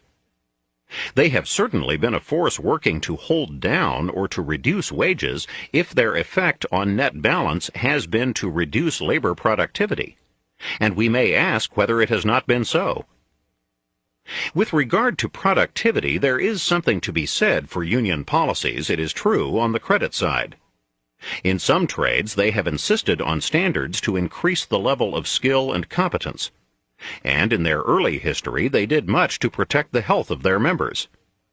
Where labor was plentiful, individual employers often stood to make short-run gains by speeding up workers and working them long hours, in spite of ultimate ill effects upon their health, because they could easily be replaced with others. And sometimes ignorant or short-sighted employers might even reduce their own profits by overworking their employees. In all these cases, the unions, by demanding decent standards, often increased the health and broader welfare of their members at the same time as they increased their real wages. But in recent years, as their power has grown, and as much misdirected public sympathy has led to a tolerance or endorsement of antisocial practices, unions have gone beyond their legitimate goals. It was a gain not only to health and welfare, but even in the long run to production, to reduce a 70-hour week to a 60-hour week. It was a gain to health and leisure to reduce a 60-hour week to a 48-hour week. It was a gain to leisure, but not necessarily to production and income, to reduce a 48-hour week to a 44-hour week. The value to health and leisure of reducing the working week to 40 hours is much less. The reduction in output and income more clear. But the unions now talk about, and sometimes enforce, 35 and 30-hour weeks, and deny that these can or need reduce output or income. But it is not only in reducing scheduled working hours that union policy has worked against productivity. That, in fact, is one of the least harmful ways in which it has done so. For the compensating gain, at least, has been clear.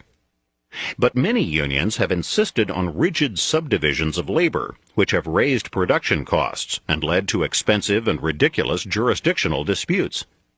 They have opposed payment on the basis of output or efficiency, and insisted on the same hourly rates for all their members regardless of differences in productivity. They have insisted on promotion for seniority rather than for merit. They have initiated deliberate slowdowns under the pretense of fighting speed-ups. They have denounced, insisted upon the dismissal of, and sometimes cruelly beaten men who turned out more work than their fellows. They have opposed the introduction or improvement of machinery. They have insisted that if any of their members have been laid off because of the installation of more efficient or more labor-saving machinery, the laid-off workers receive guaranteed incomes indefinitely. They have insisted on make-work rules to require more people or more time to perform a given task. They have even insisted, with the threat of ruining employers, on the hiring of people who are not needed at all. Most of these policies have been followed under the assumption that there is just a fixed amount of work to be done, a definite job fund, which has to be spread over as many people and hours as possible so as not to use it up too soon. This assumption is utterly false. There is actually no limit to the amount of work to be done. Work creates work. What A produces constitutes the demand for what B produces. But because this false assumption exists, and because the policies of unions are based on it, their net effect has been to reduce productivity below what it would otherwise have been. Their net effect, therefore, in the long run and for all groups of workers, has been to reduce real wages, that is, wages in terms of the goods they will buy, below the level to which they would otherwise have risen. The real cause for the tremendous increase in real wages in the last century has been, to repeat, the accumulation of capital and the enormous technological advance made possible by it. But this process is not automatic. As a result not only of bad union but of bad governmental policies, it has in fact in the last decade come to a halt. If we look only at the average of gross weekly earnings of private non-agricultural workers in terms of paper dollars, it is true that they have risen from $107.73 in 1968 to $189.36 in August 1977. But when the Bureau of Labor Statistics allows for inflation, when it translates these earnings into 1967 dollars to take account of the increase in consumer prices, it finds that real weekly earnings actually fell from $103.39 in 1968 to $103.36 in August 1977. This halt in the rise of real wages has not been a consequence inherent in the nature of unions. It has been the result of short-sighted union and government policies. There is still time to change both of them. Chapter 21. Enough to buy back the product. Amateur writers on economics are always asking for just prices and just wages. These nebulous conceptions of economic justice come down to us from medieval times. The classical economists worked out instead a different concept, the concept of functional prices and functional wages. Functional prices are those that encourage the largest volume of production and the largest volume of sales. Functional wages are those that tend to bring about the highest volume of employment and the largest real payrolls. The concept of functional wages has been taken over in a perverted form by the Marxists and their unconscious disciples, the purchasing power school. Both of these groups leave to cruder minds the question whether existing wages are fair. The real question, they insist, is whether or not they will work. And the only wages that will work, they tell us, the only wages that will prevent an imminent economic crash, are wages that will enable labor to buy back the product it creates. The Marxist and purchasing power schools attribute every depression of the past to a preceding failure to pay such wages. And at no matter what moment they speak, they are sure that wages are still not high enough to buy back the product. The doctrine has proved particularly effective in the hands of union leaders.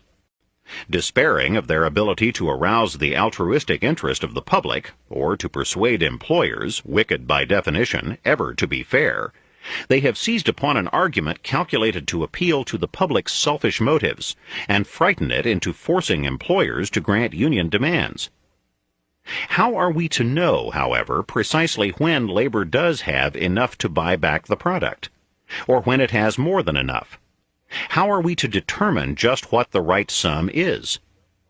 As the champions of the doctrine do not seem to have made any real effort to answer such questions, we are obliged to try to find the answers for ourselves.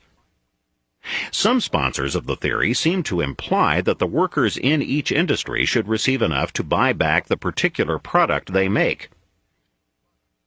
But they surely cannot mean that the makers of cheap dresses should get enough to buy back cheap dresses, and the makers of mink coats enough to buy back mink coats, or that the men in the Ford plant should receive enough to buy Fords, and the men in the Cadillac plant enough to buy Cadillacs.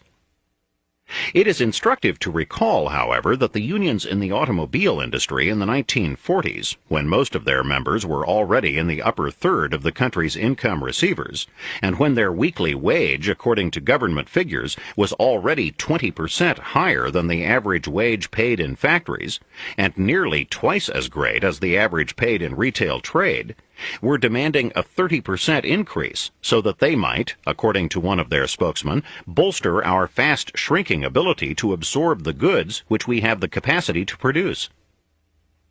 What then of the average factory worker and the average retail worker?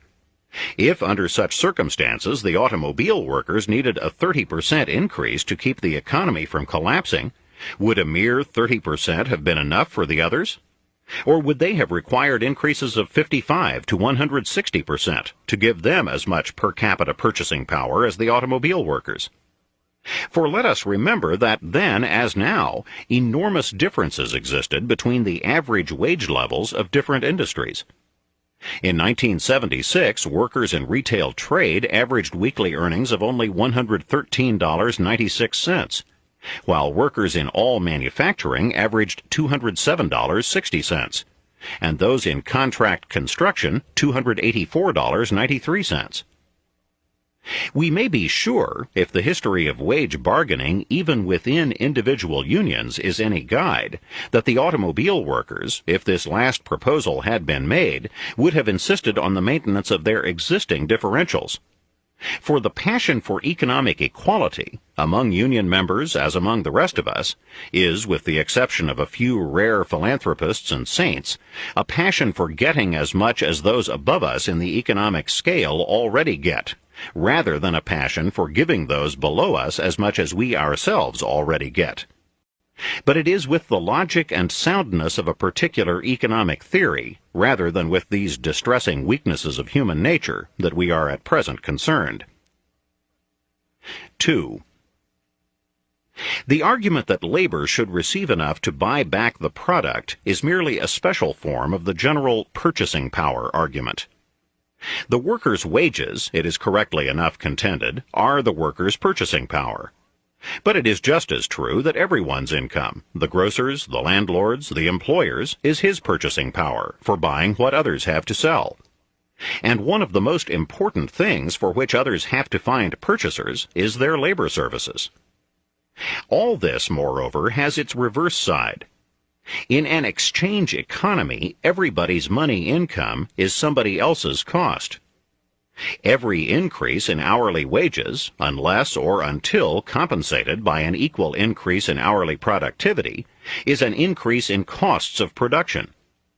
An increase in costs of production, where the government controls prices and forbids any price increase, takes the profit from marginal producers, forces them out of business, means a shrinkage in production and a growth in unemployment. Even where a price increase is possible, the higher price discourages buyers, shrinks the market, and also leads to unemployment. If a 30% increase in hourly wages all around the circle forces a 30% increase in prices, labor can buy no more of the product than it could at the beginning, and the merry-go-round must start all over again. No doubt many will be inclined to dispute the contention that a 30% increase in wages can force as great a percentage increase in prices. It is true that this result can follow only in the long run, and only if monetary and credit policy permit it. If money and credit are so inelastic that they do not increase when wages are forced up, and if we assume that the higher wages are not justified by existing labor productivity in dollar terms, then the chief effect of forcing up wage rates will be to force unemployment. And it is probable in that case that total payrolls, both in dollar amount and in real purchasing power, will be lower than before.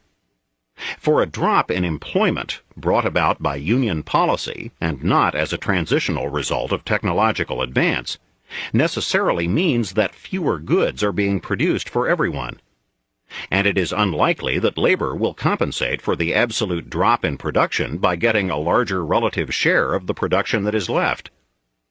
For Paul H. Douglas in America and A. C. Pigou in England, the first from analyzing a great mass of statistics, The second, by almost purely deductive methods, arrived independently at the conclusion that the elasticity of the demand for labor is somewhere between 3 and 4. This means, in less technical language, that a 1% reduction in the real rate of wage is likely to expand the aggregate demand for labor by not less than 3%. Or, to put the matter the other way, if wages are pushed up above the point of marginal productivity, the decrease in employment would normally be from 3 to 4 times as great as the increase in hourly rates, so that the total incomes of the workers would be reduced correspondingly. Even if these figures are taken to represent only the elasticity of the demand for labor revealed in a given period of the past, and not necessarily to forecast that of the future, they deserve the most serious consideration. 3. But now let us suppose that the increase in wage rates is accompanied or followed by a sufficient increase in money and credit to allow it to take place without creating serious unemployment.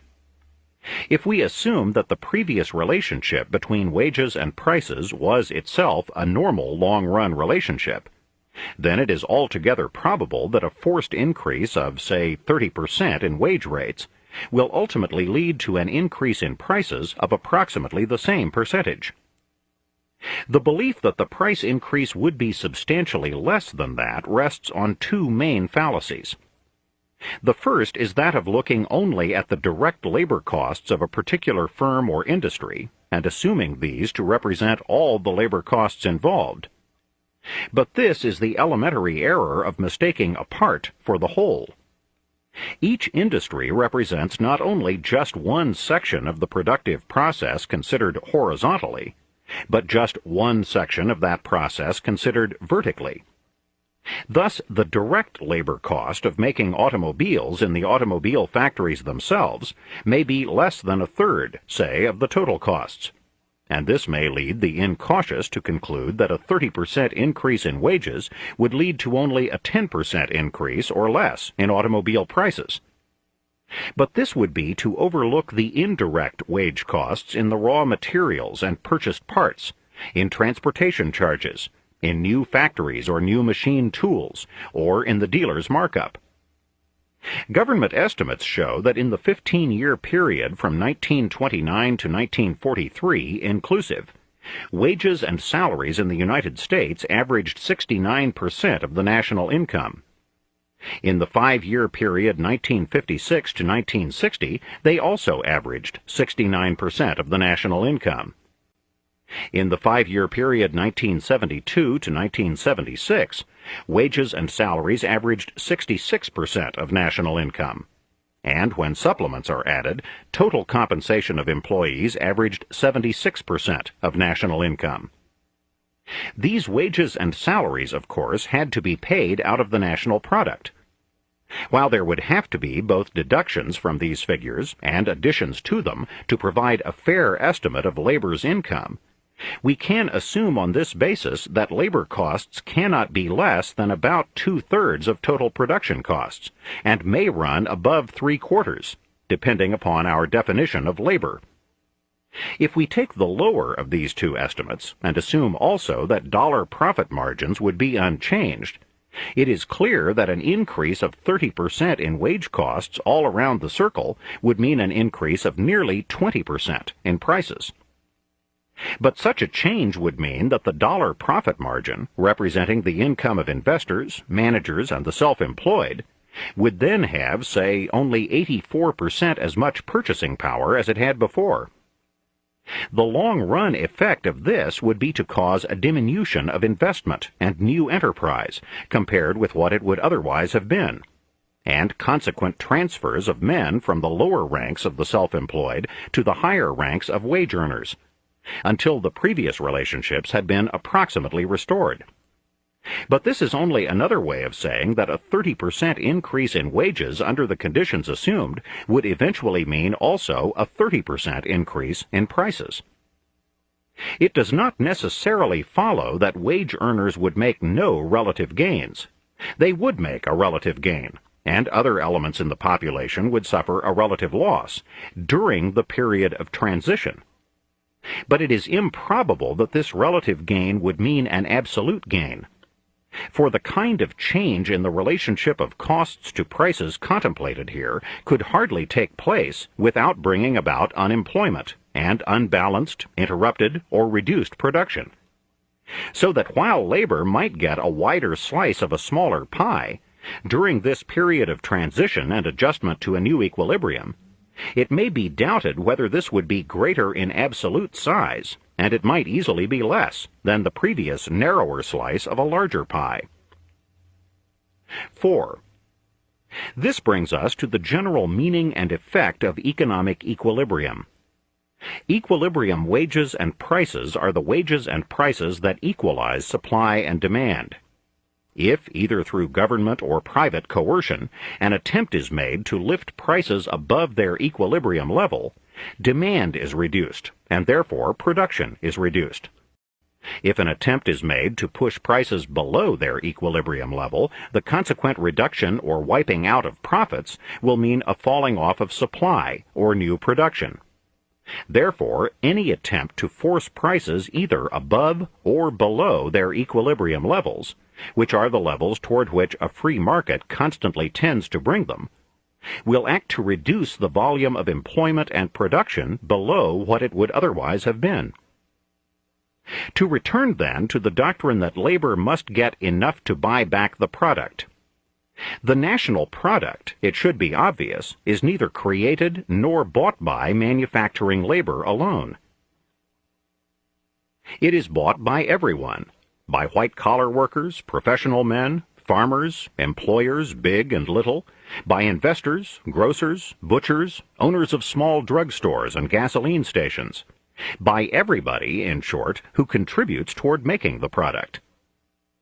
As to the prices, wages, and profits that should determine the distribution of that product, the best prices are not the highest prices, but the prices that encourage the largest volume of production and the largest volume of sales.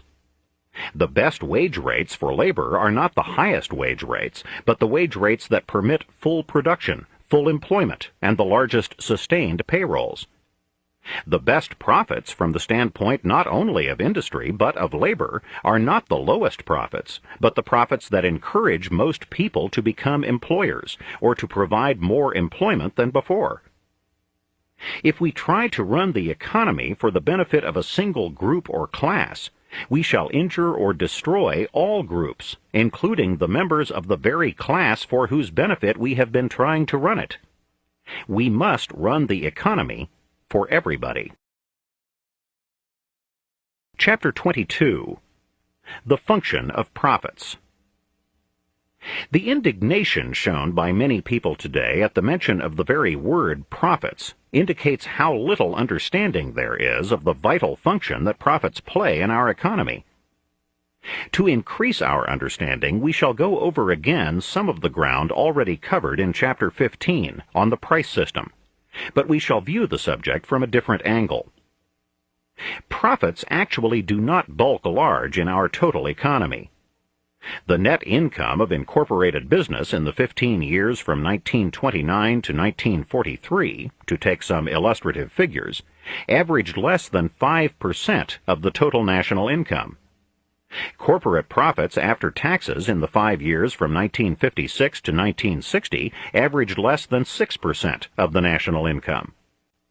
Corporate profits after taxes in the 5 years 1971 through 1975 also averaged less than 6% of the national income, in spite of the fact that, as a result of insufficient accounting adjustment for inflation, they were probably overstated. Yet profits are the form of income toward which there is most hostility.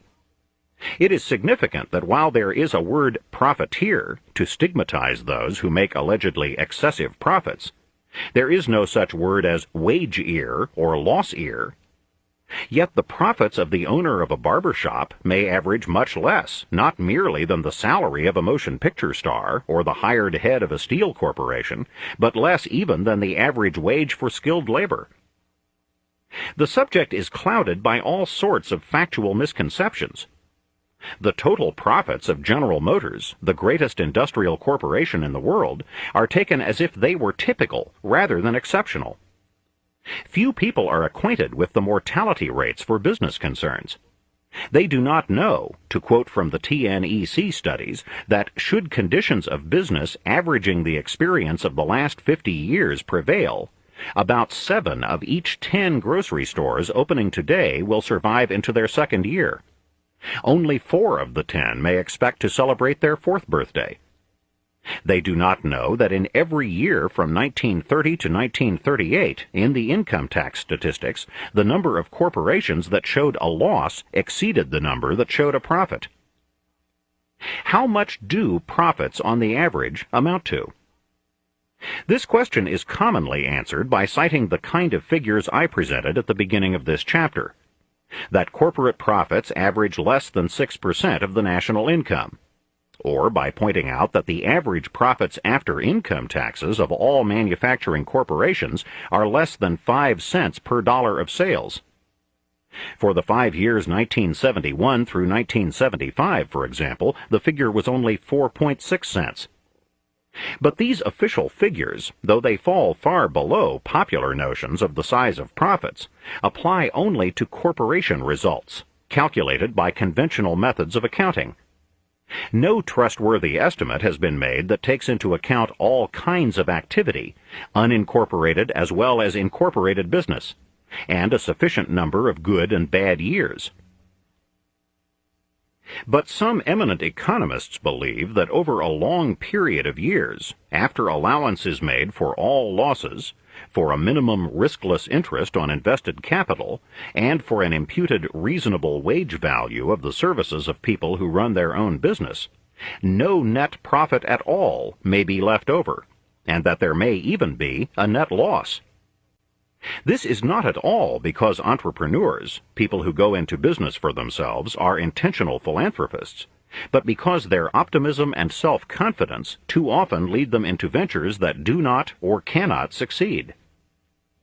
It is clear in any case that any individual placing venture capital runs a risk not only of earning no return, but of losing his whole principal. In the past, it has been the lure of high profits in special firms or industries that has led him to take that great risk. But if profits are limited to a maximum of, say, 10% or some similar figure, while the risk of losing one's entire capital still exists, what is likely to be the effect on the profit incentive, and hence on employment and production? The World War II excess profits tax showed what such a limit can do, even for a short period, in undermining efficiency. Yet governmental policy almost everywhere today tends to assume that production will go on automatically, no matter what is done to discourage it.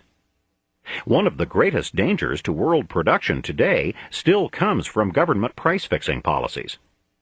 Not only do these policies put one item after another out of production by leaving no incentive to make it, but their long-run effect is to prevent a balance of production in accordance with the actual demands of consumers. When the economy is free, demand so acts that some branches of production make what some government officials regard as excessive, unreasonable, or even obscene profits. But that very fact not only causes every firm in that line to expand its production to the utmost, and to reinvest its profits in more machinery and more employment, it also attracts new investors and producers from everywhere, until production in that line is great enough to meet demand, and the profits in it again fall to, or below, the general average level.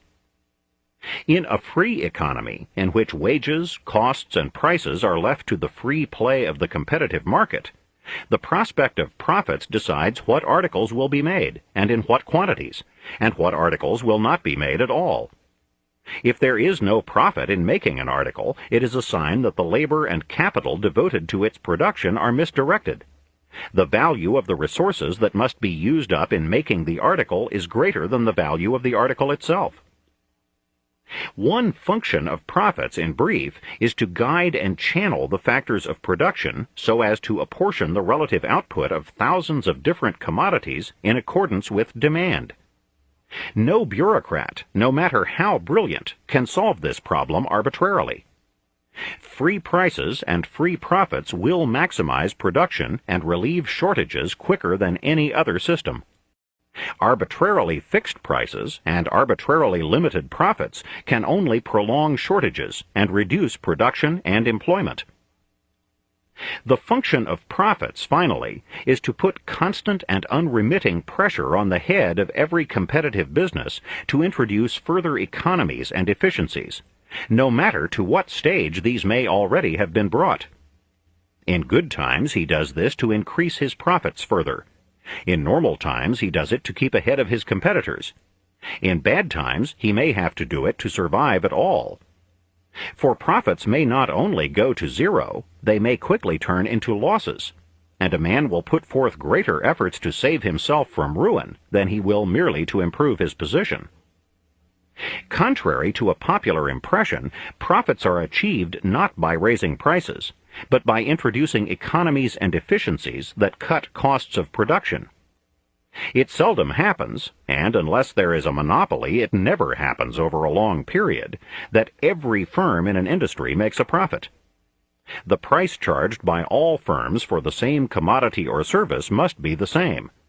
Those who try to charge a higher price do not find buyers. Therefore, the largest profits go to the firms that have achieved the lowest costs of production. These expand at the expense of the inefficient firms with higher costs. It is thus that the consumer and the public are served.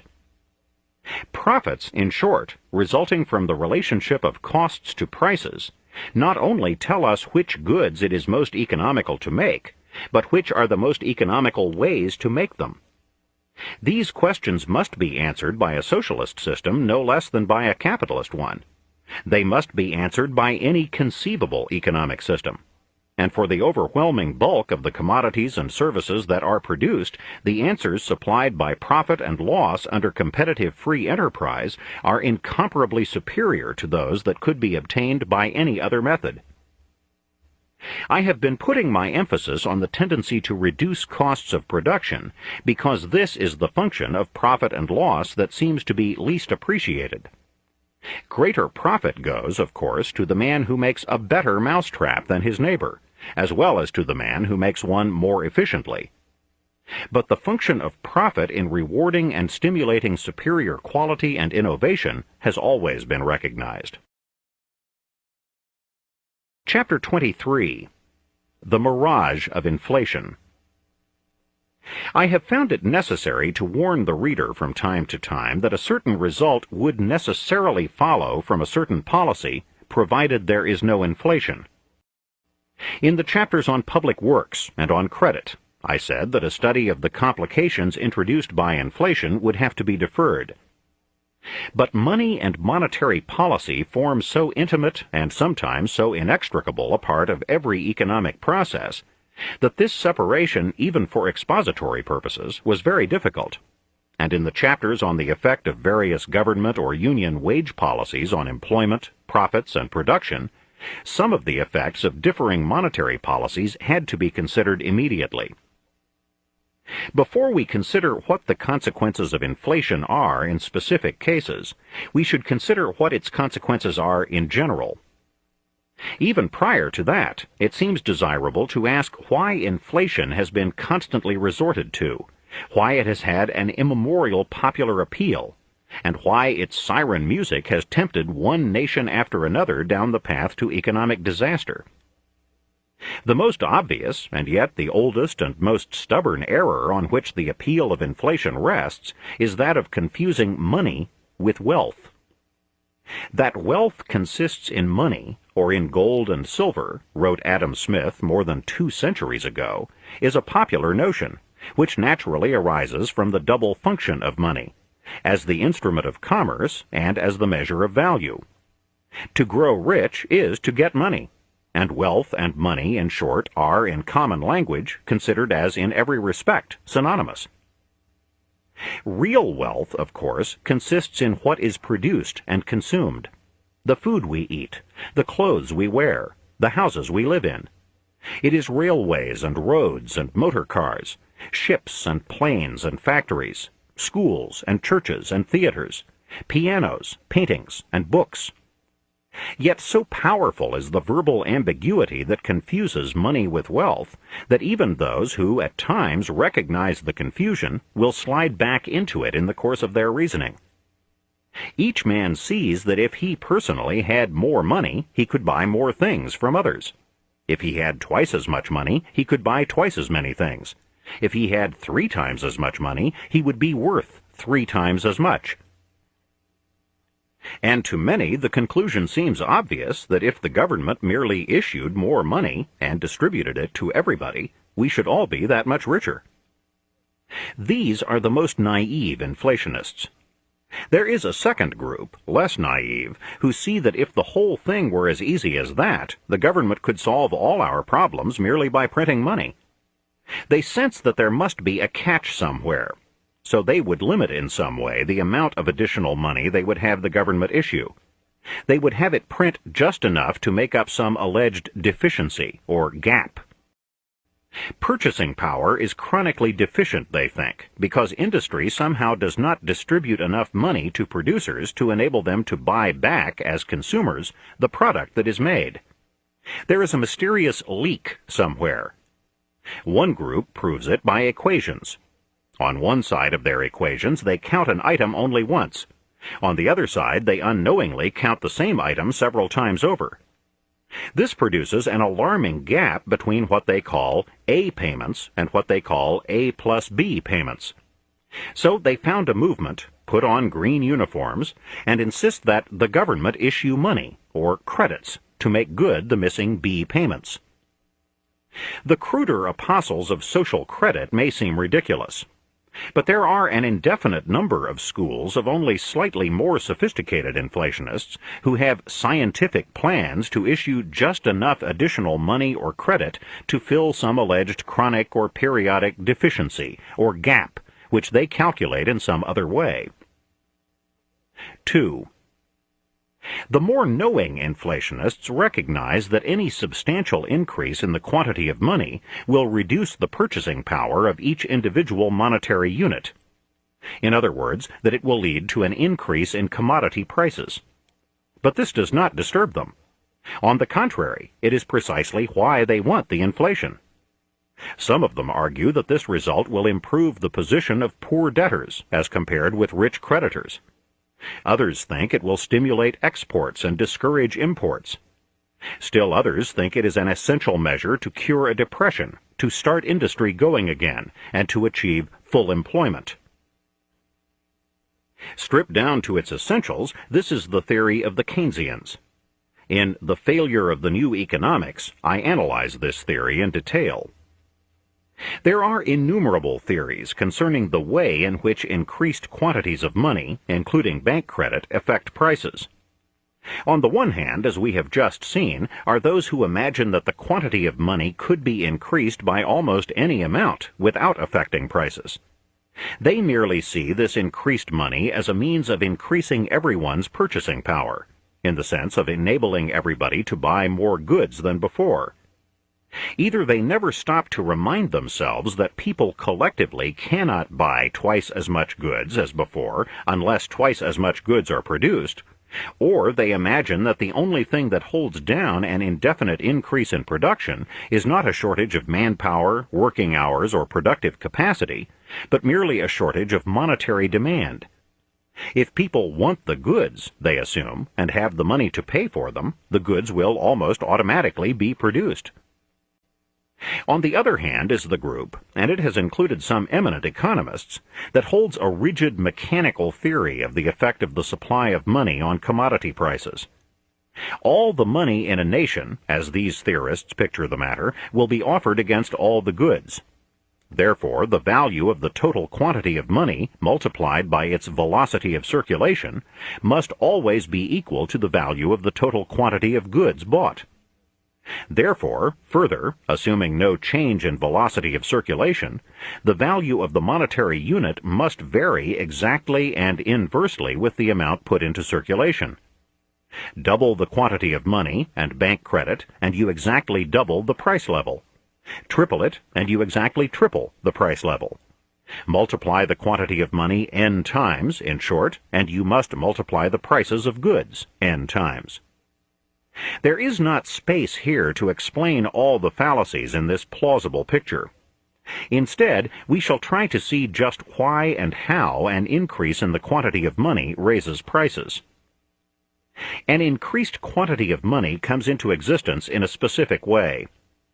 Let us say that it comes into existence because the government makes larger expenditures than it can or wishes to meet out of the proceeds of taxes, or from the sale of bonds paid for by the people out of real savings.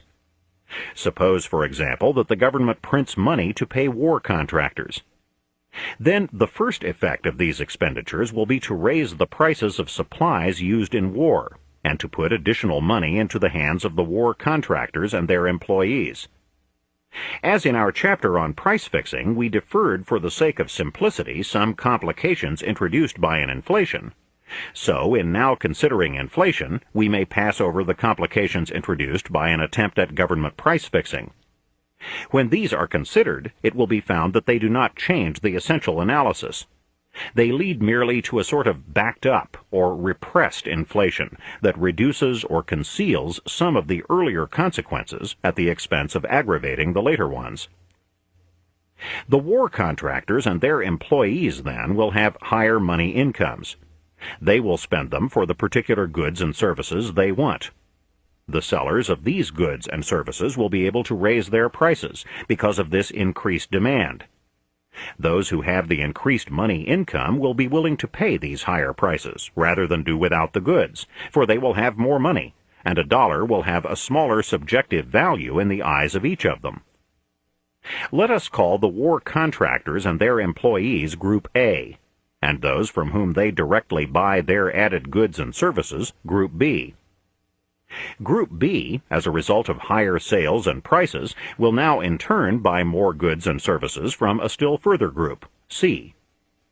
Group C, in turn, will be able to raise its prices and will have more income to spend on Group D, and so on, until the rise in prices and money incomes has covered virtually the whole nation. When the process has been completed, nearly everybody will have a higher income measured in terms of money. But, assuming that production of goods and services has not increased, prices of goods and services will have increased correspondingly. The nation will be no richer than before. This does not mean, however, that everyone's relative or absolute wealth and income will remain the same as before. On the contrary, the process of inflation is certain to affect the fortunes of one group differently from those of another. The first groups to receive the additional money will benefit the most. The money incomes of Group A, for example, will have increased before prices have increased, so that they will be able to buy almost a proportionate increase in goods. The money incomes of Group B will advance later, when prices have already increased somewhat, but Group B will be better off in terms of goods. Meanwhile, however, the groups that have still had no advance whatever in their money incomes will find themselves compelled to pay higher prices for the things they buy, which means that they will be obliged to get along on a lower standard of living than before. We may clarify the process further by a hypothetical set of figures. Suppose we divide the community arbitrarily into 4 main groups of producers, A, B, C, and D, who get the money income benefit of the inflation in that order. Then, when money incomes of Group A have already increased 30%, the prices of the things they purchase have not yet increased at all. By the time money incomes of Group B have increased 20%, prices have still increased an average of only 10%. When money incomes of Group C have increased only 10%, however, prices have already gone up 15%. And when money incomes of Group D have not yet increased at all, the average prices they have to pay for the things they buy have gone up 20%. In other words, the gains of the first groups of producers to benefit by higher prices or wages from the inflation are necessarily at the expense of the losses suffered as consumers by the last groups of producers that are able to raise their prices or wages. It may be that, if the inflation is brought to a halt after a few years, the final result will be, say, an average increase of 25% in money incomes, and an average increase in prices of an equal amount, both of which are fairly distributed among all groups. But this will not cancel out the gains and losses of the transition period. Group D, for example, even though its own incomes and prices have at last advanced 25%, will be able to buy only as much goods and services as before the inflation started. It will never compensate for its losses during the period when its income and prices had not risen at all, though it had to pay up to 30% more for the goods and services it bought from the other producing groups in the community, A, B, and C. 3. So inflation turns out to be merely one more example of our central lesson. It may indeed bring benefits for a short time to favored groups, but only at the expense of others. And in the long run, it brings ruinous consequences to the whole community. Even a relatively mild inflation distorts the structure of production. It leads to the overexpansion of some industries at the expense of others. This involves a misapplication and waste of capital. When the inflation collapses or is brought to a halt, the misdirected capital investment, whether in the form of machines, factories, or office buildings, cannot yield an adequate return and loses the greater part of its value. Nor is it possible to bring inflation to a smooth and gentle stop and so avert a subsequent depression. It is not even possible to halt an inflation once embarked upon at some preconceived point, or when prices have achieved a previously agreed-upon level, for both political and economic forces will have got out of hand. You cannot make an argument for a 25% advance in prices by inflation without someone's contending that the argument is twice as good for an advance of 50%, and someone else's adding that it is 4 times as good for an advance of 100%. The political pressure groups that have benefited from the inflation will insist upon its continuance. It is impossible, moreover, to control the value of money under inflation. For as we have seen, the causation is never a merely mechanical one. You cannot, for example, say in advance that a 100% increase in the quantity of money will mean a 50% fall in the value of the monetary unit.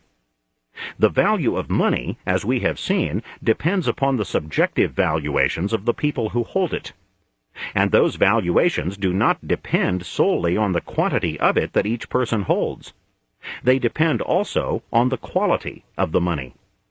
In wartime, the value of a nation's monetary unit, not on the gold standard, will rise on the foreign exchanges with victory and fall with defeat, regardless of changes in its quantity. The present valuation will often depend upon what people expect the future quantity of money to be.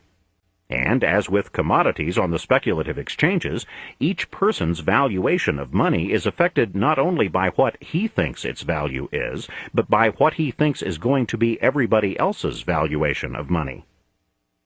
All this explains why, when hyperinflation has once set in, the value of the monetary unit drops at a far faster rate than the quantity of money either is or can be increased. When this stage is reached, the disaster is nearly complete, and the scheme is bankrupt. 4. Yet the ardor for inflation never dies.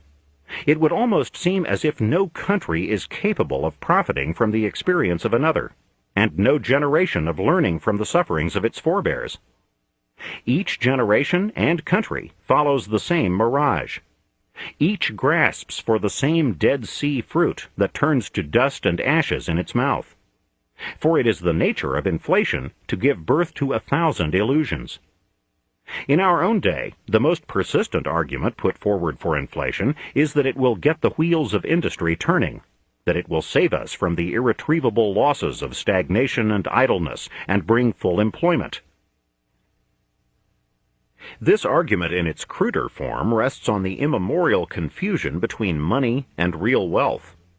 It assumes that new purchasing power is being brought into existence, and that the effects of this new purchasing power multiply themselves in ever-widening circles, like the ripples caused by a stone thrown into a pond. The real purchasing power for goods, however, as we have seen, consists of other goods. It cannot be wondrously increased merely by printing more pieces of paper called dollars. Fundamentally, what happens in an exchange economy is that the things that A produces are exchanged for the things that B produces. What inflation really does is to change the relationships of prices and costs. The most important change it is designed to bring about is to raise commodity prices in relation to wage rates, and so to restore business profits and encourage a resumption of output at the points where idle resources exist by restoring a workable relationship between prices and costs of production. It should be immediately clear that this could be brought about more directly and honestly by a reduction in unworkable wage rates. But the more sophisticated proponents of inflation believe that this is now politically impossible.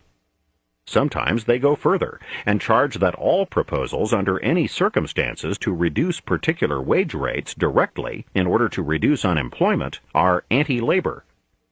But what they are themselves proposing, stated in bald terms, is to deceive labor by reducing real wage rates, that is, wage rates in terms of purchasing power, through an increase in prices.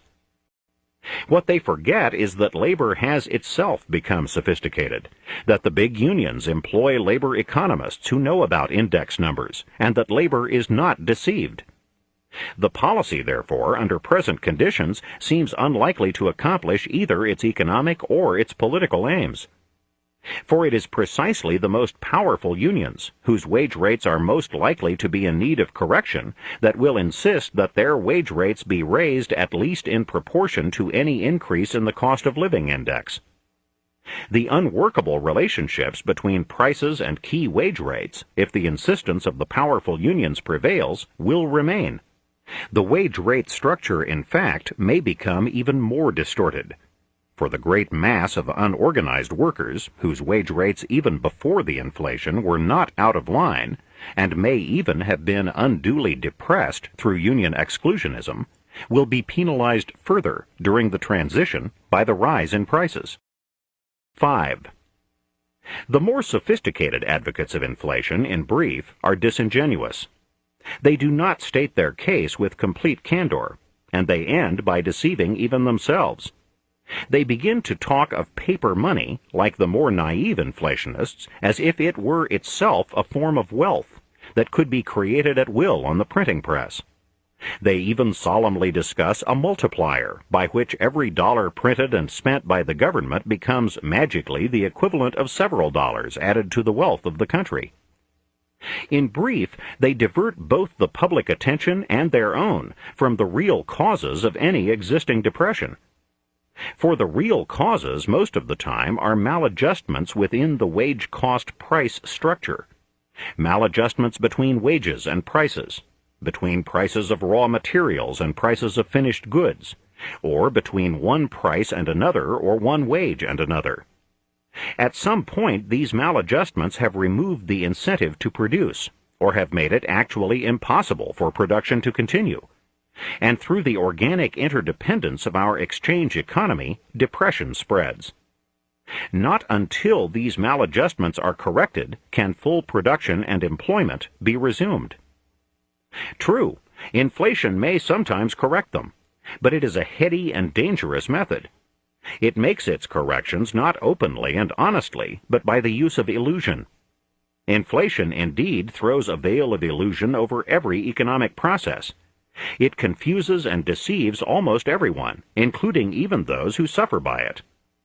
We are all accustomed to measuring our income and wealth in terms of money. The mental habit is so strong that even professional economists and statisticians cannot consistently break it. It is not easy to see relationships always in terms of real goods and real welfare. Who among us does not feel richer and prouder when he is told that our national income has doubled, in terms of dollars, of course, compared with some pre-inflationary period? Even the clerk who used to get $75 a week and now gets $120 thinks that he must be in some way better off, though it costs him twice as much to live as it did when he was getting $75. He is, of course, not blind to the rise in the cost of living.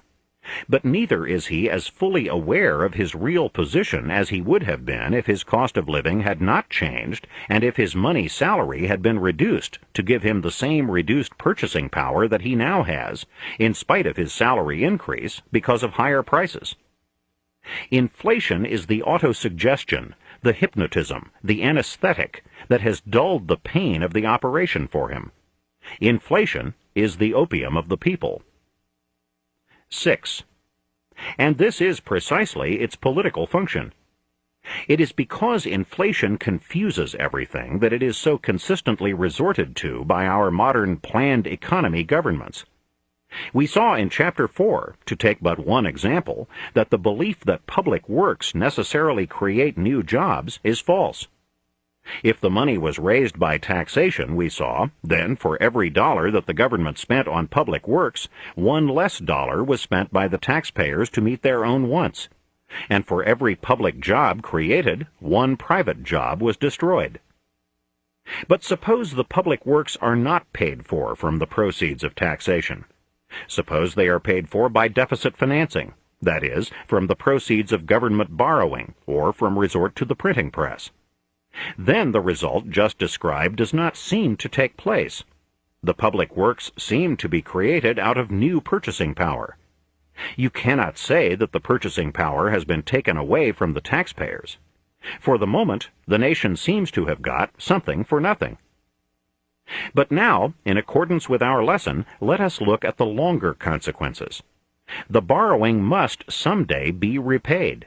The government cannot keep piling up debt indefinitely, for if it tries, it will someday become bankrupt. As Adam Smith observed in 1776, when national debts have once been accumulated to a certain degree, there is scarce, I believe, a single instance of their having been fairly and completely paid.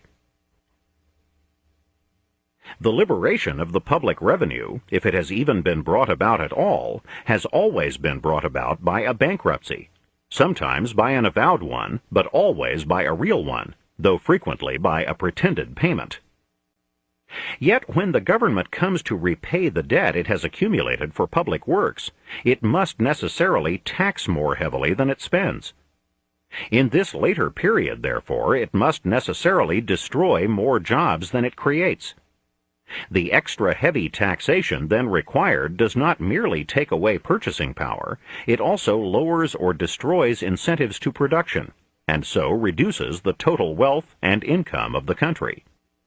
The only escape from this conclusion is to assume, as of course the apostles of spending always do, that the politicians in power will spend money only in what would otherwise have been depressed or deflationary periods, and will promptly pay the debt off in what would otherwise have been boom or inflationary periods. This is a beguiling fiction, but unfortunately the politicians in power have never acted that way. Economic forecasting, moreover, is so precarious, and the political pressures at work are of such a nature that governments are unlikely ever to act that way. Deficit spending, once embarked upon, creates powerful vested interests which demand its continuance under all conditions. If no honest attempt is made to pay off the accumulated debt, and resort is had to outright inflation instead, then the results follow that we have already described. For the country as a whole cannot get anything without paying for it. Inflation itself is a form of taxation. It is perhaps the worst possible form, which usually bears hardest on those least able to pay. On the assumption that inflation affected everyone and everything evenly, which we have seen is never true, it would be tantamount to a flat sales tax of the same percentage on all commodities, with the rate as high on bread and milk as on diamonds and furs. Or it might be thought of as equivalent to a flat tax of the same percentage, without exemptions, on everyone's income. It is a tax not only on every individual's expenditures, but on his savings account and life insurance. It is, in fact, a flat capital levy, without exemptions, in which the poor man pays as high a percentage as the rich man. But the situation is even worse than this, because, as we have seen, inflation does not and cannot affect everyone evenly. Some suffer more than others. The poor are usually more heavily taxed by inflation in percentage terms than the rich, for they do not have the same means of protecting themselves by speculative purchases of real equities. Inflation is a kind of tax that is out of control of the tax authorities. It strikes wantonly in all directions. The rate of tax imposed by inflation is not a fixed one. It cannot be determined in advance. We know what it is today. We do not know what it will be tomorrow, and tomorrow we shall not know what it will be on the day after. Like every other tax, inflation acts to determine the individual and business policies we are all forced to follow. It discourages all prudence and thrift. It encourages squandering, gambling, reckless waste of all kinds. It often makes it more profitable to speculate than to produce. It tears apart the whole fabric of stable economic relationships.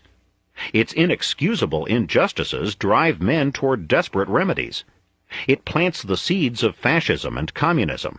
It leads men to demand totalitarian controls.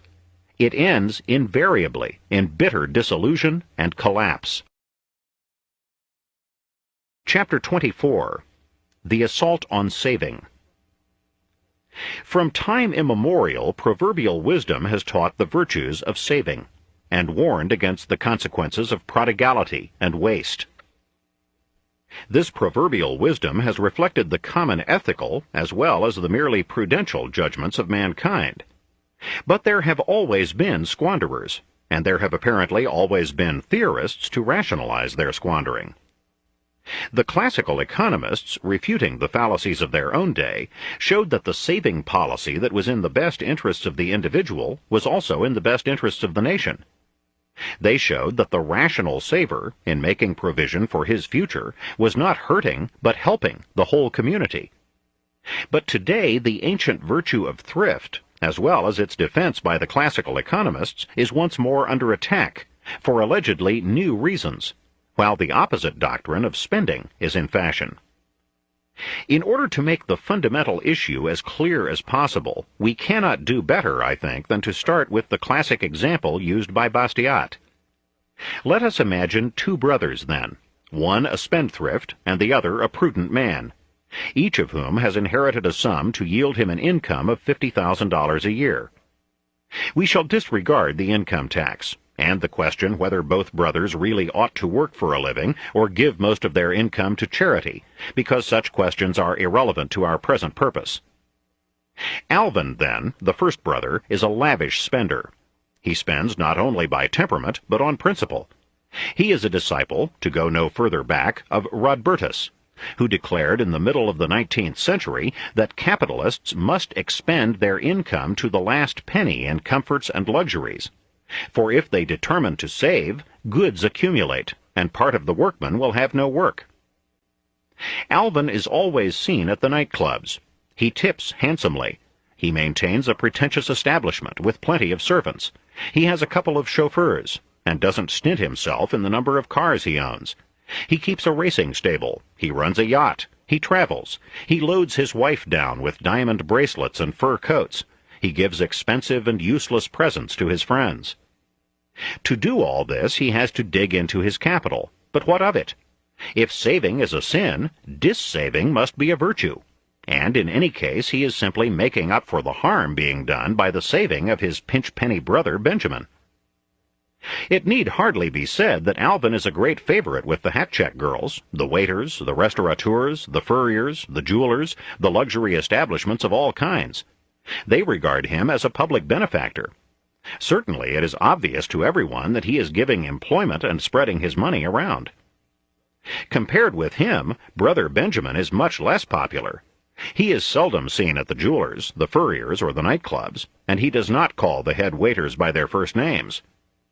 Whereas Alvin spends not only the full $50,000 income each year, but is digging into capital besides, Benjamin lives much more modestly and spends only about $25,000. Obviously, think the people who see only what hits them in the eye, he is providing less than half as much employment as Alvin, and the other $25,000 is as useless as if it did not exist. But let us see what Benjamin actually does with this other $25,000. He does not let it pile up in his pocketbook, his bureau drawers, or in his safe. He either deposits it in a bank, or he invests it. If he puts it either into a commercial or a savings bank, the bank either lends it to going businesses on short term for working capital, or uses it to buy securities. In other words, Benjamin invests his money either directly or indirectly. But when money is invested, it is used to buy or build capital goods. Houses, or office buildings, or factories, or ships, or trucks, or machines. Any one of these projects puts as much money into circulation and gives as much employment as the same amount of money spent directly on consumption. Saving, in short, in the modern world, is only another form of spending. The usual difference is that the money is turned over to someone else to spend on means to increase production. So far as giving employment is concerned, Benjamin's saving and spending combined give as much as Alvin's spending alone, and put as much money in circulation. The chief difference is that the employment provided by Alvin's spending can be seen by anyone with one eye. But it is necessary to look a little more carefully and to think a moment to recognize that every dollar of Benjamin's saving gives as much employment as every dollar that Alvin throws around. A dozen years roll by. Alvin is broke. He is no longer seen in the nightclubs and at the fashionable shops, and those whom he formerly patronized, when they speak of him, refer to him as something of a fool. He writes begging letters to Benjamin, and Benjamin, who continues about the same ratio of spending to saving, not only provides more jobs than ever because his income through investment has grown, but through his investment he has helped to provide better paying and more productive jobs. His capital wealth and income are greater. He has, in brief, added to the nation's productive capacity. Alvin has not. 2. So many fallacies have grown up about saving in recent years that they cannot all be answered by our example of the two brothers. It is necessary to devote some further space to them. Many stem from confusions so elementary as to seem incredible, particularly when found in the works of economic writers of wide repute. The word saving, for example, is used sometimes to mean mere hoarding of money, and sometimes to mean investment, with no clear distinction consistently maintained between the two uses. Mere hoarding of hand-to-hand money, if it takes place irrationally, causelessly, and on a large scale, is in most economic situations harmful. But this sort of hoarding is extremely rare. Something that looks like this, but should be carefully distinguished from it, often occurs after a downturn in business has got underway. Consumptive spending and investment are then both contracted. Consumers reduce their buying. They do this partly, indeed, because they fear they may lose their jobs, and they wish to conserve their resources. But they have contracted their buying not because they wish to consume less, but because they wish to make sure that their power to consume will be extended over a longer period if they do lose their jobs. But consumers reduce their buying for another reason. Prices of goods have probably fallen, and they fear a further fall. If they defer spending, they believe they will get more for their money. They do not wish to have their resources in goods that are falling in value, but in money, which they expect, relatively, to rise in value. The same expectation prevents them from investing. They have lost their confidence in the profitability of business, or at least they believe that if they wait a few months they can buy stocks or bonds cheaper. We may think of them either as refusing to hold goods that may fall in value on their hands, or as holding money itself for a rise. It is a misnomer to call this temporary refusal to buy saving. It does not spring from the same motives as normal saving, and it is a still more serious error to say that this sort of saving is the cause of depressions.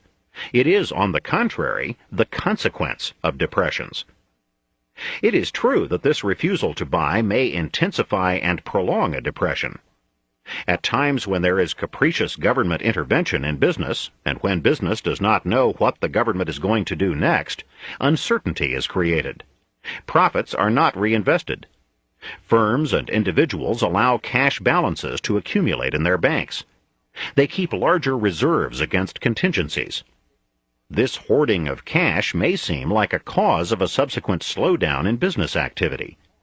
The real cause, however, is the uncertainty brought about by the government policies. The larger cash balances of firms and individuals are merely one link to the chain of consequences from that uncertainty. To blame excessive saving for the business decline would be like blaming a fall in the price of apples not on a bumper crop, but on the people who refuse to pay more for apples.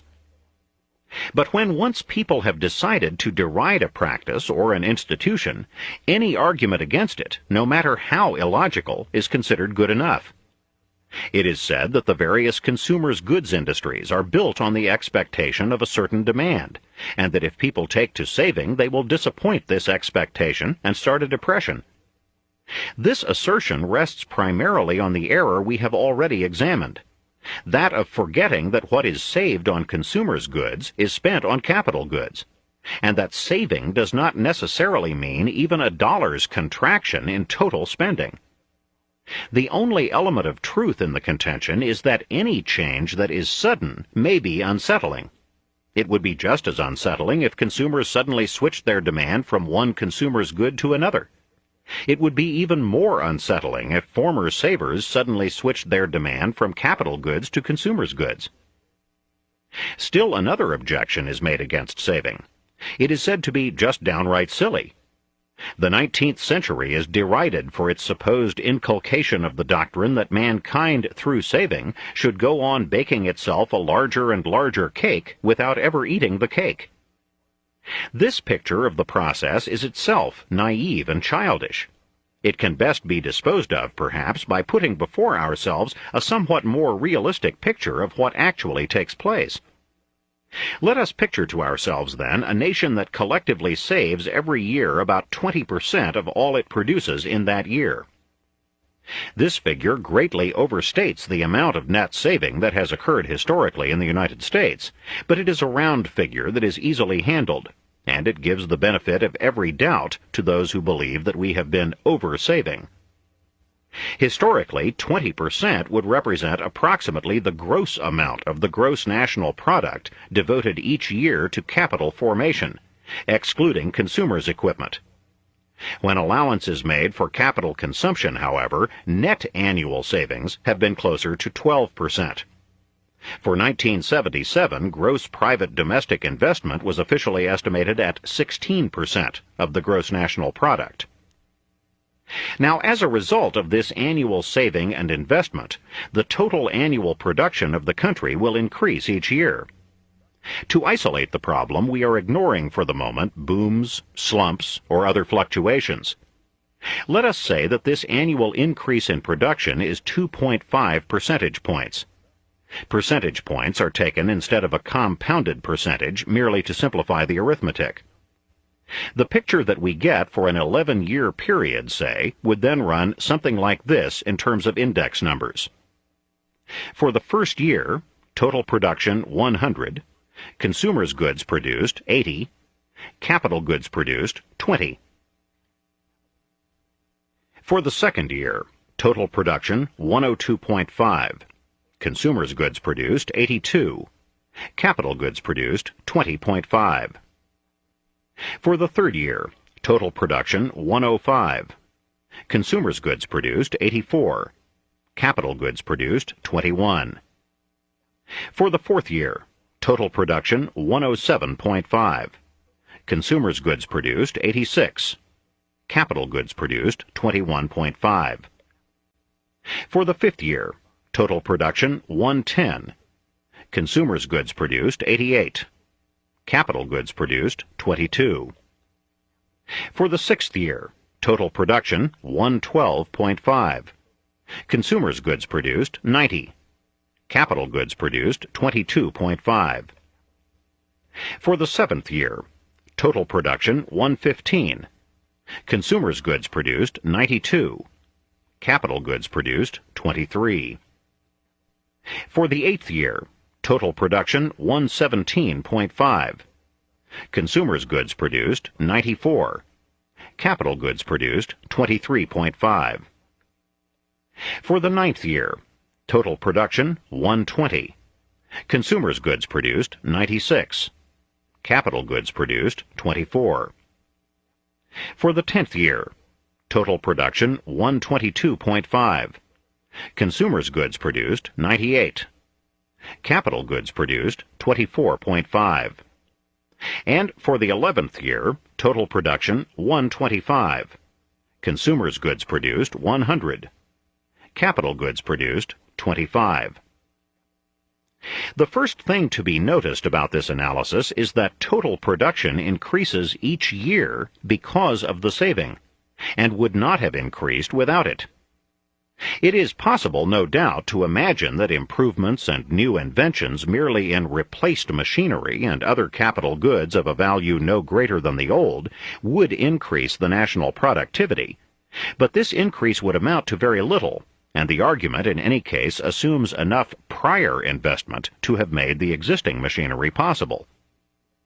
The saving has been used year after year to increase the quantity or improve the quality of existing machinery, and so to increase the nation's output of goods. There is, it is true, if that for some strange reason is considered an objection, a larger and larger cake each year. Each year, it is true, not all of the currently produced cake is consumed. But there is no irrational or cumulative restraint. For each year, a larger and larger cake is in fact consumed, until at the end of 11 years, in our illustration, the annual consumer's cake alone is equal to the combined consumers' and producers' cakes of the first year.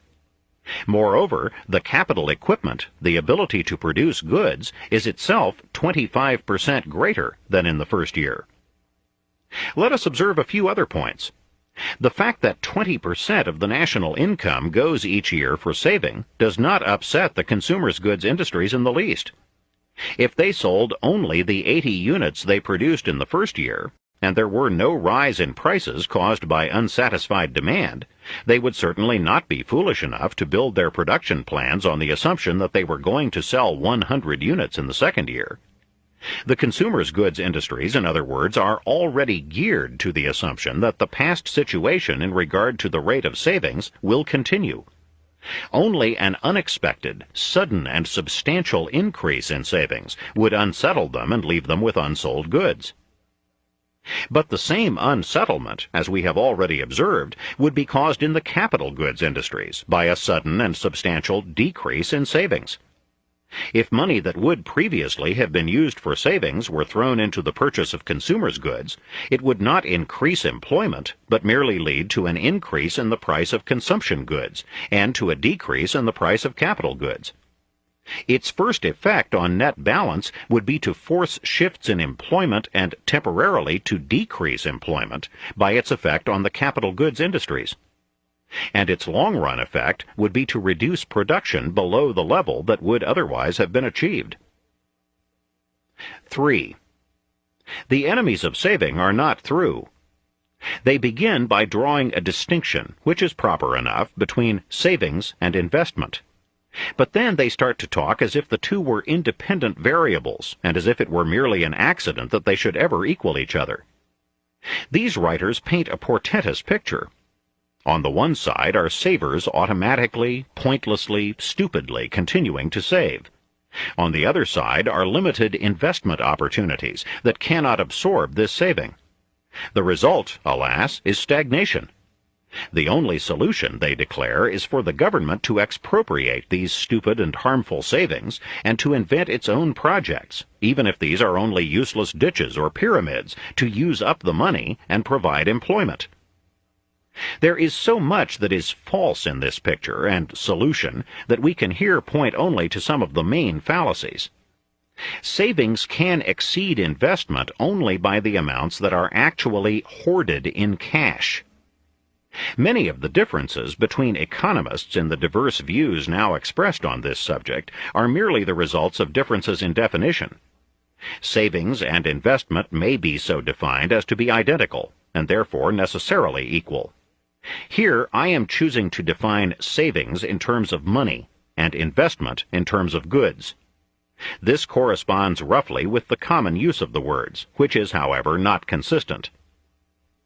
Few people nowadays in a modern industrial community hoard coins and bills in stockings or under mattresses.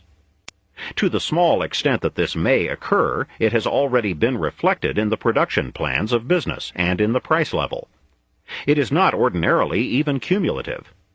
Dishoarding, as eccentric recluses die and their hoards are discovered and dissipated, probably offsets new hoarding. In fact, the whole amount involved is probably insignificant in its effect on business activity.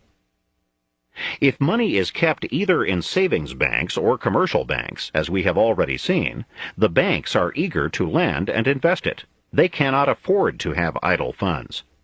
The only thing that will cause people generally to try to increase their holdings of cash, or that will cause banks to hold funds idle and lose the interest on them, is, as we have seen, either fear that prices of goods are going to fall, or the fear of banks that they will be taking too great a risk with their principal. But this means that signs of a depression have already appeared and have caused the hoarding, rather than that the hoarding has started the depression. Apart from this negligible hoarding of cash, then, and even this exception might be thought of as a direct investment in money itself, savings and investment are brought into equilibrium with each other in the same way that the supply of and demand for any commodity are brought into equilibrium. For we may define savings and investment as constituting, respectively, the supply of and demand for new capital. And just as the supply of and demand for any other commodity are equalized by price, so the supply of and demand for capital are equalized by interest rates. The interest rate is merely the special name for the price of loaned capital. It is a price like any other. This whole subject has been so appallingly confused in recent years by complicated sophistries and disastrous governmental policies based upon them that one almost despairs of getting back to common sense and sanity about it. There is a psychopathic fear of excessive interest rates. It is argued that if interest rates are too high, it will not be profitable for industry to borrow and invest in new plants and machines. This argument has been so effective that governments everywhere in recent decades have pursued artificial cheap money policies. But the argument, in its concern with increasing the demand for capital, overlooks the effects of these policies on the supply of capital. It is one more example of the fallacy of looking at the effects of a policy only on one group and forgetting the effects on another. If interest rates are artificially kept too low in relation to risks, there will be a reduction in both saving and lending. The cheap money proponents believe that saving goes on automatically, regardless of the interest rate, because the sated rich have nothing else that they can do with their money.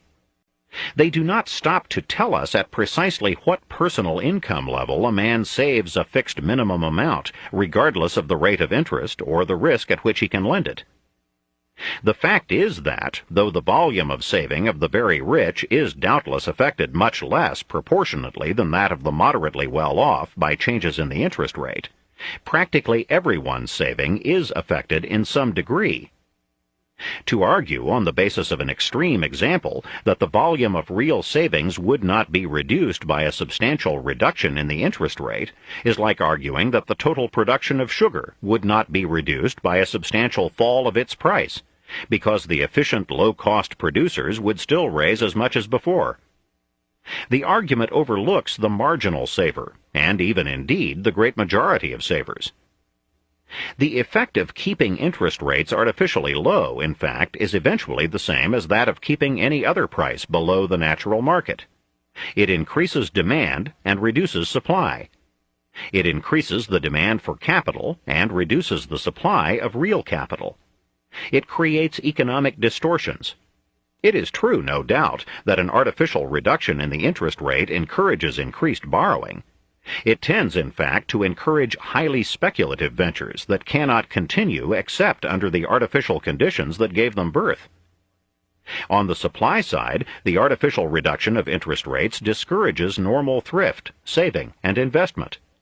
It reduces the accumulation of capital.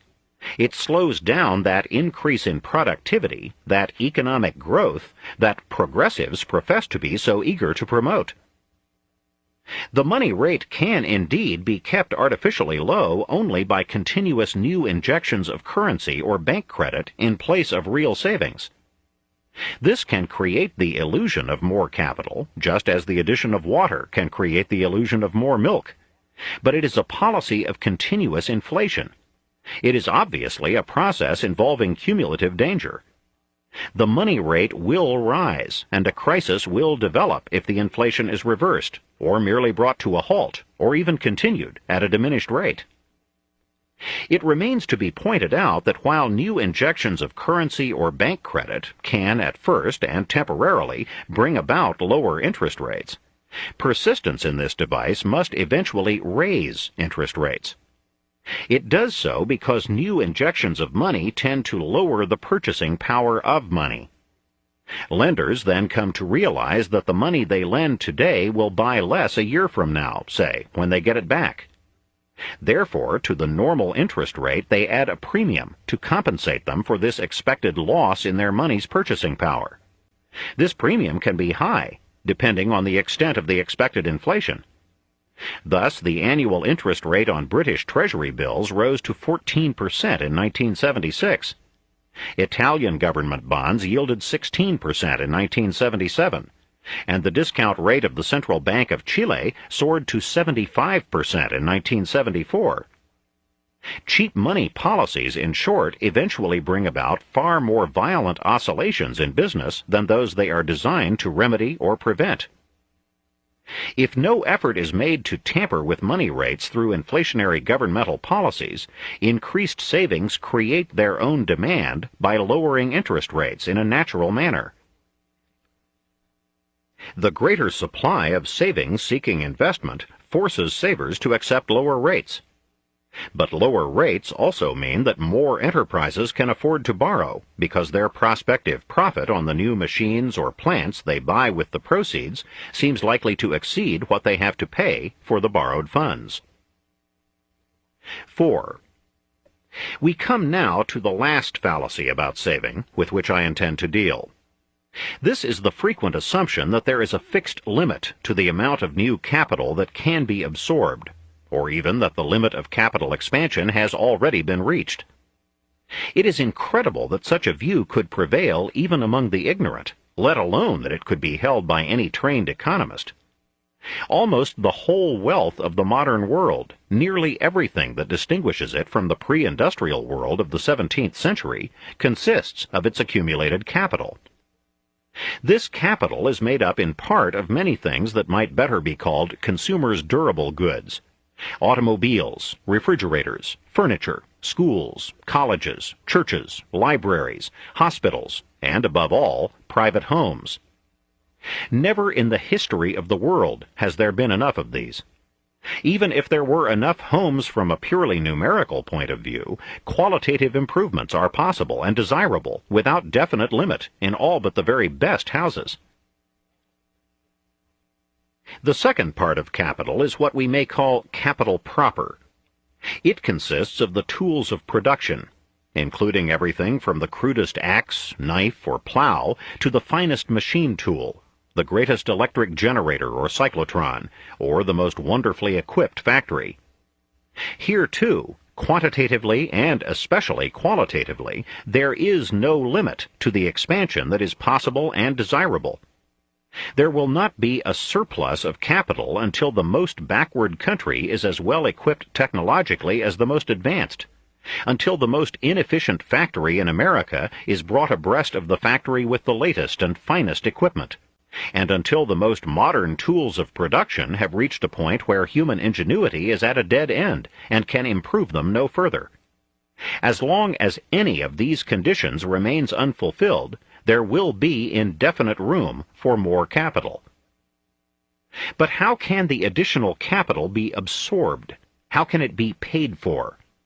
If it is set aside and saved, it will absorb itself and pay for itself.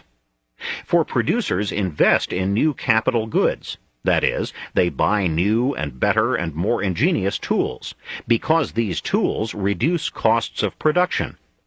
They either bring into existence goods that completely unaided hand labor could not bring into existence at all, and this now includes most of the goods around us: books, typewriters, automobiles, locomotives, suspension bridges, or they increase enormously the quantities in which these can be produced.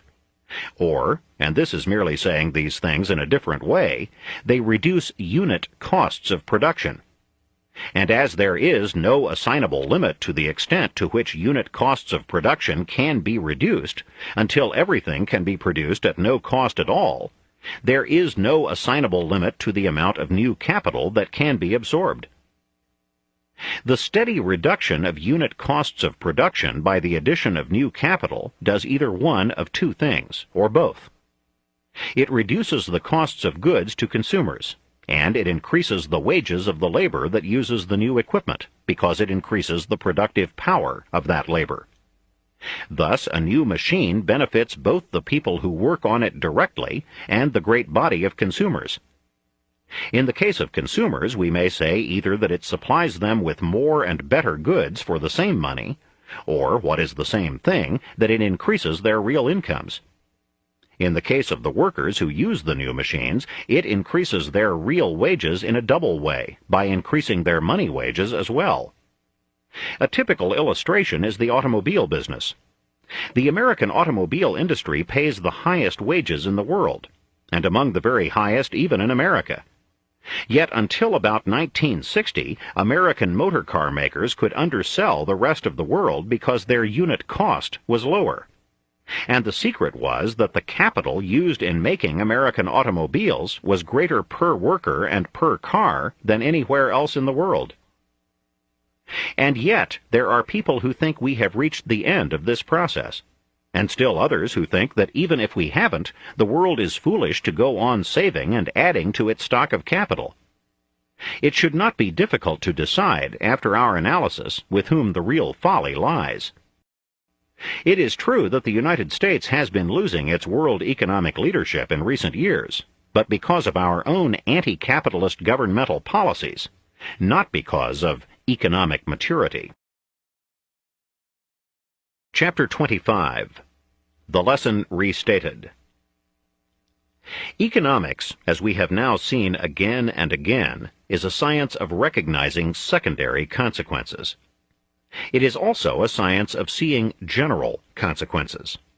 It is the science of tracing the effects of some proposed or existing policy not only on some special interest in the short run, but on the general interest in the long run. This is the lesson that has been the special concern of this book. We stated it first in skeleton form, and then put flesh and skin on it through more than a score of practical applications. But in the course of specific illustration we have found hints of other general lessons, and we should do well to state these lessons to ourselves more clearly. In seeing that economics is a science of tracing consequences, we must have become aware that, like logic and mathematics, it is a science of recognizing inevitable implications. We may illustrate this by an elementary equation in algebra. Suppose we say that if x equals 5, then x plus y equals 12. The solution to this equation is that y equals 7. But this is so precisely because the equation tells us, in effect, that y equals 7. It does not make that assertion directly, but it inevitably implies it. What is true of this elementary equation is true of the most complicated and abstruse equations encountered in mathematics. The answer already lies in the statement of the problem. It must, it is true, be worked out. The result, it is true, may sometimes come to the man who works out the equation as a stunning surprise. He may even have a sense of discovering something entirely new, a thrill like that of some watcher of the skies when a new planet swims into his ken. His sense of discovery may be justified by the theoretical or practical consequences of his answer. Yet, the answer was already contained in the formulation of the problem, It was merely not recognized at once. For mathematics reminds us that inevitable implications are not necessarily obvious implications. All this is equally true of economics. In this respect, economics might be compared also to engineering. When an engineer has a problem, he must first determine all the facts bearing on that problem.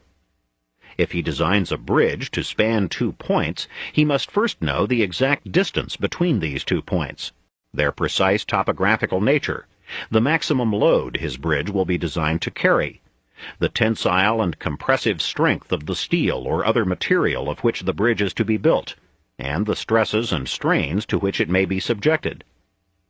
Much of this factual research has already been done for him by others.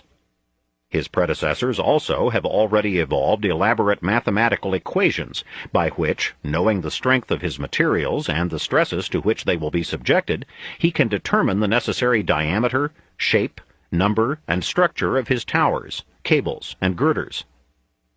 In the same way, the economist, assigned a practical problem, must know both the essential facts of that problem and the valid deductions to be drawn from those facts.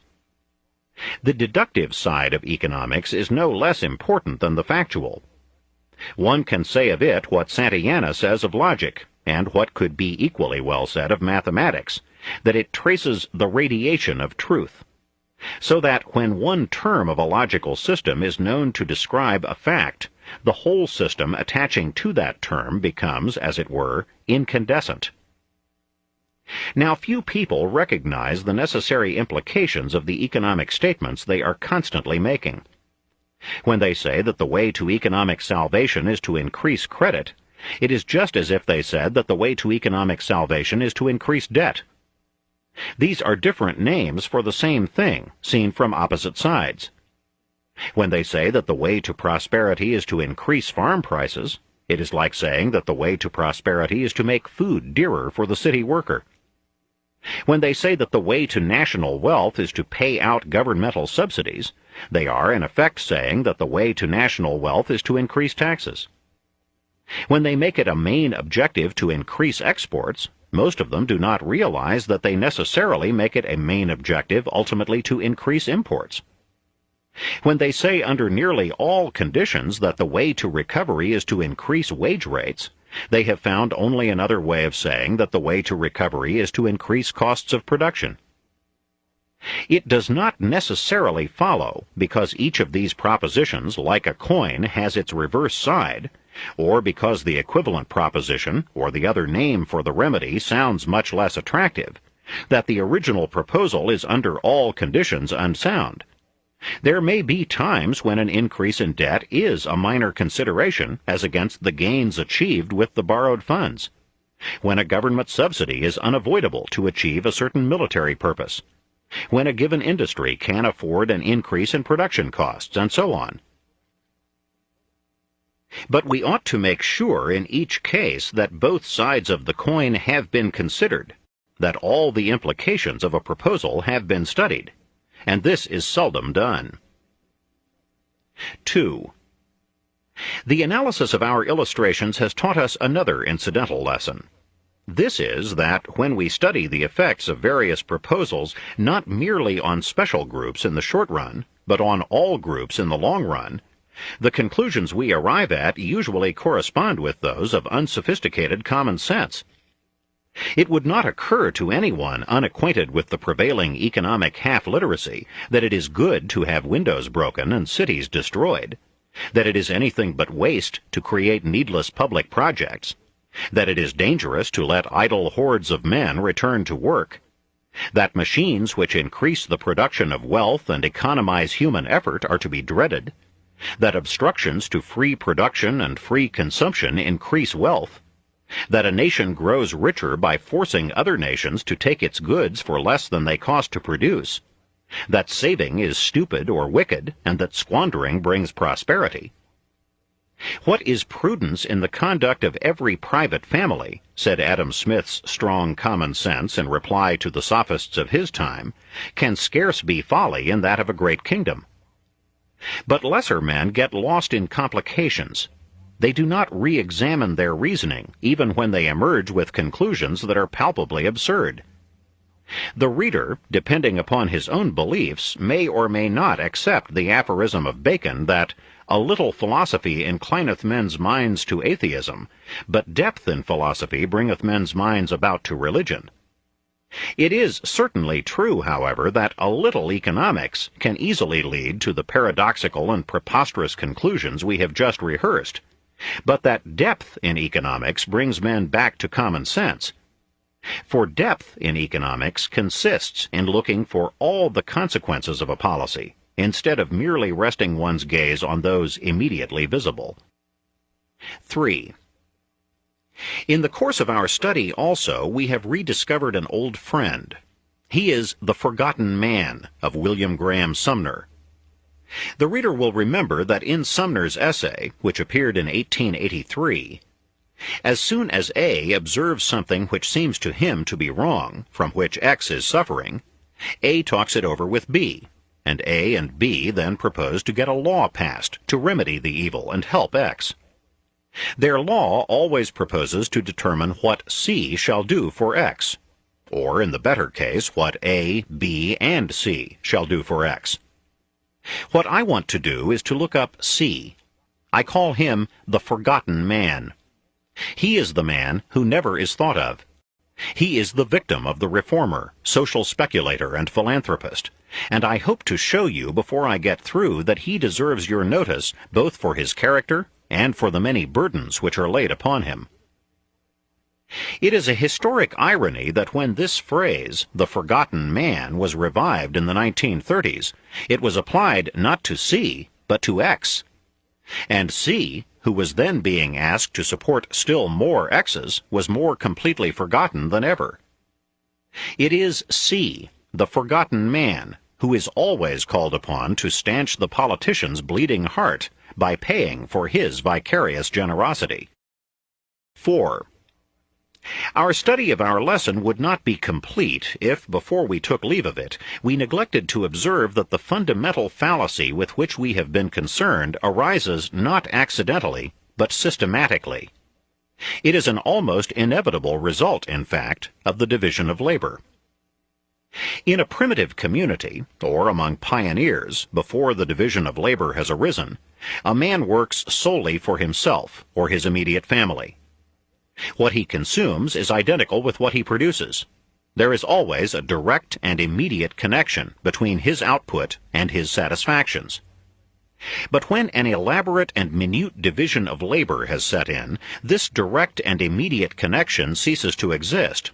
I do not make all the things I consume, but perhaps only one of them.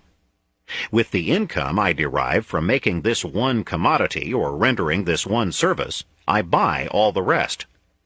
I wish the price of everything I buy to be low, but it is in my interest for the price of the commodity or services that I have to sell to be high. Therefore, though I wish to see abundance in everything else, it is in my interest for scarcity to exist in the very thing that it is my business to supply. The greater the scarcity, compared to everything else, in this one thing that I supply, the higher will be the reward that I can get for my efforts. This does not necessarily mean that I will restrict my own efforts or my own output. In fact, if I am only one of a substantial number of people supplying that commodity or service, and if free competition exists in my line, this individual restriction will not pay me. On the contrary, if I am a grower of wheat, say, I want my particular crop to be as large as possible. But if I am concerned only with my own material welfare and have no humanitarian scruples, I want the output of all other wheat growers to be as low as possible, for I want scarcity in wheat and in any foodstuff that can be substituted for it, so that my particular crop may command the highest possible price. Ordinarily, these selfish feelings would have no effect on the total production of wheat.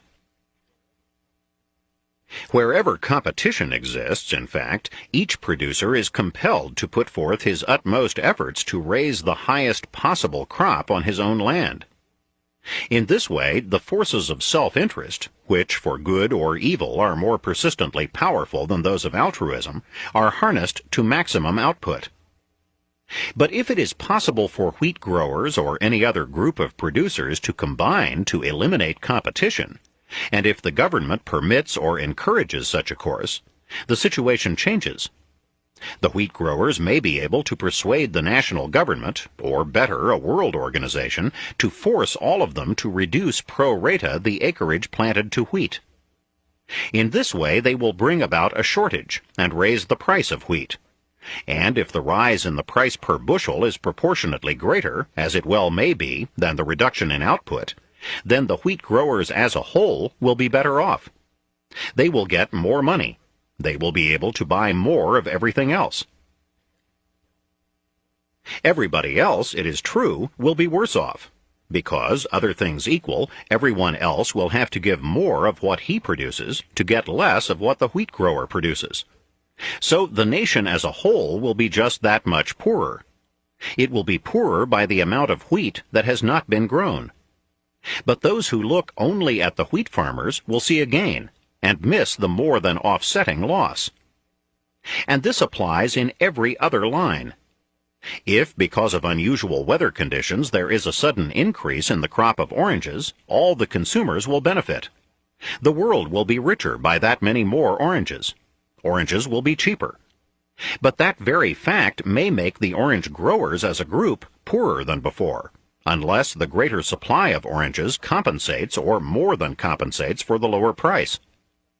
Certainly, if under such conditions my particular crop of oranges is no larger than usual, then I am certain to lose by the lower price brought about by general plenty. And what applies to changes in supply applies to changes in demand, whether brought about by new inventions and discoveries or by changes in taste. A new cotton-picking machine, though it may reduce the cost of cotton underwear and shirts to everyone and increase the general wealth, will mean the employment of fewer cotton pickers.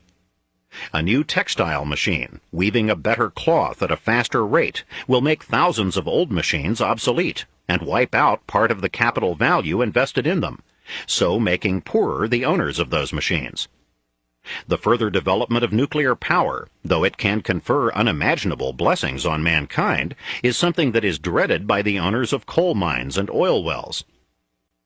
Just as there is no technical improvement that would not hurt someone, so there is no change in public taste or morals, even for the better, that would not hurt someone. An increase in sobriety would put thousands of bartenders out of business. A decline in gambling would force croupiers and racing touts to seek more productive occupations. A growth of male chastity would ruin the oldest profession in the world. But it is not merely those who deliberately pander to men's vices who would be hurt by a sudden improvement in public morals. Among those who would be hurt most are precisely those whose business it is to improve those morals. Preachers would have less to complain about. Reformers would lose their causes. The demand for their services and contributions for their support would decline. If there were no criminals, we should need fewer lawyers, judges, and firemen, and no jailers, no locksmiths, and, except for such services as untangling traffic snarls, even no policemen. Under a system of division of labor, in short, it is difficult to think of a greater fulfillment of any human need which would not at least temporarily hurt some of the people who have made investments or painfully acquired skill to meet that precise need. If progress were completely even all around the circle, this antagonism between the interests of the whole community and of the specialized group would not, if it were noticed at all, present any serious problem. If in the same year as the world wheat crop increased, my own crop increased in the same proportion, if the crop of oranges and all other agricultural products increased correspondingly, and if the output of all industrial goods also rose, and their unit cost of production fell to correspond, then I, as a wheat grower, would not suffer, because the output of wheat had increased. The price that I got for a bushel of wheat might decline, the total sum that I realized from my larger output might decline, but if I could also, because of increased supplies, buy the output of everyone else cheaper, then I should have no real cause to complain. If the price of everything else dropped in exactly the same ratio as the decline in the price of my wheat, I should be better off, in fact, exactly in proportion to my increased total crop. And everyone else, likewise, would benefit proportionately from the increased supplies of all goods and services. But economic progress never has taken place, and probably never will take place in this completely uniform way. Advance occurs now in this branch of production, and now in that. And if there is a sudden increase in the supply of the thing I help to produce, or if a new invention or discovery makes what I produce no longer necessary, then the gain to the world is a tragedy to me, and to the productive group to which I belong. Now, it is often not the diffused gain of the increased supply or new discovery that most forcibly strikes even the disinterested observer, but the concentrated loss. The fact that there is more and cheaper coffee for everyone is lost sight of. What is seen is merely that some coffee growers cannot make a living at the lower price. The increased output of shoes at a lower cost by the new machine is forgotten. What is seen is a group of men and women thrown out of work. It is altogether proper, it is in fact essential to a full understanding of the problem, that the plight of these groups be recognized, that they be dealt with sympathetically, and that we try to see whether some of the gains from this specialized progress cannot be used to help the victims find a productive role elsewhere. But the solution is never to reduce supplies arbitrarily, to prevent further inventions or discoveries, or to support people for continuing to perform a service that has lost its value. Yet this is what the world has repeatedly sought to do by protective tariffs, by the destruction of machinery, by the burning of coffee, by 1,000 restriction schemes. This is the insane doctrine of wealth through scarcity. It is a doctrine that may always be privately true, unfortunately, for any particular group of producers considered in isolation. If they can make scarce the one thing they have to sell while keeping abundant all the things they have to buy. But it is a doctrine that is always publicly false. It can never be applied all around the circle, for its application would mean economic suicide. And this is our lesson in its most generalized form. For many things that seem to be true when we concentrate on a single economic group are seen to be illusions when the interests of everyone, as consumer no less than as producer, are considered. To see the problem as a whole and not in fragments, that is the goal of economic science. Part 3. The lesson after 30 years. Chapter 26. The last chapter. The lesson after 30 years. The first edition of this book appeared in 1946. It is now, as I write this, 32 years later. How much of the lesson expounded in the previous pages has been learned in this period? If we are referring to the politicians, to all those responsible for formulating and imposing government policies, practically none of it has been learned. On the contrary, the policies analyzed in the preceding chapters are far more deeply established and widespread, not only in the United States, but in practically every country in the world, than they were when this book first appeared. We may take as the outstanding example inflation. This is not only a policy imposed for its own sake, but an inevitable result of most of the other interventionist policies. It stands today as the universal symbol of government intervention everywhere. The 1946 edition explained the consequences of inflation, but the inflation then was comparatively mild. True, though federal government expenditures in 1926 had been less than $3 billion, and there was a surplus, by fiscal year 1946 expenditures had risen to $55 billion, and there was a deficit of $16 billion. Yet in fiscal year 1947, with the war ended, expenditures fell to $35 billion, and there was an actual surplus of nearly $4 billion. By fiscal year 1978, however, expenditures had soared to $451 billion, and the deficit to $49 billion. All this has been accompanied by an enormous increase in the stock of money, from $113 billion of demand deposits plus currency outside of banks in 1947 to $357 billion in August 1978. In other words, the active money supply has been more than tripled in the period. The effect of this increase in money has been a dramatic increase in prices. The Consumer Price Index in 1946 stood at 58.5. In September 1978, it was 199.3. Prices, in short, more than tripled. The policy of inflation, as I have said, is partly imposed for its own sake.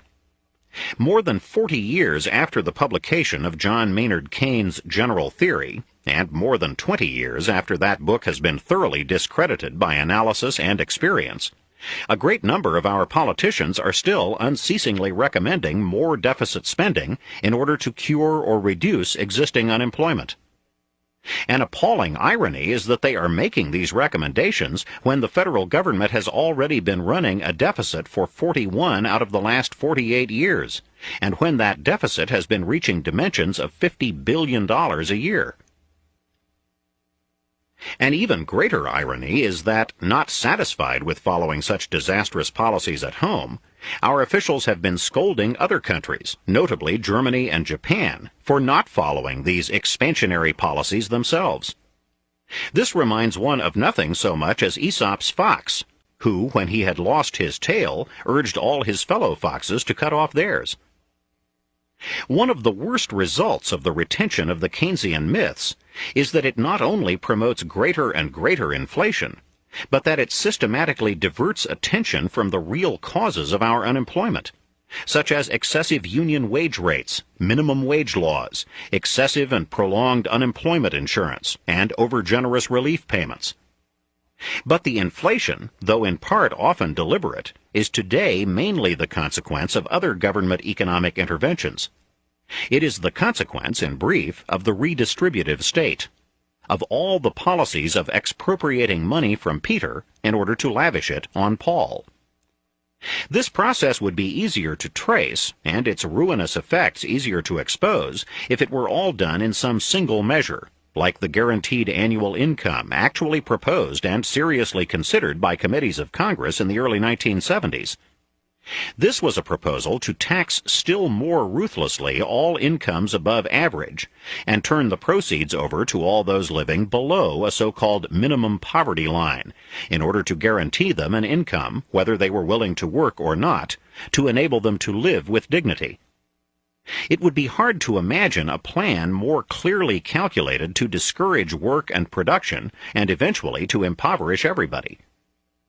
But instead of passing any such single measure and bringing on ruin in a single swoop, our government has preferred to enact 100 laws that effect such a redistribution on a partial and selective basis. These measures may miss some needy groups entirely, but on the other hand they may shower upon other groups a dozen different varieties of benefits, subsidies, and other handouts.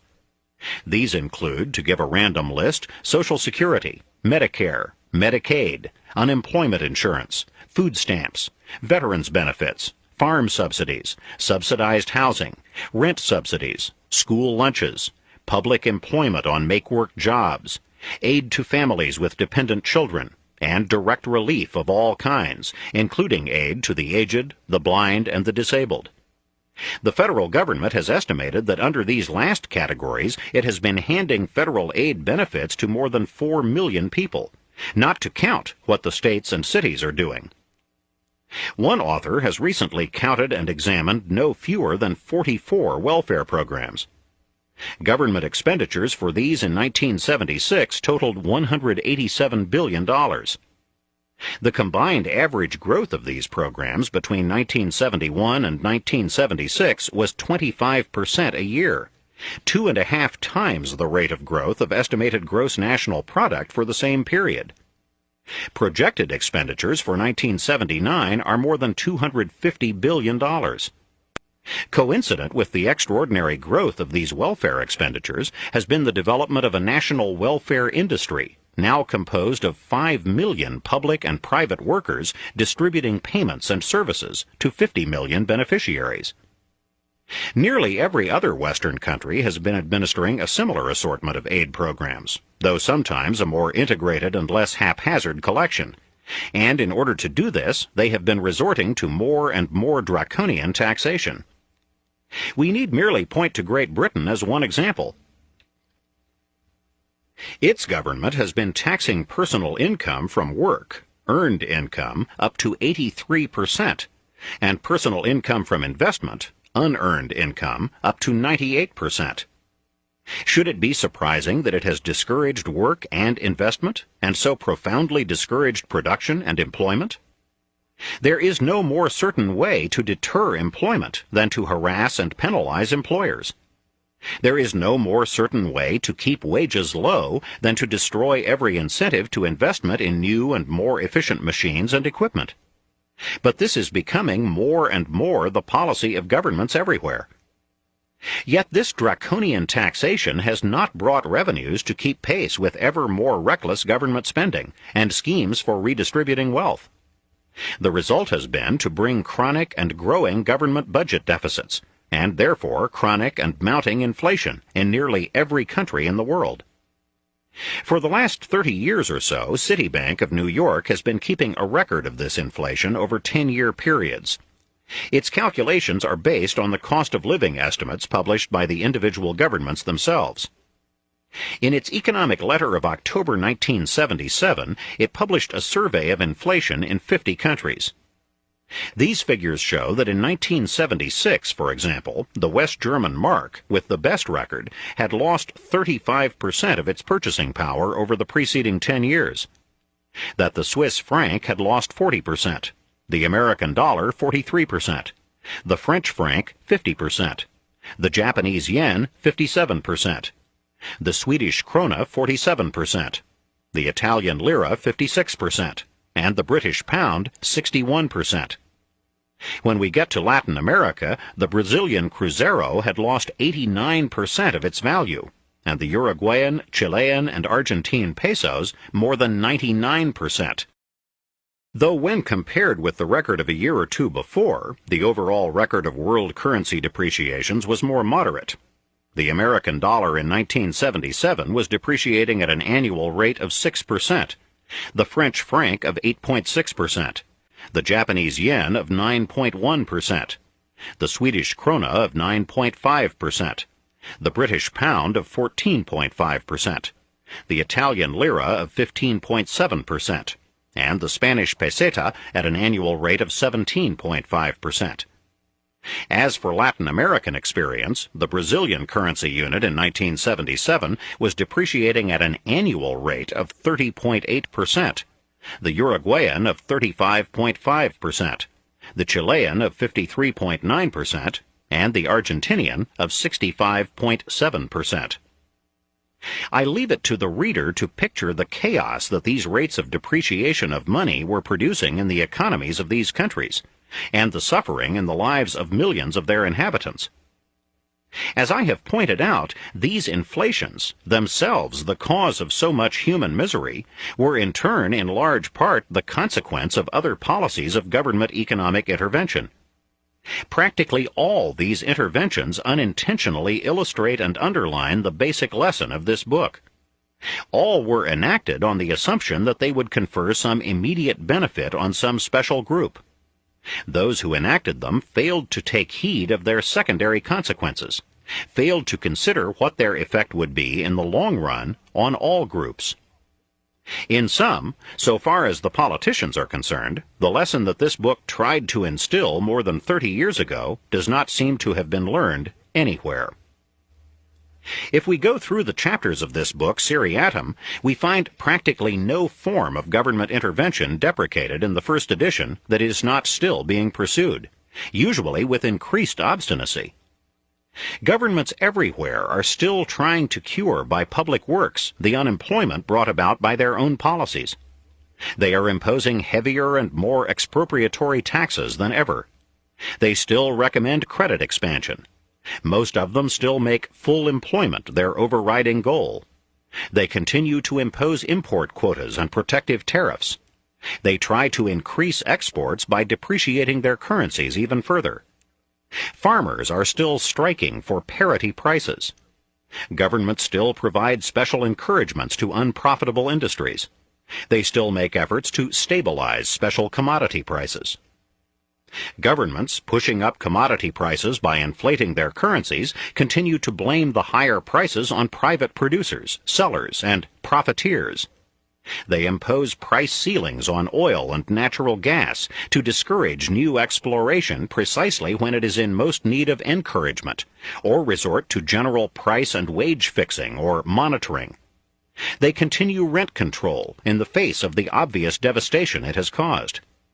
They not only retain minimum wage laws, but keep increasing their level in face of the chronic unemployment they so clearly bring about. They continue to pass laws granting special privileges and immunities to labor unions, to oblige workers to become members, to tolerate mass picketing and other forms of coercion, and to compel employers to bargain collectively in good faith with such unions. That is, to make at least some concessions to their demands. The intention of all these measures is to help labor, but the result is once more to create and prolong unemployment, and to lower total wage payments compared with what they might have been. Most politicians continue to ignore the necessity of profits, to overestimate their average or total net amount, to denounce unusual profits anywhere, to tax them excessively, and sometimes even to deplore the very existence of profits. The anti-capitalistic mentality seems more deeply embedded than ever. Whenever there is any slowdown in business, the politicians now see the main cause as insufficient consumer spending. At the same time that they encourage more consumer spending, they pile up further disincentives and penalties in the way of saving and investment.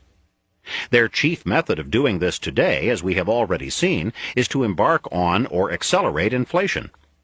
The result is that today, for the first time in history, no nation is on a metallic standard, and practically every nation is swindling its own people by printing a chronically depreciating paper currency. To pile one more item on this heap, let us examine the recent tendency, not only in the United States but abroad, for almost every social program, once launched upon, to get completely out of hand. We have already glanced at the overall picture, but let us now look more closely at one outstanding example: Social Security in the United States. The original Federal Social Security Act was passed in 1935. The theory behind it was that the greater part of the relief problem was that people did not save in their working years, and so, when they were too old to work, they found themselves without resources. This problem could be solved, it was thought, if they were compelled to insure themselves, with employers also compelled to contribute half the necessary premiums, so that they would have a pension sufficient to retire on at age 65 or over. Social Security was to be entirely a self-financed insurance plan based on strict actuarial principles. A reserve fund was to be set up sufficient to meet future claims and payments as they fell due. It never worked out that way. The reserve fund existed mainly on paper. The government spent the Social Security tax receipts as they came in, either to meet its ordinary expenses or to pay out benefits. Since 1975, current benefit payments have exceeded the system's tax receipts. It also turned out that in practically every session, Congress found ways to increase the benefits paid, broaden the coverage, and add new forms of social insurance. As one commentator pointed out in 1965, a few weeks after Medicare insurance was added, Social Security sweeteners have been enacted in each of the past 7 general election years. As inflation developed and progressed, Social Security benefits were increased not only in proportion, but much more. The typical political ploy was to load up benefits in the present and push costs into the future. Yet that future always arrived, and each few years later Congress would again have to increase payroll taxes levied on both workers and employers. Not only were the tax rates continuously increased, but there was a constant rise in the amount of salary taxed. In the original 1935 bill, the salary taxed was only the first $3,000. The early tax rates were very low. But between 1965 and 1977, for example, the Social Security tax shot up from 4.4% on the first $6,600 of earned income, levied on employer and employee alike, to a combined 11.7% on the first $16,500. Between 1960 and 1977, the total annual tax increased by 572%. Or about 12% a year compounded. It is scheduled to go much higher. At the beginning of 1977, unfunded liabilities of the Social Security system were officially estimated at $4.1 trillion. No one can say today whether Social Security is really an insurance program or just a complicated and lopsided relief system. The bulk of the present benefit recipients are being assured that they earned and paid for their benefits. Yet no private insurance company could have afforded to pay existing benefit scales out of the premiums actually received. As of early 1978, when low-paid workers retire, their monthly benefits generally represent about 60% of what they earned on the job. Middle-income workers receive about 45%. For those with exceptionally high salaries, the ratio can fall to 5 or 10%. If Social Security is thought of as a relief system, however, it is a very strange one, for those who have already been getting the highest salaries receive the highest dollar benefits. Yet Social Security today is still sacrosanct. It is considered political suicide for any congressman to suggest cutting down or cutting back not only present but promised future benefits. The American Social Security system must stand today as a frightening symbol of the almost inevitable tendency of any national relief, redistribution, or insurance scheme, once established, to run completely out of control. In brief, the main problem we face today is not economic, but political. Sound economists are in substantial agreement concerning what ought to be done. Practically all government attempts to redistribute wealth and income tend to smother productive incentives and lead toward general impoverishment. It is the proper sphere of government to create and enforce a framework of law that prohibits force and fraud. But it must refrain from specific economic interventions. Government's main economic function is to encourage and preserve a free market. When Alexander the Great visited the philosopher Diogenes and asked whether he could do anything for him, Diogenes is said to have replied, "Yes, stand a little less between me and the sun." It is what every citizen is entitled to ask of his government. The outlook is dark, but it is not entirely without hope. Here and there one can detect a break in the clouds. More and more people are becoming aware that government has nothing to give them without first taking it away from somebody else, or from themselves. Increased handouts to selected groups mean merely increased taxes, or increased deficits and increased inflation. And inflation, in the end, misdirects and disorganizes production. Even a few politicians are beginning to recognize this, and some of them even to state it clearly. In addition, there are marked signs of a shift in the intellectual winds of doctrine.